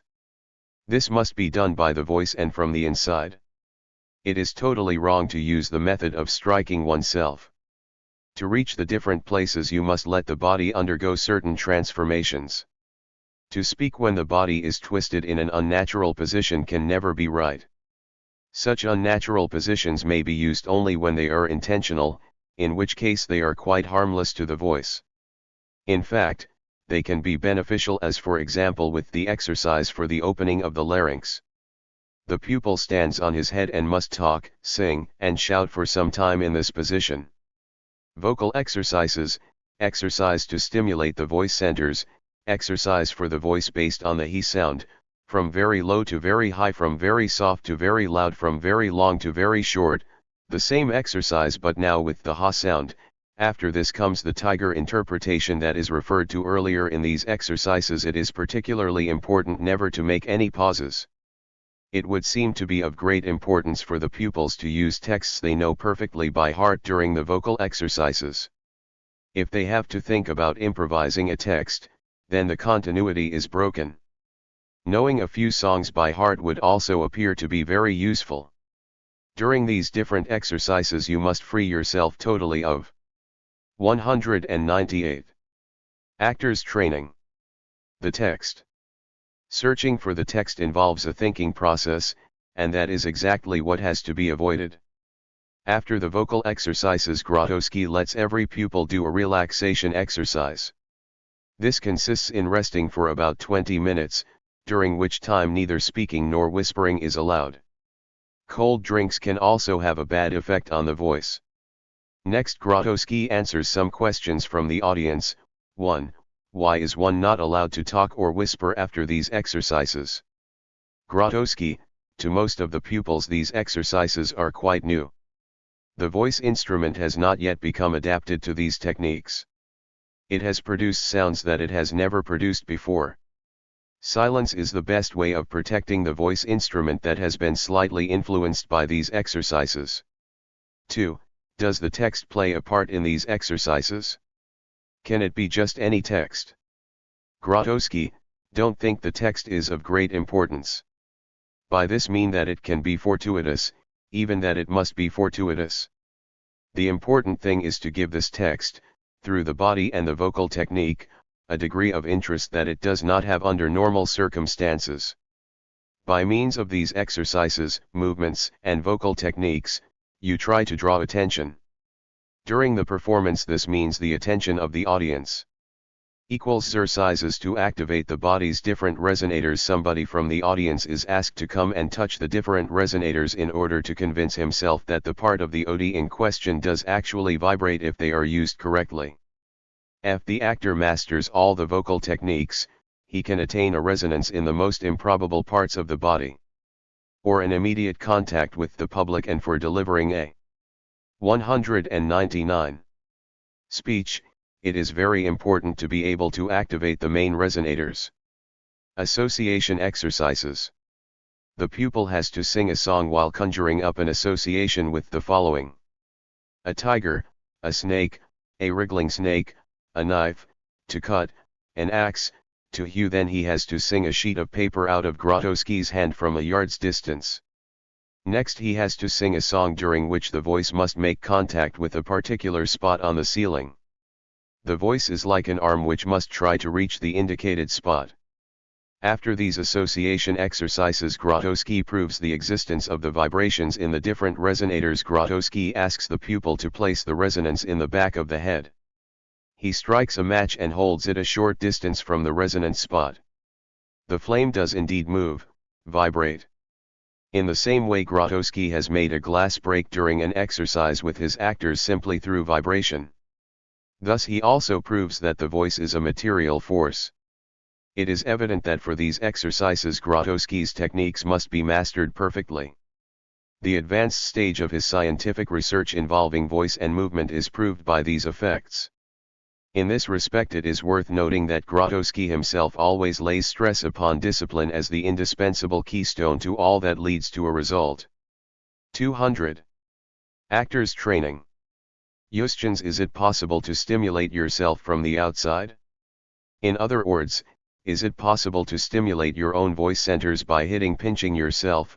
Grotowski: this is impossible, even dangerous. You hereby see your natural attitude. In trying to reach these different places, our body is automatically placed in an unnatural position, and consequently the vocal organs cannot execute their function normally. My experience of this method, think, may also go so far to point out the psychological repercussions resulting from his mistaken practice. If you begin to stimulate and activate your VN voice centers, there is a risk that, because of a sporadic salt, you may begin to think this method effective, in spite of all the dangers it involves for the voice and the organs that produce form the voice. In this respect, think may even speak of written narcissism. You have given us a number of technical details, but what out your philosophy of art, Grotowski? A philosophy always comes after technique. Me, do you walk home with your legs or your ideas? There are many actors who, during rehearsals, like to enter into scientific and stilted discussions about art and so on. These actors, through these discussions, to hide their lack of engagement, their lack of a maximum exertion. If you give yourself telly during a rehearsal you do not want to discuss. In discuss too, and you hide yourself behind a false mask. This interruption, Grotowski continues with the lesson. The following exercises, the emphasis will be laid upon associations and the adaptation of the voice to these associations. Grotowski points out that all symmetry of movement must be avoided. Actors are educated for the theater and not for gymnastics. 201. Associations. 1. Think of a cow in a meadow. Take the position of this cow. Stomach downwards. Adapt your voice. Talk to the ground as a cow would. Place the voice in the abdomen, but wait for an answer, an echo, from the floor. 2. Think of a singing tiger. Sing a song and roar the notes, without forgetting the melody. In spite of these associations, pay attention to the fact that the body must act first. The body must, by seeking for the position and the direction, facilitate the task of the voice. Mask. Grotowski: sing your name. Joseph. Sing Joseph. Evoke this Joseph. Who is he, this stranger? Go on singing your name, Joseph, asking, Joseph, who are you? What are you? Find the mask of Joseph's face. Is this really Joseph's mask? Yes, this is the essential Joseph. And now it is this essential Joseph, his mask, that sings. We notice that the pupil's voice changes, deepens, and becomes unrecognizable. Asterisk 2:2. After a short pause, all the pupils are invited to come forward. Grotowski asks them to think of an animal which each must choose, bearing in mind his preference or his affection for that particular animal. After a short period of concentration, he must try to express the sounds the chosen animal can make, but this process must first pass through the whole body. In other words, the body must adapt itself organically to the impulses that precede the sound. So it is necessary first to express the animal with the body. Analysis of the exercise. 1. Gradually start to seek for the chosen animal with the body, do not hurry. 2. If you think you have found the animal's right impulses, then 202. Begin to activate the voice. Start to give the animal voice through a text, or a song. Enact the love-making of two animals. Use the voice. Leer the body is all the more the principal factor. The second part of the exercise starts with the voice. This means that one must first catch and work out the impulses for some time until they are so strong that you must give voice to them. The next exercise, each pupil has to compare himself to a plant or a tree. This process inevitably starts on the ground. How does plant grow? The plant talks, the plant sings, the silence of a plant, the silence of a tree. This silence can be heard, says Grotowski. The wind in the trees, the wind becomes stronger, becomes storm, the whole wood moves. Suddenly he interrupts the different interpretations and passes on another aspect. The tree sings in the sun, in the tree birds are singing ll. These different interpretations take place with movement and xt. 3. Grotowski points out the danger that lurks behind this kind of exercise. In these exercises, it is easy to cheat and avoid the natural impulses, simply imitating from outside the form of the plant. You, of course, begin by composition, but this is a different exercise. Thinking is not allowed in these exercises either. You must immediately work out the first impulse within yourself, even if the assault differs widely from that of your colleagues.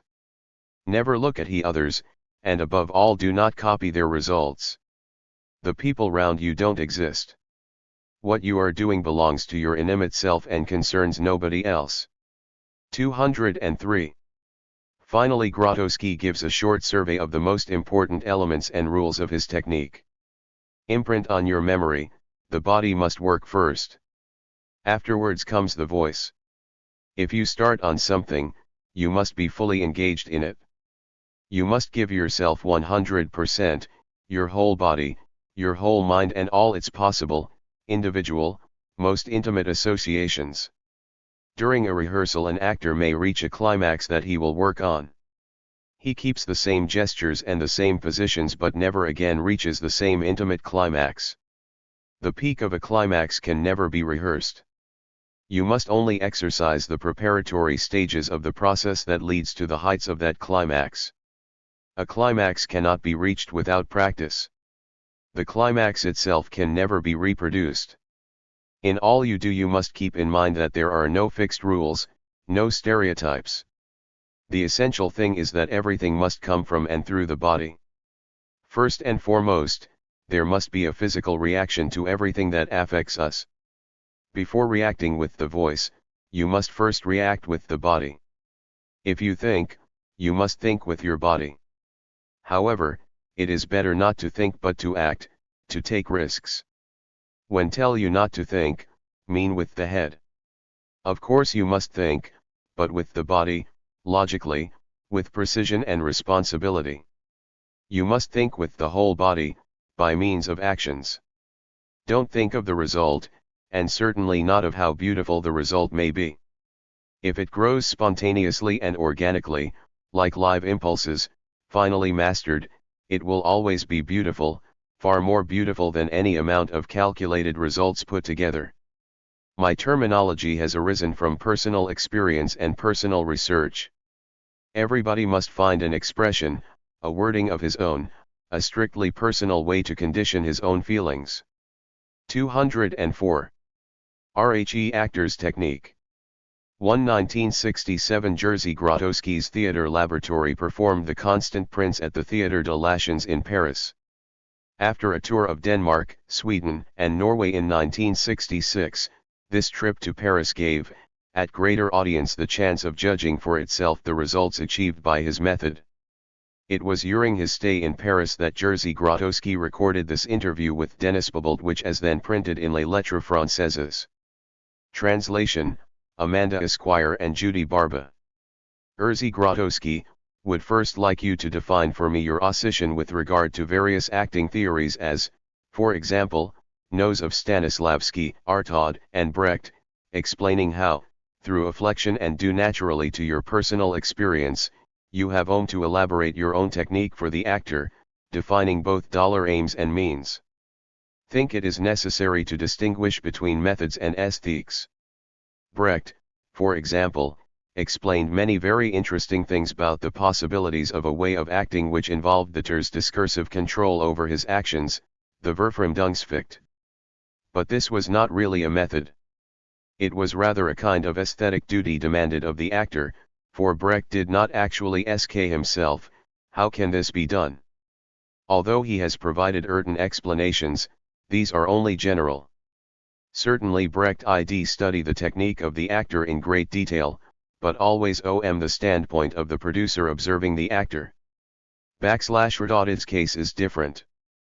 Todd presents an indisputable stimulus where research relative to the possibilities of the actor is concerned, but what he proposes are in the end only visions, a 205 sort of poem about the actor, and no practical conclusions can be drawn from his explanations. Todd was well aware, as we know from his essay on Athletisme effective in le theatre et son double, that there is an authentic parallelism between the efforts of a man who works with his body and the psychic processes. He knew that the body possesses a center that decides the reactions of the athlete, and those of the actor who wants to reproduce psychic efforts through his body. But if one analyses his principles from a practical point of view, one discovers that they lead to stereotypes, a particular type of movement to exteriorize a particular type of emotion. In the end this leads to clichés. But there was no cliché when Todd was doing his research and, as an actor, observed his own reactions, seeking an escape from the exact imitation of human reactions and calculated reconstructions. But let us consider his theory. It certainly contains a useful stimulus. However, if one treats it as a technique, one ends in clichés. Todd represents a fruitful starting point for research and an aesthetic point of view. When he asks the actor to study his breathing, to exploit the different elements of respiration in his acting, he is offering him the chance of widening his possibilities, of acting not only through words but also through that which is inarticulate. This is a very fertile aesthetic proposition. It is not a technique. There are, in fact, very few acting methods. The most developed is that of Stanislavski. Stanislavski propounded the most important questions and he supplied his own answers. Throughout his numerous years of research his method evolved, but his disciples did not. Stanislavski had disciples for each of his periods, and each disciple stuck to his particular period, hence the discussions of a theological order. Stanislavski was always experimenting himself and he did not suggest recipes, but the means whereby the actor might discover himself, replying in all concrete situations to the question, how can this be done? This is essential. He 206. The actor's technique naturally brought all this about within the setting of the theater of his country, his time, of a realism which, an interior realism, an existential realism, or rather an existential naturalism. Charles Dullin also devised many good exercises, improvisations, games with masks, or again exercises with such aims as man and plants, man and animals. These are very useful for the preparation of the actor. They stimulate not only his imagination, but also the development of his natural reactions. NIS, however, does not constitute a technique for the formation of the actor. What then is the originality of your position in relation to these diverse conceptions? Conscious systems in the field of acting ask the question, how can this be done? This is as it should be. A method is the consciousness of this how. Believe that one must ask oneself this question once in one's life, but as soon one enters into the stales it must no longer be asked for. At the very moment of formulating it, one begins to create stereotypes and clichés. One must then ask the question, what must not do? Technical examples are always the clearest. Let us take respiration. If we ask the question, how should breathe, we will work out a precise, perfect type of breathing, perhaps the abominable type. It is indeed a fact that children, animals, people who are closest to nature, breathe principally with the abdomen, diaphragm. But then we come to the second question, what art of abdominal respiration is the best? And we could try to. 207. Discover among numerous examples a type of inspiration, a type of expiration, a particular position for the vertebral column. This would be a terrible mistake, for there is no perfect type of respiration valid for everyone, nor for all psychical and physical situations. Breathing is a physiological reaction linked with specific characteristics in each of us and which is dependent on situations, types of effort, physical activities. It is the natural thing for most people, when breathing freely, to use abdominal respiration. The number of types of abdominal respiration, however, are unlimited. And of course there are exceptions.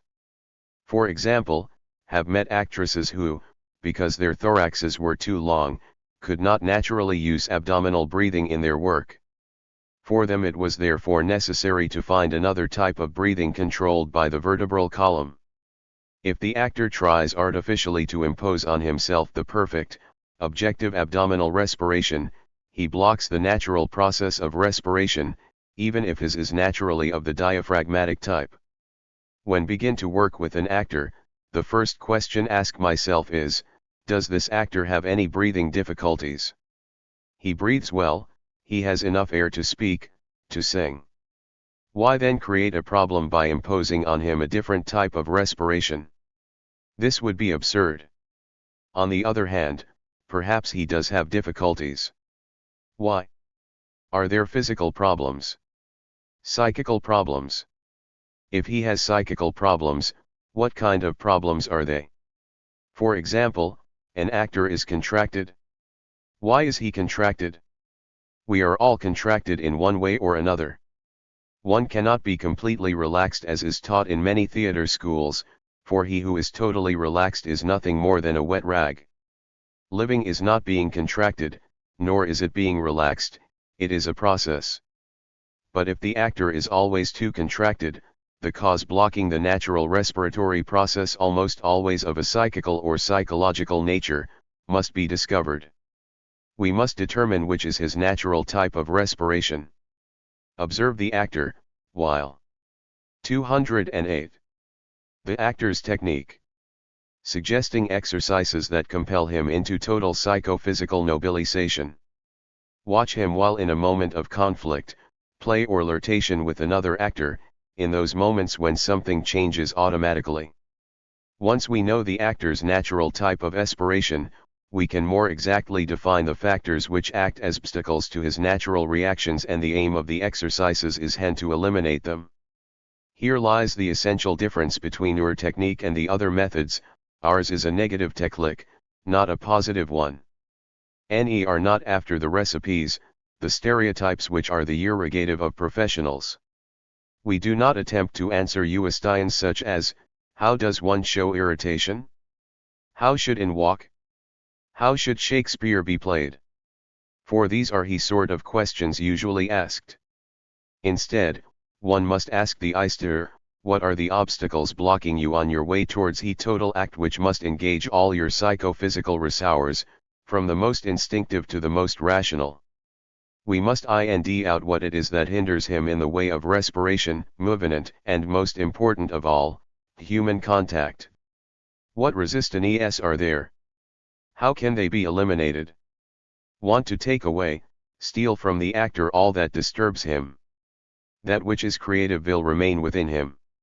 It is a liberation.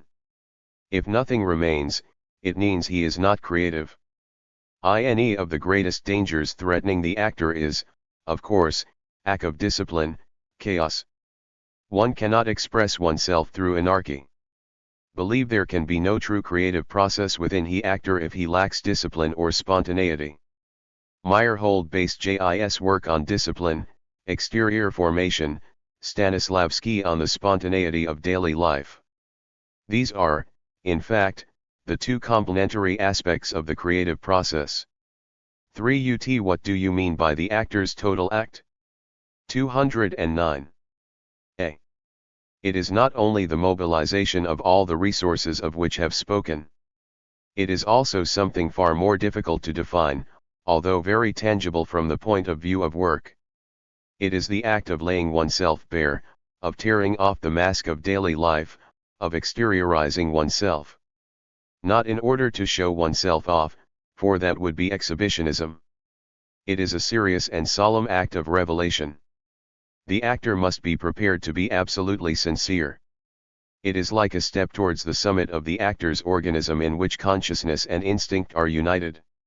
In practice, then, the formation of the actor must be adapted to each case. Yes, don't believe in recipes. Therefore there is no such thing as the formation of actors, but the formation of each individual actor. How do you go about this? You observe them. You question them. And then there are exercises. We speak very little. During the training each actor is asked to search for his own associations, his personal variants. Do you train collectively? The starting point of the training is the same for everyone. However, let us take as an example the physical exercises. The elements of the exercises are the same for all, but everyone must perform them in terms of his own personality. An onlooker can easily see the differences according to the individual personalities. 210. The actor's technique. The essential problem is to give the actor the possibility of forking in security. The work of the actor is in danger, it is admitted to continuous supervision and observation. An atmosphere must be created, a working system in which the actor feels that he can do absolutely anything, will be understood and accepted. It is often at the moment when the actor understands his that he reveals himself. Here is therefore total confidence between the different actors, and between them and you. Here is no question of the actor having to do what the producer proposes. He must realize that he can do whatever he likes and that even if in the end his own suggestions are not accepted, they will never be used against him. Fay will be judged and not condemned. I.e. must be accepted as a human being, as he is. Guiding the actor's integration into the performance, you readily see the term score and not role. This nuance is obviously very important in your work. Could you define exactly what you mean by the actor's score? What is the role? In fact it is almost always a character's text, the text that is given to the actor. It is also a particular conception of the character, and here again there is a stereotype. Hamlet is an intellectual without greatness, or else a revolutionary show wants to change everything. The actor has his text, Nexton. 211. Encounter is necessary. It must not be said that the role is a pretext for the actor, nor the actor a pretext for the role. It is an instrument for making a cross-section of oneself, analyzing oneself, and thereby re-establishing contact with others. If he is content with explaining the role, the actor will know that he has to sit down here, cry out there. At the beginning of rehearsals, associations will be evoked normally, but after 20 performances there will be nothing left. The acting will be purely mechanical. To avoid this the actor, like the musician, needs a score. The musician's score consists of notes. Theater is an encounter. The actor's score consists of the elements of human contact, give and take. Take other people, confront them with oneself, one's own experiences and thoughts, and give a reply. In these somewhat intimate human encounters there is always this element of give and take. The process is repeated, but always hic et nunc, that is to say it is never quite the same. For each production this score is gradually established between the actor and you. Yes, in a sort of collaboration. So the actor is free. How does he manage to find for each performance the creative state which allows him to execute the score without it becoming too rigid, without a purely mechanical discipline setting in?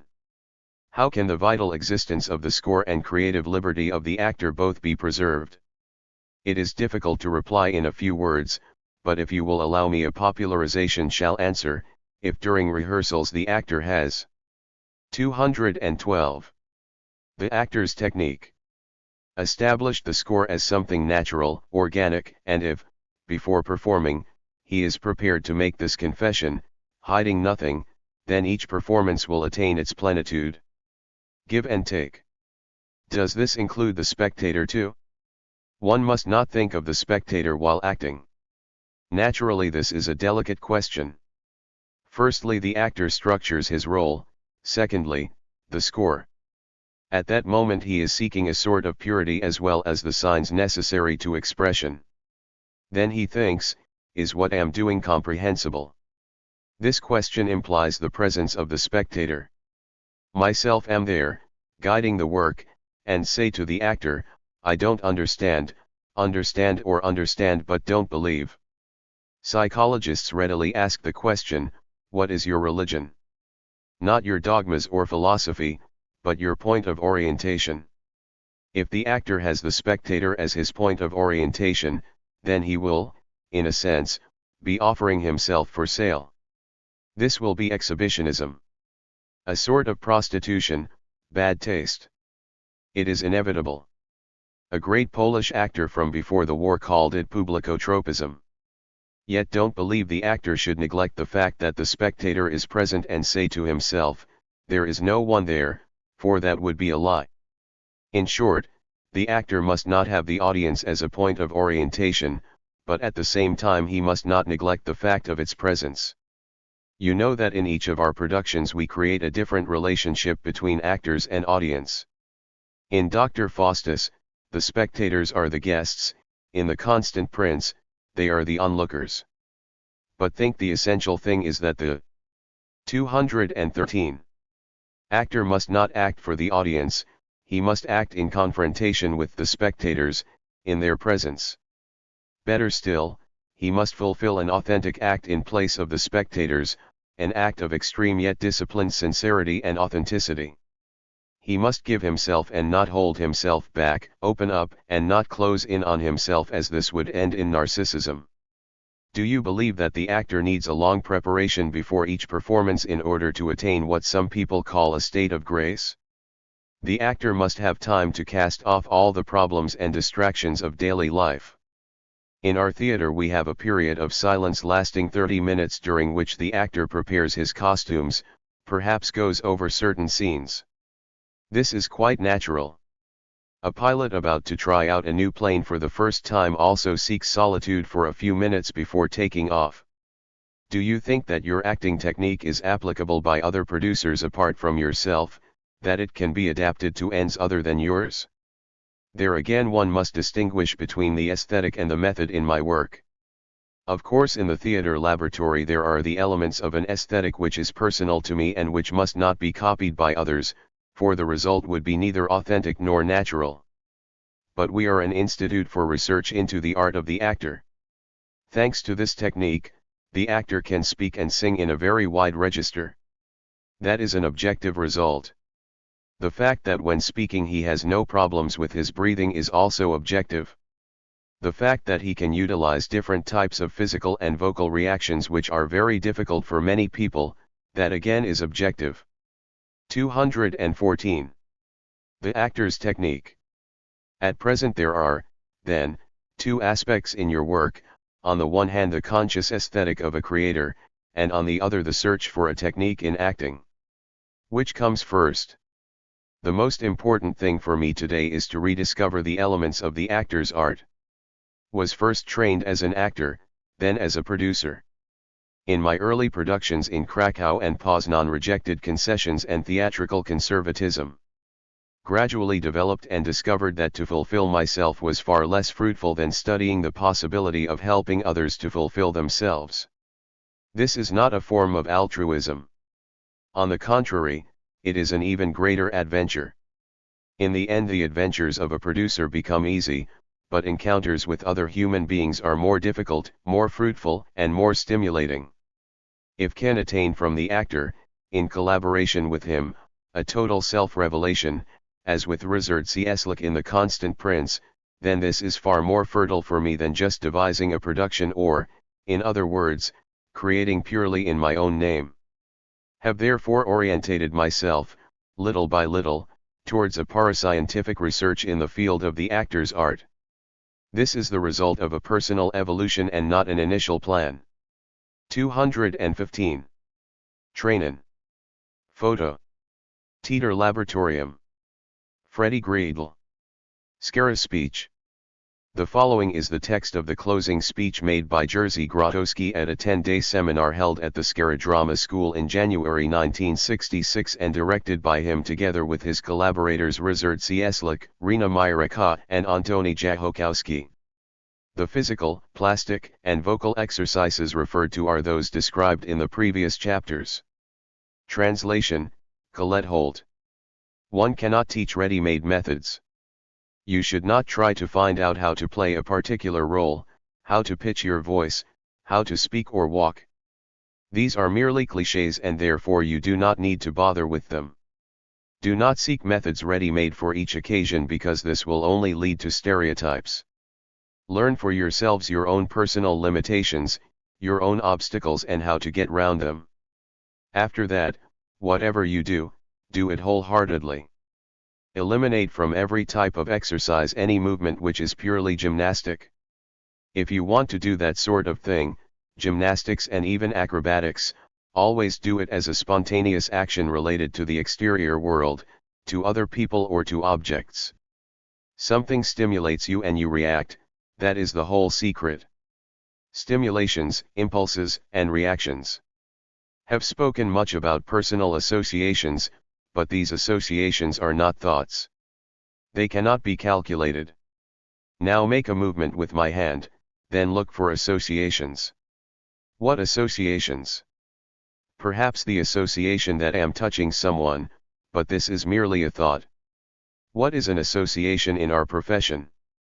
It is something that springs not only from the mind but also from the body. It is a return towards a precise memory. Do not analyze this intellectually. Memories are always physical. 225. Reactions. It is our skin which has not forgotten, our eyes which have not forgotten. What we have heard can still resound within us. It is to perform a concrete act, not a movement such as caressing in general but, for example, stroking a cat. Not an abstract cat but a cat which have seen, with which have contact. A cat with a specific name, Napoleon, if you like. And it is this particular cat you now caress. These are associations. Make your actions concrete, relating them to a memory. If you are confident that you are doing this, then do not analyze completely what memory is there, you do it concretely and that is enough. In such a situation, do not dwell on these problems. Speaking of the problems of impulses and reactions, have underlined throughout this conference that there are no impulses or reactions without contact. A few minutes ago we talked of the problems of contact with an imaginary partner. But this imaginary partner must also be fixed in the space of this actual room. If you do not fix your partner in a precise place, your reactions will remain within yourself. That is to say, you control yourself, your mind dominates you and you move towards a sort of emotional narcissism, or towards attention, a kind of restraint. Contact is one of the most essential things.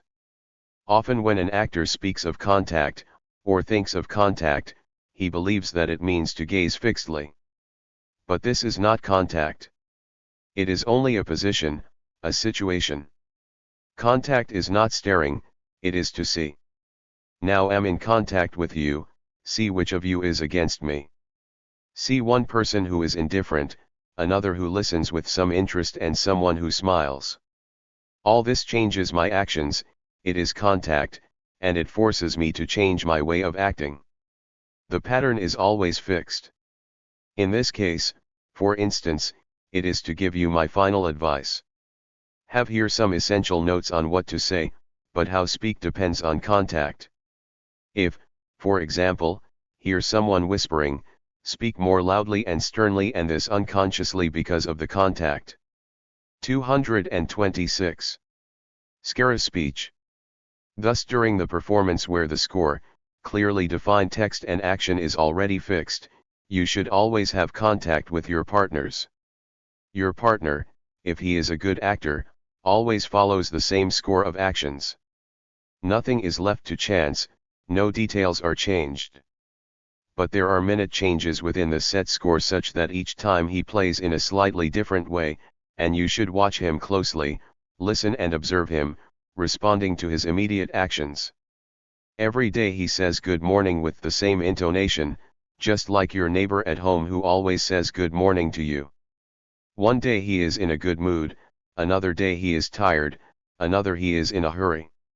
He always says good morning but with a slight difference every time.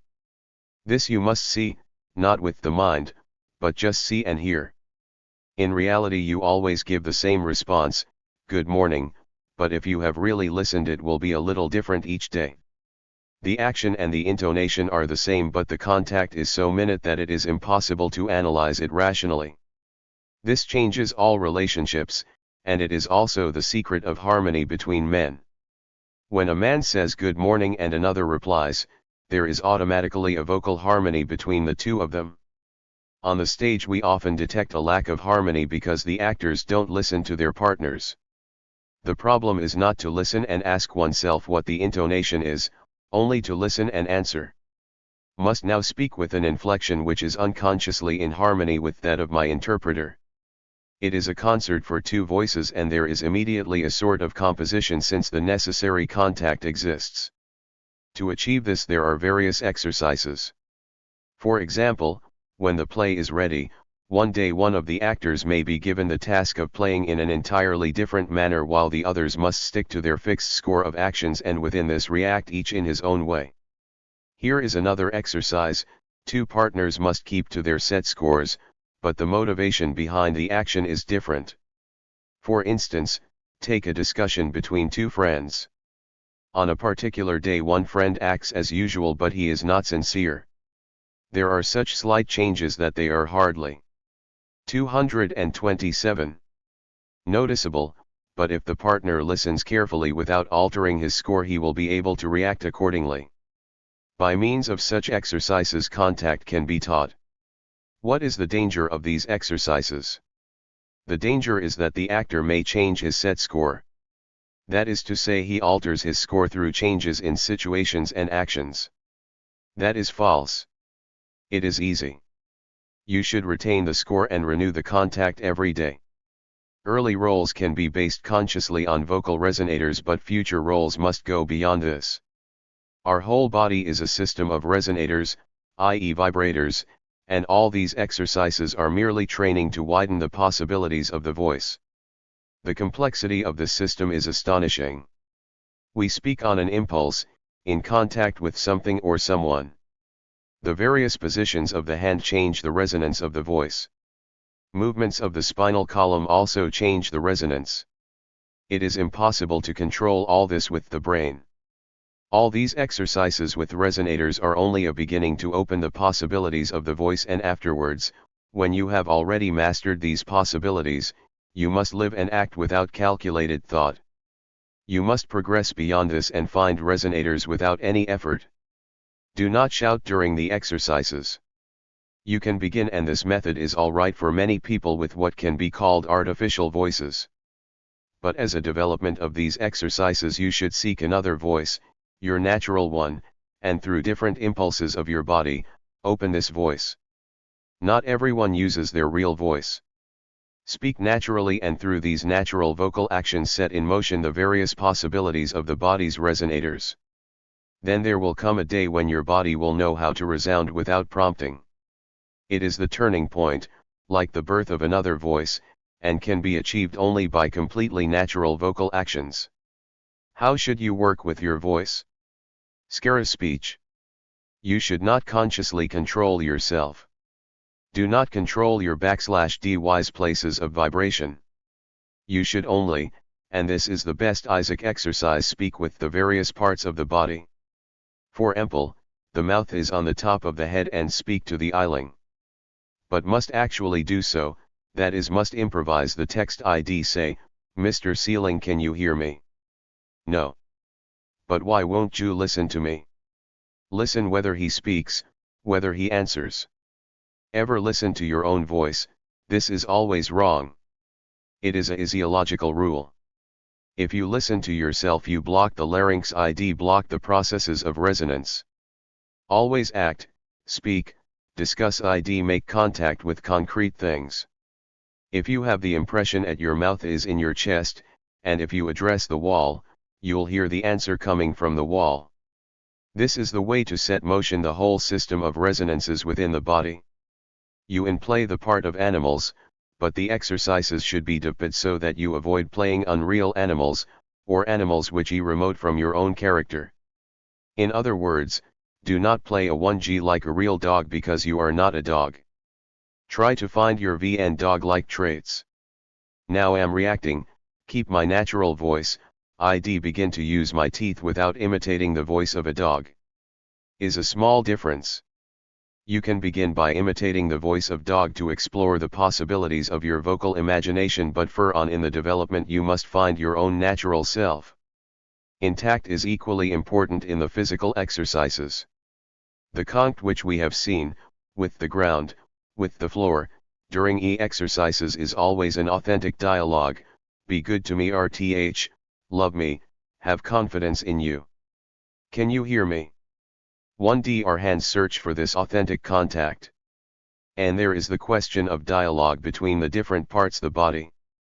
When a hand touches a knee or when a foot touches other foot, all that is a search for security. It is as if the foot was yin, it is a little painful, but have patience. This is the essence the dialogue when one foot touches another. This dialogue is always be concrete but not come from the brain. Do not calculate the words of this dialogue. If we do this in an authentic 231 fashion, we have the feeling that it is true. Now I'm touching my thigh and I'm not thinking of what my dialogue is, but it is a concrete touch. Have spoken through my hand to my thigh. Everyone must search in his own fashion. If for someone this is not necessary, he must abandon it. There are no rigid rules. Today when spoke to, one of the participants explained that for her there were other elements which should be accentuated, but speak now in general, for the majority, because most people have exactly this type of obstacle. Let's now take plastic exercises. Since plastic exercises are ultimately a reassembling of stereotyped details, you should always seek a concrete reaction, that is to say bring yourself near to concrete action. For example, caress a woman and destroy all that is stereotyped. Obviously everyone must do this in his own fashion. It must be properly understood that if you do it with calculated thought it will not give the desired result. For instance, you take some paper and start to write, what will the dialogue be between my left foot and my right foot? This is stupid. It will not give results since you have spoken with your mind and not with your foot, which has a language of its own. Next, want to give you some advice. Do not concentrate too much on problems which in most theaters are ultimately those of the director and not the actor. In certain special theaters which want to bypass barriers, these are already the problems of the actor. But in the theaters in which you will probably work it is different. Above all, do not now think that makeup is bad and therefore to be avoided. Think how you can transform yourself without its help. But if you have to use makeup, do so. If you have really studied the changes possible without makeup, when you use it you will be much more expressive, and you will be able to surpass all technical tricks. 232. Scare speech. Through fixed impulses and reactions, through a score of fixed details, seek what is personal and intimate. Here, one of the great dangers is that you do not act in true accord with the others. In his case, when you are concentrating on the personal element as on a kind of treasure, if you are looking for the richness of your motions, the result will be a kind of narcissism.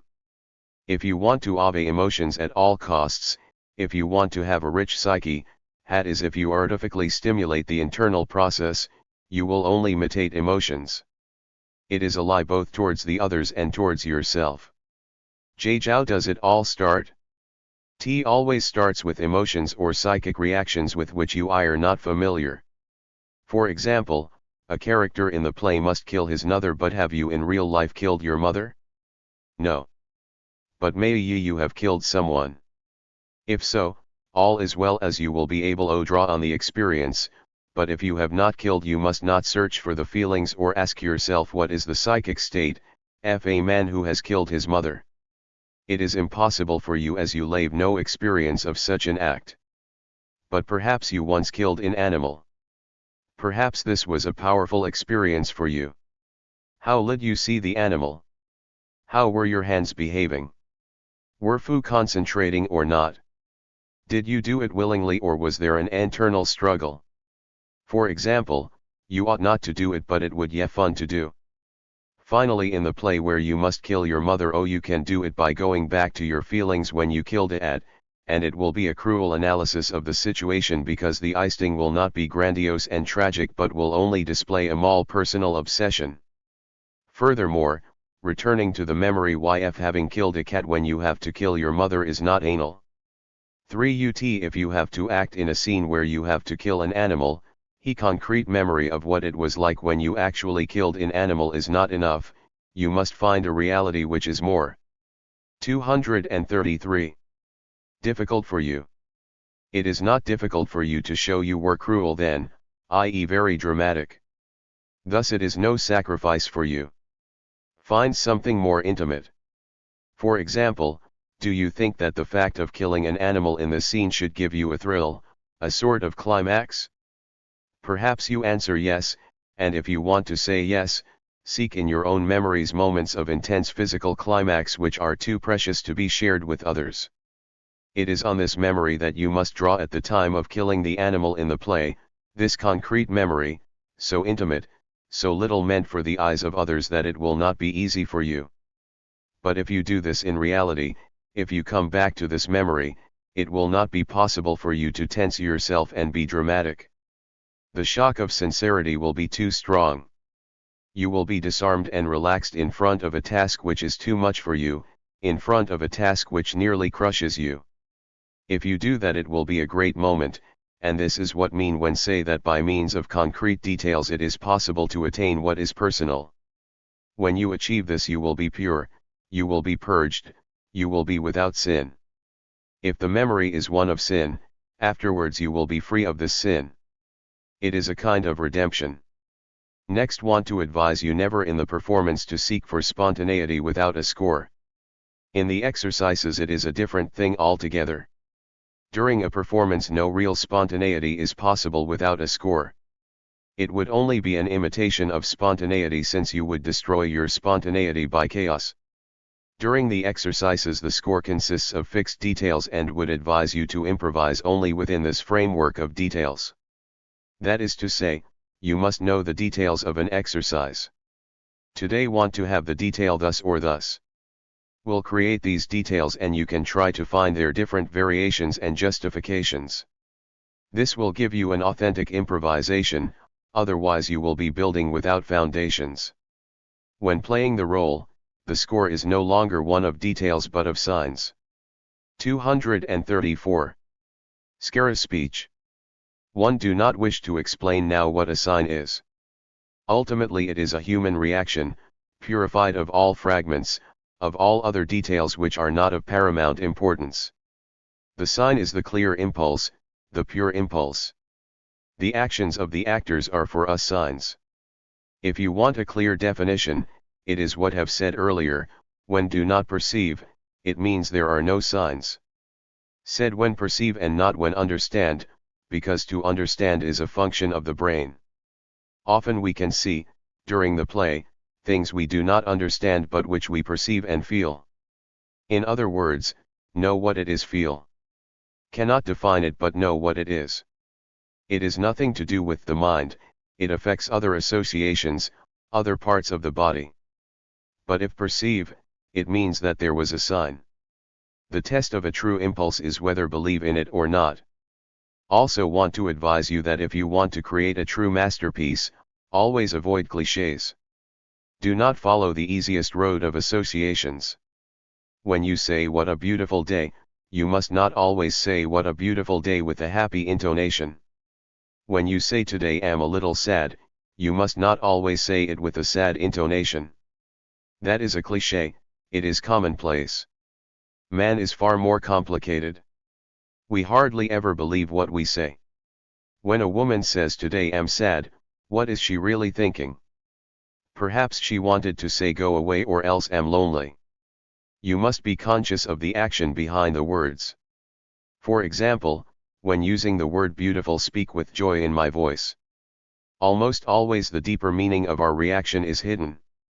You must know what the authentic reaction conveyed by the words really is and not illustrate the words alone.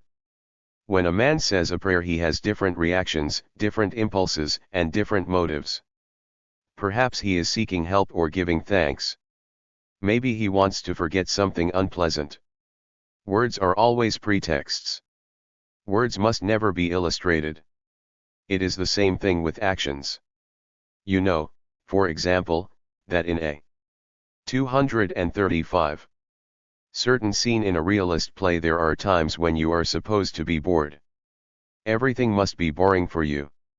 What does the bad actor do in this case? He illustrates the action, his gestures and movements imitate his representation of a man being bored. But to be bored really is to try to find something capable of interesting you.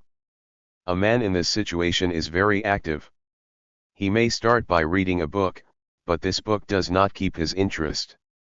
Then he wants something to eat. But everything tastes bad today. Then he wants to go and see something in the garden, but today the garden is not attractive, the air is foul, the atmosphere depressing. So he tries to sleep. That too is concrete. But today sleep eludes him. In other words, he is always active. He has not the time to play a man who is bored. He acts far more than in other situations. This is the example given by Stanislavski.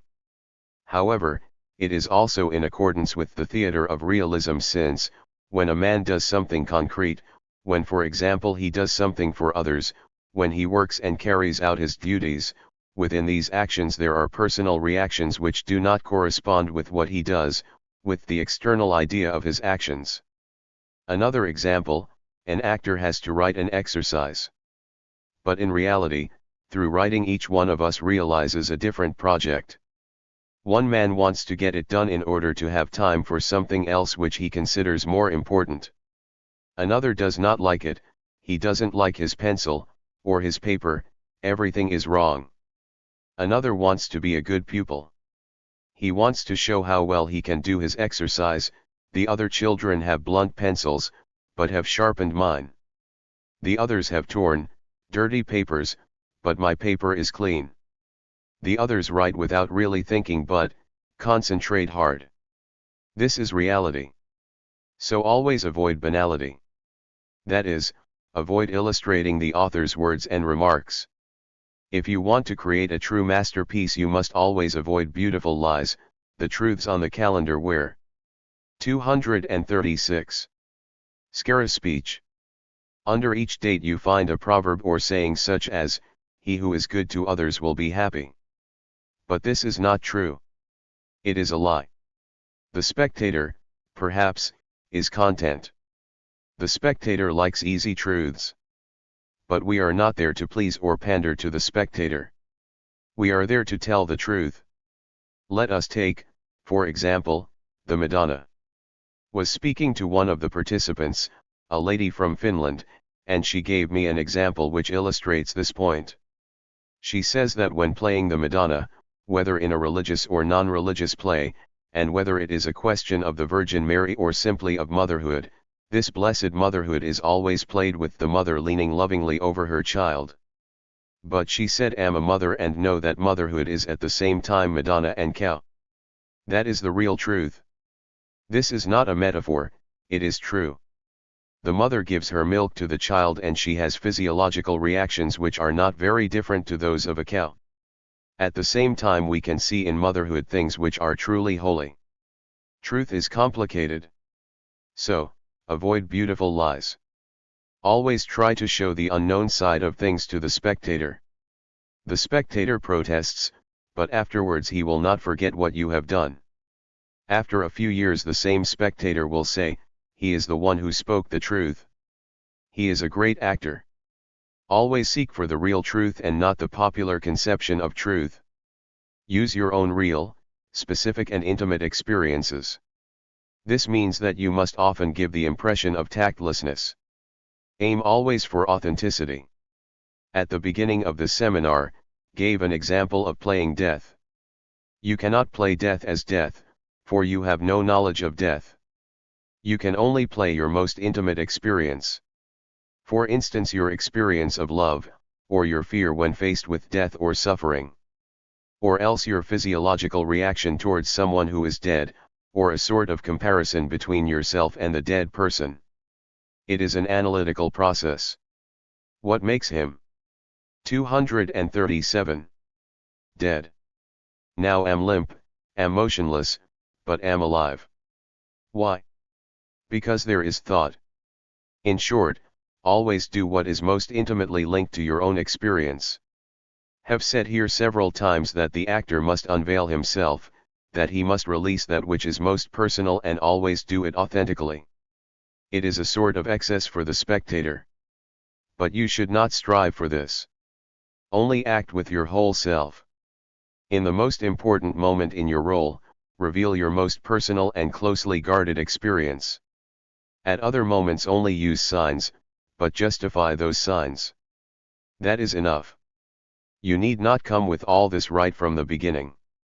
Proceed step by step, but without falseness, without imitating actions, always with all your personality, all your body. As a result, you will find someday that your body has started to react totally, that is to say, it is almost annihilated, it no longer exists. It offers no further resistance. Your impulses are free. Finally, something which is very important, something which is, in fact, the core of our work, morality. Understand that I am not speaking of morality in the usual, everyday sense.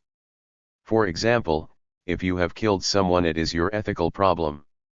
It is not my affair any more than that of your collaborator, your director. To my eyes, morality, then, is to express in your work the whole truth. It is difficult, but it is possible. And it is this which creates all that is great in art. Certainly it is much easier to speak of the experience of killing someone. There is pathos in that. But there are other much more personal problems which do not have the great pathos of crime, and to have the courage to speak of these is to create greatness in art. Have repeated here several times, because think it essential, that you must be strict in your work and you must be well organized and disciplined, and the fact that the work is tiring is absolutely necessary. Often you must be totally exhausted in order to break down the mind's resistance and begin to act with truth. Scare speech. However, do not mean that you have to be a masochist. When it is necessary, when your director has given you a task, when the rehearsal is in progress, at these moments you must be unbound by time and fatigue. The rules of work are hard. There is no place here for mimosa, untouchable in its fragility. But do not always seek sad associations of suffering, of cruelty. Seek also the bright and luminous. Often we can be opened by sensual recollections of beautiful days, by memories of paradise lost, by the memory of moments, short in themselves, when we were truly opened, when we had confidence, when we were happy. This is often more difficult than to penetrate into the dark stretches, since it is a treasure we do not wish to give. But often this brings the possibility of finding confidence in one's work, a relaxation which is not technical but which is founded on the right impulse. When speak, for example, of the necessity for silence during work, speak of something which is difficult from a practical point of view, but which is absolutely necessary. Without outward silence you cannot achieve inward silence, the silence of the mind. When you want to reveal your treasure, your sources, then you must work in silence. Avoid all elements of private life, private contact, whispering, talking, etc. You can enjoy yourself while working, but within the bounds of the work and not in a private fashion. Otherwise you will not achieve good results. After this, want to tell you that you will not reach great heights if you orientate yourself towards the public.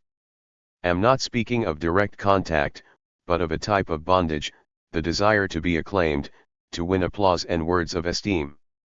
It is impossible, working thus, to create something great. Great works are always sources of conflict. True artists do not have an easy life and are not, to begin with, acclaimed and carried shoulder high. At the start and for a long time, there is a hard struggle. The artist speaks the truth. This truth is nearly always different from the popular conception of truth. The public does not like to be taxed by problems. It is much easier for the spectator to find in the 241 equals play what he already knows. So, there is a conflict. But afterwards, step by step, the same public begins to realize that it is these same artists, these peculiar artists, whom they cannot forget. Then there is a moment when you could be said to have achieved glory. And you have earned the right to speak the truths which are not popular ones. At that moment there are two possibilities. Either you have found that this social position is very important to you and this means you have blocked all possible further development.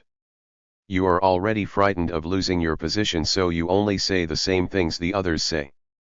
Or you still feel free as an artist. You are not yet orientated towards the public. You always seek the truth, even that which is hidden deepest. Then you will go further and will remain a great man. In Poland, before the war, there was a renowned actor who found an excellent word for this orientation towards the public. Plants reach towards the sun. In this context we talk of troism. So this actor, Osterwey, spoke of publicotropism. This is the actor's worst enemy. 242. American Encounter. This interview is a fragment of a more extensive one conducted on December 1, 1967, in New York. Jerzy Grotowski, together with his collaborator Ryszard Cieślik, had just completed a 4-week course for some students at New York University's School of the Arts. Present at the interview were Theodore Hoffman, Richard Schechner, Jacques Quat, and Mary Tierney. Jacques Quat served as Jerzy Grotowski's interpreter both during the course and the interview. The complete text of the interview has been published in the Drama Review, TDR. Schechner, you often talk about the artistic ethic, what it means to live the artistic life. Grotowski, during the course did not use the word ethic, but nevertheless at the heart of what said there was an ethical attitude.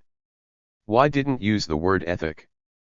People who talk about ethics usually want to impose a certain kind of hypocrisy on others, a system of gestures and behavior that serves as an ethic.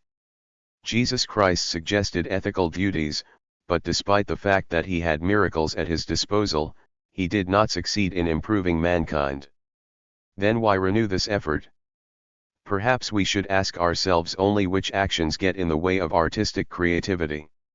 For example, if during creation we hide the things that function in our personal lives, you may be sure that our creativity will fall. We present an unreal image of ourselves, we do not express ourselves and we begin a kind of intellectual or philosophical flirtation, we use tricks and creativity is impossible. We cannot hide our personal, essential things, even if they are sins. On the contrary, if these sins are very deeply rooted. 243. Perhaps not even sins, but temptations, we must open the door to the cycle of associations. The creative process consists, however, in not only revealing ourselves, but in structuring what is revealed. If we reveal ourselves with all these temptations, we transcend them, we master them through our consciousness. That is really the kernel of the ethical problem. Do not hide that which is basic. It makes no difference whether the material is moral or immoral. Our first obligation in art is to express ourselves through our own most personal motives. Another thing which is part of the creative ethic is taking risks. In order to create, one must, each time, take all the risks of failure. That means we cannot repeat an old or familiar route. The first time we take a route there is a penetration into the unknown, a solemn process of searching, studying, and confronting which evokes a special radiation resulting from contradiction. This contradiction consists of mastering the unknown, which is nothing other than a lack of self-knowledge, and finding the techniques for forming, structuring, and recognizing it. The process of getting self-knowledge gives strength to one's work. The second time we come to the same material, if we take the old route we no longer have this unknown within us to refer to, only tricks are left, stereotypes that may be philosophical, moral, or technical. You see, it's not an ethical question. I'm not talking about the great values. Self-research is simply the right of our profession, our first duty. You may call it ethical, but personally prefer to treat it as part of the technique because that way there is no sense of its being sweet or hypocritical. The third thing one could consider ethical is the problem of process and result. When work, either during a course or while directing, what say is never an objective truth. Whatever say are stimuli which give the actor a chance to be creative. Say, fix your attention on this, search for this solemn and recognize. 244. Visible process. You must not think of the result. But, at the same time, finally, you can't ignore the result because from the objective point of view the deciding factor in art is the result. In that way, art is immoral. He is right who has the result. That's the way it is. But in order to get the result, and this is the paradox, you must not look for it. If you look for it you will block the natural creative process. In looking only the brain works, the mind imposes solutions it already knows and you begin juggling known things. That is why we must look without fixing our attention on the result. What do we look for? What, for example, are my associations, my key memories, recognizing these not in thought but through my body's impulses, to become conscious of them, mastering and organizing them, and finding out whether they are stronger now than when they were unformed. Do they reveal more to us or less? If less, then we have not structured them well. One must not think of the result and the result will come. There will be a moment when the fight for the result will be fully conscious and inevitable, engaging our entire mental machinery. The only problem is when. It is the moment when our living creative material is concretely present. At that point one can use one's mind to structure the associations and to study the relationship with the audience. Things which were prohibited earlier are inevitable here. And, of course, there are individual variations. There is the possibility that someone will begin with the play of the mind and then later leave it for a time and still later come back to it. If this is your way, still do not think of the result but of the process of recognizing the living material. Another problem called ethics. If one formulates what I'm about to formulate, one thinks of it as being very ethical, but have found at the base of it a completely objective and technical problem. The principle is that the actor, in order to fulfill himself, must not work for himself. Through penetrating his relationship. 245. Equals A. With others, studying the elements of contact, the actor will discover what is in him. He must give himself totally. But there is a problem. The actor has two possibilities. Either he plays for the audience, which is completely natural if we think of the theater's function, which leads him to a kind of flirtation that means that he is playing for himself, for the satisfaction of being accepted, loved, affirmed, and the result is narcissism, or he works directly for himself. That means he observes his emotions, looks for the richness of his psychic states, and this is the shortest way to hypocrisy and hysteria. Why hypocrisy? Because all psychic states observed are no longer lived because emotion observed is no longer emotion.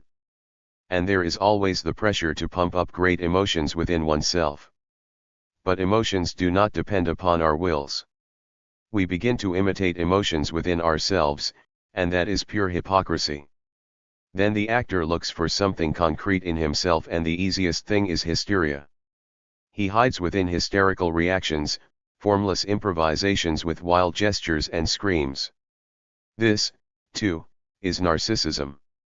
But if acting is not for the audience and not for oneself, what is left? The answer is a difficult one. One begins by finding those scenes that give the actor a chance to research his relationship with others. He penetrates the elements of contact in the body. He concretely searches for those memories and associations which have decisively conditioned the form of contact. He must give himself totally to this research. In that sense it is like authentic love, deep love. But there is no answer to the question, love for whom? Not for God who no longer functions for our generation. and not for nature or pantheism. These are smoky mysteries.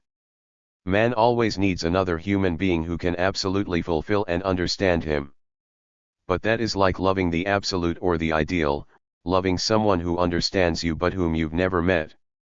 Someone you are searching for. There is no single, simple answer.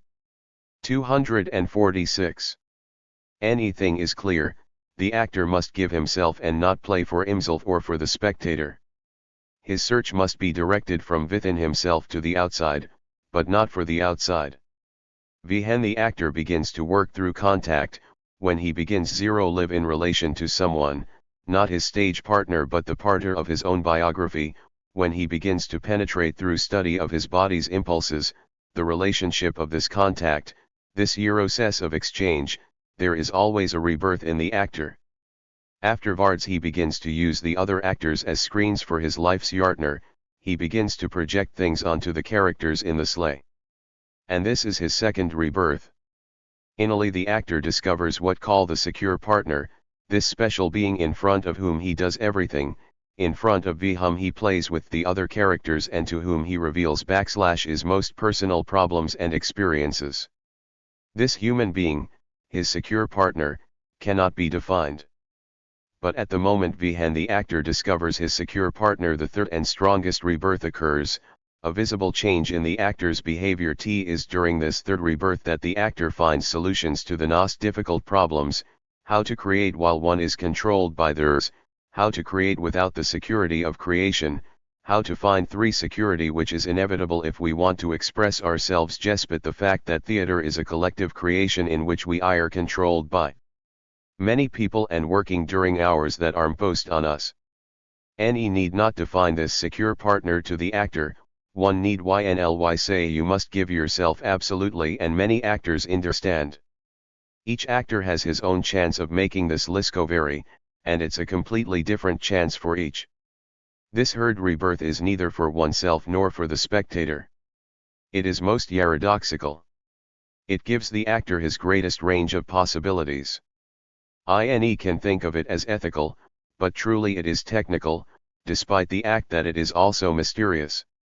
247. Schechner, 2 related questions.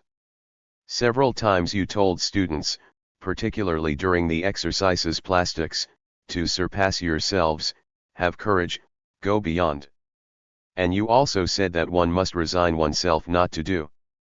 First question, what is the relationship between surpassing oneself and resigning oneself?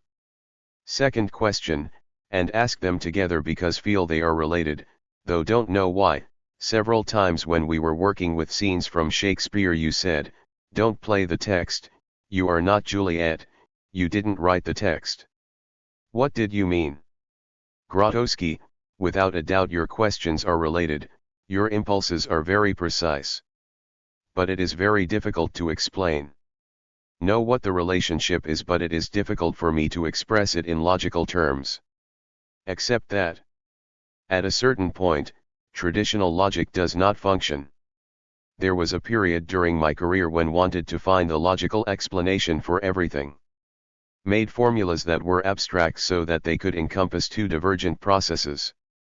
But these abstract formulas were not real, made pretty sentences which gave the impression that everything was logical. This was cheating, and decided never again. When don't know why, don't try to devise formulas. But often it's a problem of different logical systems. In life we have both formal and paradoxical logic. The paradoxical logical system is strange to our civilization but quite common to Oriental or medieval thought. It will be difficult for me to explain the relationship you sensed in your questions, but think can explain the consequences of that relationship. When say go beyond yourself, am asking for an insupportable effort. One is obliged not to stop despite fatigue and to do things that we know well we cannot do. That means one is also obliged to be courageous. What does this lead to? There are certain points of fatigue which break the control of the mind, a control that blocks us. When we find the courage to do things that are 248 impossible, we make the discovery that our body does not block us. We do the impossible and the division within us between conception and the body's ability disappears. This attitude, this determination, is a training for how to go beyond our limits. These are not the limits of our nature, but those of our discomfort. These are the limits we impose upon ourselves that block the creative process, because creativity is never comfortable. If we begin really to work with associations during the exercises plastics, transforming the body movements into a cycle of personal impulses, at that moment we must prolong our determination and not look for the easy. We can act it in the bad sense, calculating a move, a look, and thoughts. This is simply pumping. What will unblock the natural and integral possibilities? To act, that is to react, not to conduct the process but to refer it to personal experiences and to be conducted.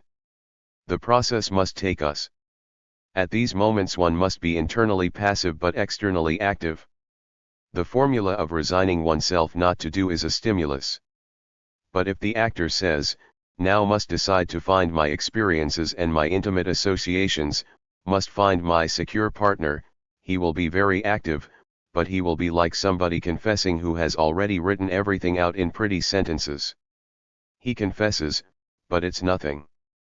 But if he resigns himself not to do this difficult thing and refers himself to things that are truly personal and externalizes these, he would find a very difficult truth. This internal passivity gives the actor the chance to be taken. If one begins too early to conduct the work, then the process is blocked. Schechner, so that's why you said, don't play the text. It wasn't time yet. Grotowski, yes. If the actor wants to play the text, he is doing what's easiest. The text has been written, he says it with feeling. 249. And he frees himself from the obligation of doing anything himself. But if, as we did during the last days of the course, he works with a silent score, saying the text only in his thoughts, he unmasks this lack of personal action and reaction. Then the actor is obliged to refer to himself within his own context and to find his own line of impulses. One can either not say the text at all or one can recite it as a quotation. The actor thinks he is quoting, but he finds the cycle of thought which is revealed in the words. There are many possibilities. In the Desdemona murder scene we worked on in the course, her text functioned as erotic love play. Those words became the actress's. It didn't matter that she didn't write them. The problem is always the same: stop the cheating, find the authentic impulses. The goal is to find a meeting between the text and the actor. Hoffman, when the students were doing private work you demanded absolute silence. This was hard to get because it runs against our tradition where we are all sympathetic collaborators responding with love to our fellow actor. A few words on this. Grotowski, lack of tact is my specialty.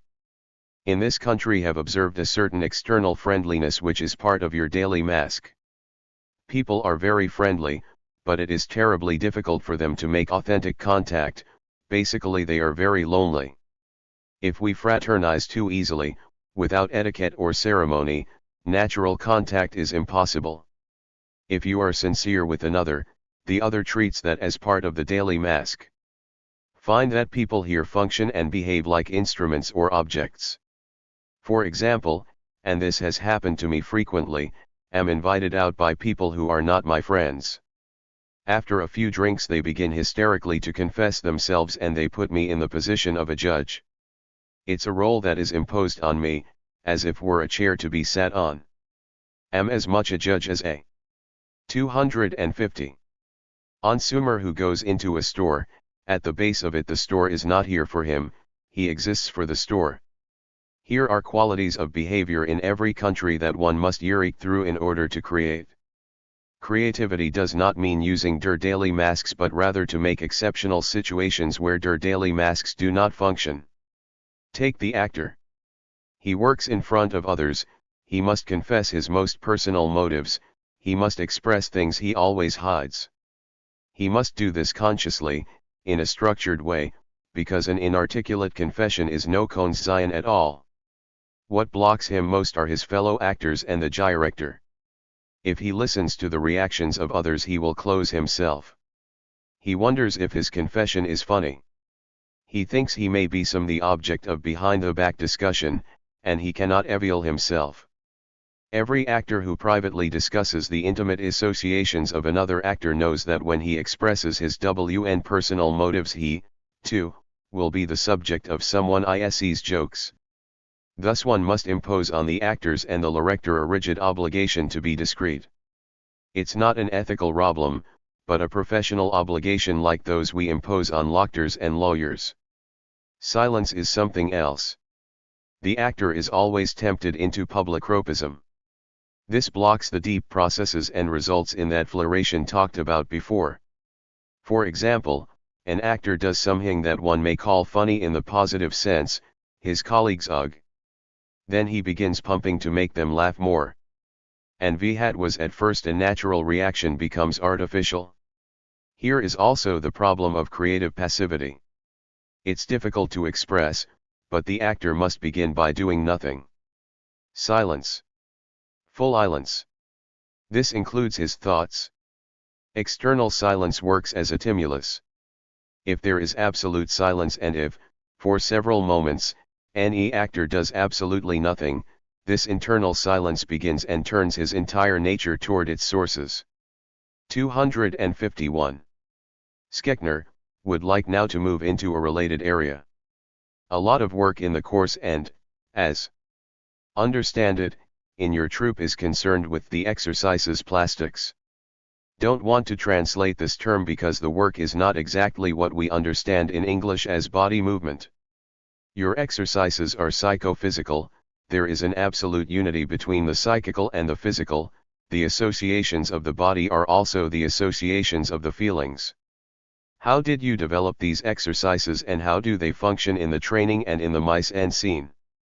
Grotowski, all the movement exercises had, at first, a completely different function. Their development is the result of a great deal of experimentation. For example, we began by doing yoga directed toward absolute concentration. Is it true, we asked, that yoga can give actors the power of concentration? We observed that despite all our hopes the opposite happened. There was a certain concentration, but it was introverted. This concentration destroys all expression, it's an internal sleep, an inexpressive equilibrium, a great rest which ends all actions. This should have been obvious because the goal of yoga is to stop three processes: thought, breathing, and ejaculation. That means all life processes are stopped and one finds fullness and fulfillment in conscious death, autonomy enclosed in our own kernel. Don't attack it, but it's not for actors. But we also observed that certain yoga positions help very much the natural reactions of the spinal column, they lead to a sureness of one's body, a natural adaptation to space. So why get rid of them? Just change all their currents. We began to search, to look for different types of contact in these exercises. How could we transform the physical elements into elements of human contact? By playing with one's partner. A living dialogue with the body, with the partner we have evoked in our imagination, or perhaps between the parts of the body where the hand speaks to the leg. 252. Without putting this dialogue into words or thought. These almost paradoxical positions go beyond the limits of naturalism. VE also began to work with the Dels Artes system. Was very interested in Delsarte's thesis that there are introverted and extroverted reactions in human contact. At the same time found his nieces very stereotyped, it was really very funny as actor training, there was something to it so studied it. We began searching through Delsarte's program for those elements which are not stereotyped.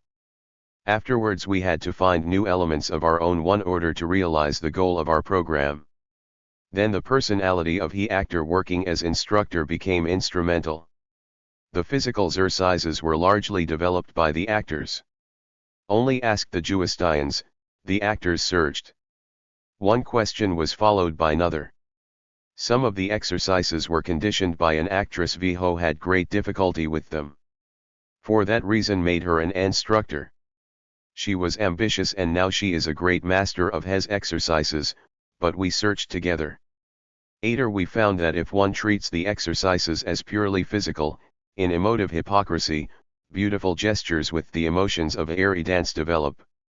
So we gave that up and began to look for personal justification in small details. By playing with colleagues with a sense of surprise, of the unexpected, real justifications vih are unexpected, how to fight, how to make unkind gestures, how to parody oneself, and so on. At that moment, the exercises okay life. With these exercises we looked for a conjunction between the structure of an element and the associations which transform it into the mode of each particular actor. How can one conserve the objective elements and still go beyond them toward a purely subjective work? This is the contradiction of acting. It's the kernel of training. Here are different kinds of exercises. The program is always 253. Open. When we are working on a production we do not use the exercises in a play. If we did, it would be stereotyped. But for certain plays, certain scenes, we may have to do special exercises. Sometimes something is left from these for the basic program. There have been periods, up to 8 months, when we have done no exercises at all. We found that we were doing the exercises for their own sake and we gave them up. The actors began to approach perfection, they did impossible things. It was like the tiger who ate his own tail. At that point we stopped the exercises for 8 months. When we resumed them they were completely different. The body developed new resistances, the people were the same but they had changed. And we resumed with a great deal more personalization. ID. We like to be scientific, by which we mean discursive and cerebral, since this attitude is dictated by the course of civilization. But we also want to pay tribute to our biological selves, to what we might call physiological pleasures. We do not want to be restricted in this sphere. Therefore we play a double game of intellect and instinct, thought and emotion, we try to divide ourselves artificially into body and soul.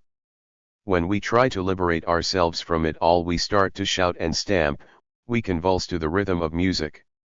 In our search for liberation we reach biological chaos. We suffer most from a lack of totality, throwing ourselves away, squandering ourselves. Theater, through the actor's technique, his art in which the living organism strives for higher motives, provides an opportunity for what could be called integration, the discarding of masks, the revealing of the real substance, a totality of physical and mental. 255. Reactions.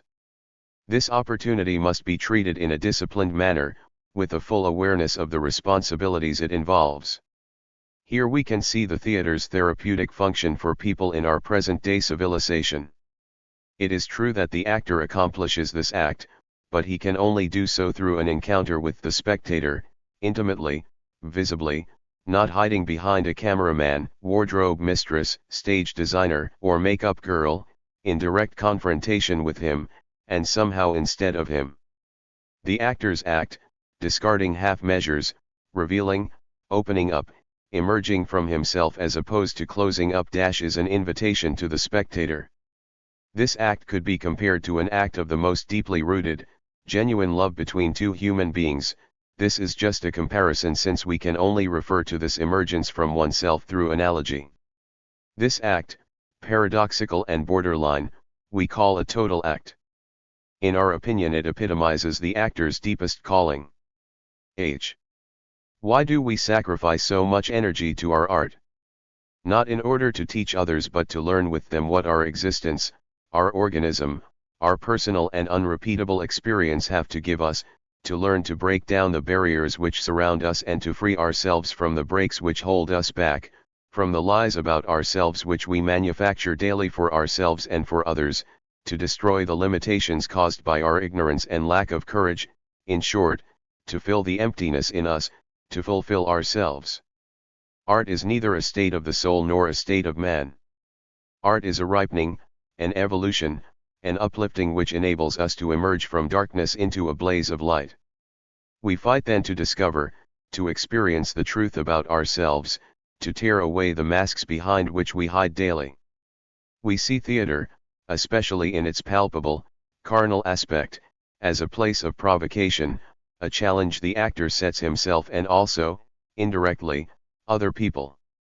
Theater only has a meaning if it allows us to. 256. Statement of Principles.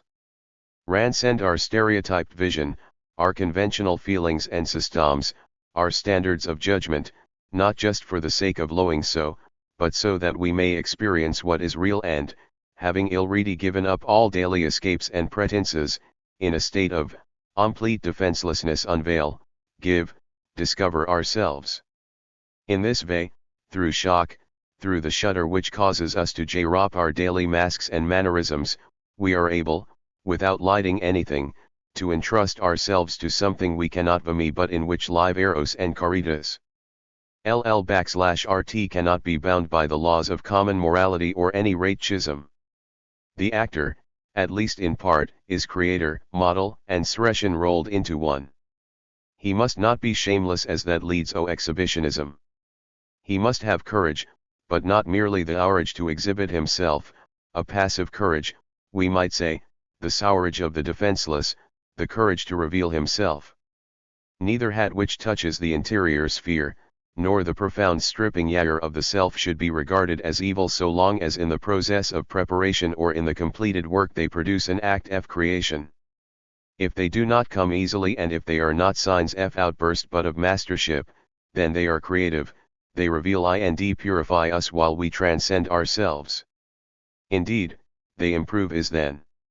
For these reasons every aspect of an actor's work dealing with intimate matters should be protected from incidental remarks, indiscretions, nonchalance, idle comments and jokes. The personal ilm, both spiritual and physical, must not be swamped by triviality, the sordidness of life and lack of tact towards oneself and others, at least not in the place of work or anywhere one acted with it. This postulate sounds like an abstract moral order. It is not. It involves the very essence of the actor's calling. This selling is realized through carnality.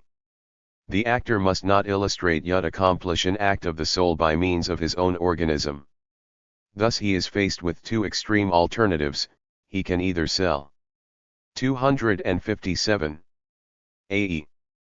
Disianur, his real incarnate self, making himself an object of artistic prostitution, or he can give himself, sanctify his real incarnate self. 4. An actor can only be guided and inspired by someone who is wholehearted in his creative activity. The producer, while guiding and inspiring the actor, must at the same time allow himself to be guided and inspired by him. It is a question of freedom, partnership, and this does not imply a lack of discipline but a respect for the autonomy of others.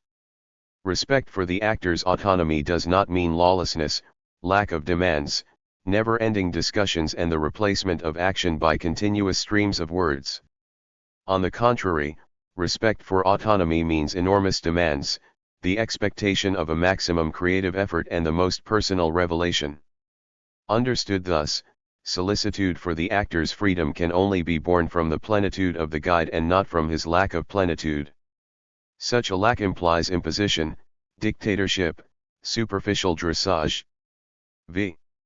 An act of creation has nothing to do with either external comfort or conventional human civility, that is to say, working conditions in which everybody is happy. It demands a maximum of silence and a minimum of words. In this kind of creativity we discuss through proposals, actions, and living organisms, not through explanations. When we finally find ourselves on the track of something difficult and often almost intangible, we have no right to lose it through frivolity and carelessness. Therefore, even during breaks after which we will be continuing with the creative process, we are obliged to observe certain natural reticences in our behavior and even in our private affairs. This applies just as much to our own work as to the work of our partners. We must not interrupt and disorganize the work because we are hurrying to our own affairs, we must not peep, comment or make jokes about it privately. In any case, private ideas of fun have no place in the 258. Statement of principles. Istus calling. In our approach to creative tasks, even if the theme is a game, we must be in a state of readiness, one might then say solemnity. Our working terminology which serves as stimulus must not be dissociated from the work and used in a private context. Work terminology should be associated only with that which it serves. Creative act of this quality is performed in a group, and there or within certain limits we should restrain our creative egoism.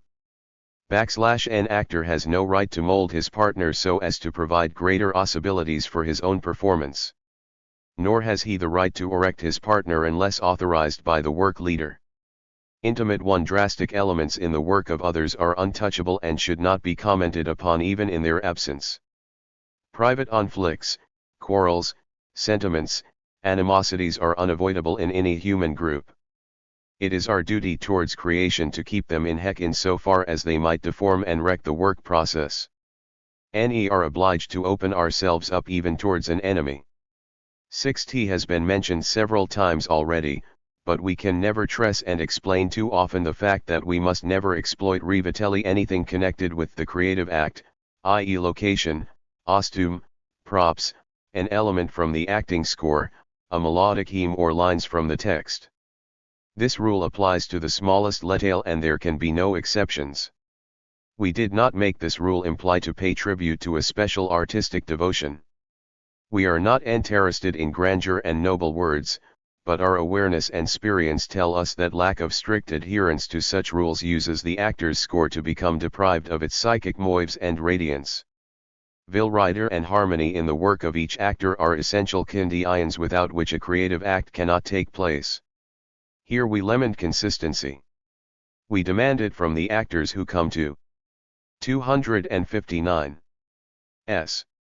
The theater consciously to try themselves out in something extreme, a sort of challenge seeking a total response from every one of us. They come to test themselves in something very definite that reaches beyond the meaning of theater and is more like an act of living and way of existence. This outline probably sounds rather vague. If we try to explain it theoretically, we might say that the theater and acting are for us a kind of vehicle allowing us to emerge from ourselves, to fulfill ourselves. We could go into this at great length. However, anyone who stays here longer than just the trial period is perfectly aware that what we are talking about can be grasped less through grandiose words than through details, demands, and the rigors of work in all its elements. The individual who disturbs the basic elements, who does not for example respect his own and the other's acting score, destroying its structure by shamming or automatic reproduction, is the very one who shakes this undefinable higher motive of our common activity. Seemingly small details form the background against which fundamental questions are decided, as for example the duty to note down elements discovered in the course of the work.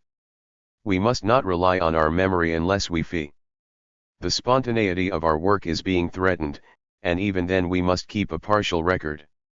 This is just as basic a rule as is strict punctuality, the thorough memorizing of the text, etc. Any form of shamming in one's work is completely inadmissible. However, it does sometimes happen that an actor has to go through a scene, just outline it, in order to check its organization and the elements of his partner's actions. But even then he must follow the actions carefully, measuring himself against them, in order to comprehend their motives. This is the difference between outlining and shamming. An actor must always be ready to join the creative act at the exact moment determined by the group. In this respect his health, physical condition and all his private affairs cease to be just his own concern. A creative act of such quality flourishes only nourished by the living organism. Therefore we are obliged to take daily care of our bodies so we are always ready for our tasks. 260. Statement of principles. We must not go short of sleep for the sake of private enjoyment and then come to work tired or with a hangover. We must not come unable to concentrate. The rule here is not just one's compulsory presence in the place of work, but physical readiness to create. Creativity, especially where acting is concerned, is boundless sincerity, yet disciplined, i.e. articulated through signs. The creator should not therefore find his material a barrier in this respect. And as the actor's material is his own body, it should be trained to obey, to be pliable, to respond passively to psychic impulses as if it did not exist during the moment of creation, by which we mean it does not offer any resistance. Spontaneity and discipline are the basic aspects of an actor's work, and they require a methodical key. Before a man decides to do something, he must first work out a D0 of orientation and then act accordingly and in a coherent manner. This point of orientation should be quite evident to him, the result of natural convictions, prior observations, and experiences in life. The basic foundations of this method constitute for our troupe this point of orientation. Our institute is geared to examining the consequences of this point of orientation. Therefore nobody who comes and stays here can claim a lack of knowledge of the troupe's methodical program. Anyone who comes and works here and then wants to keep his distance shows the wrong kind of care for his individuality. The etymological meaning of individuality is indivisibility, which means complete existence in something. Individuality is the very opposite of half-heartedness. We mean, therefore, that those who come and stay here discover in your method something deeply related to them, prepared by their lives and experiences. Since they accept this consciously, we resume that each of the participants feels obliged to train threadively and try to form his own variation inseparable from him.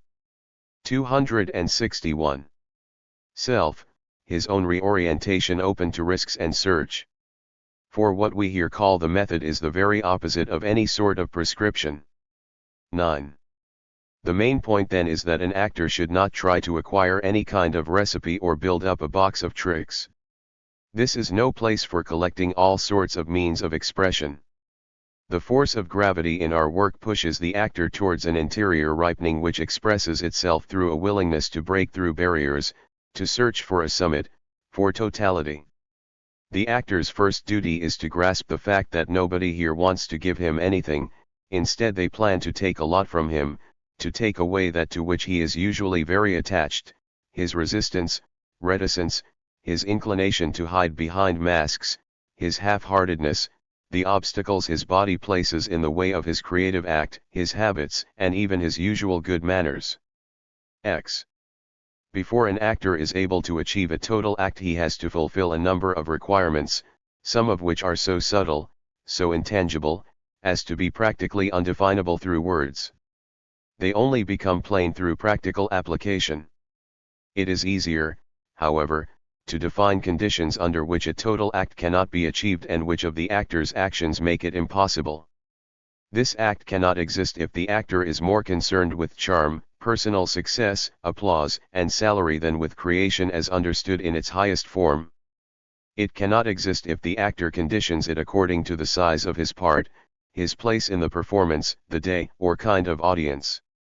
There can be no total act if the actor, even away from the theater, dissipates his creative impulse and, as we said before, sullies it, blocks it, particularly through incidental engagements of a doubtful nature or by the premeditated use of the creative act as a means to further his own career.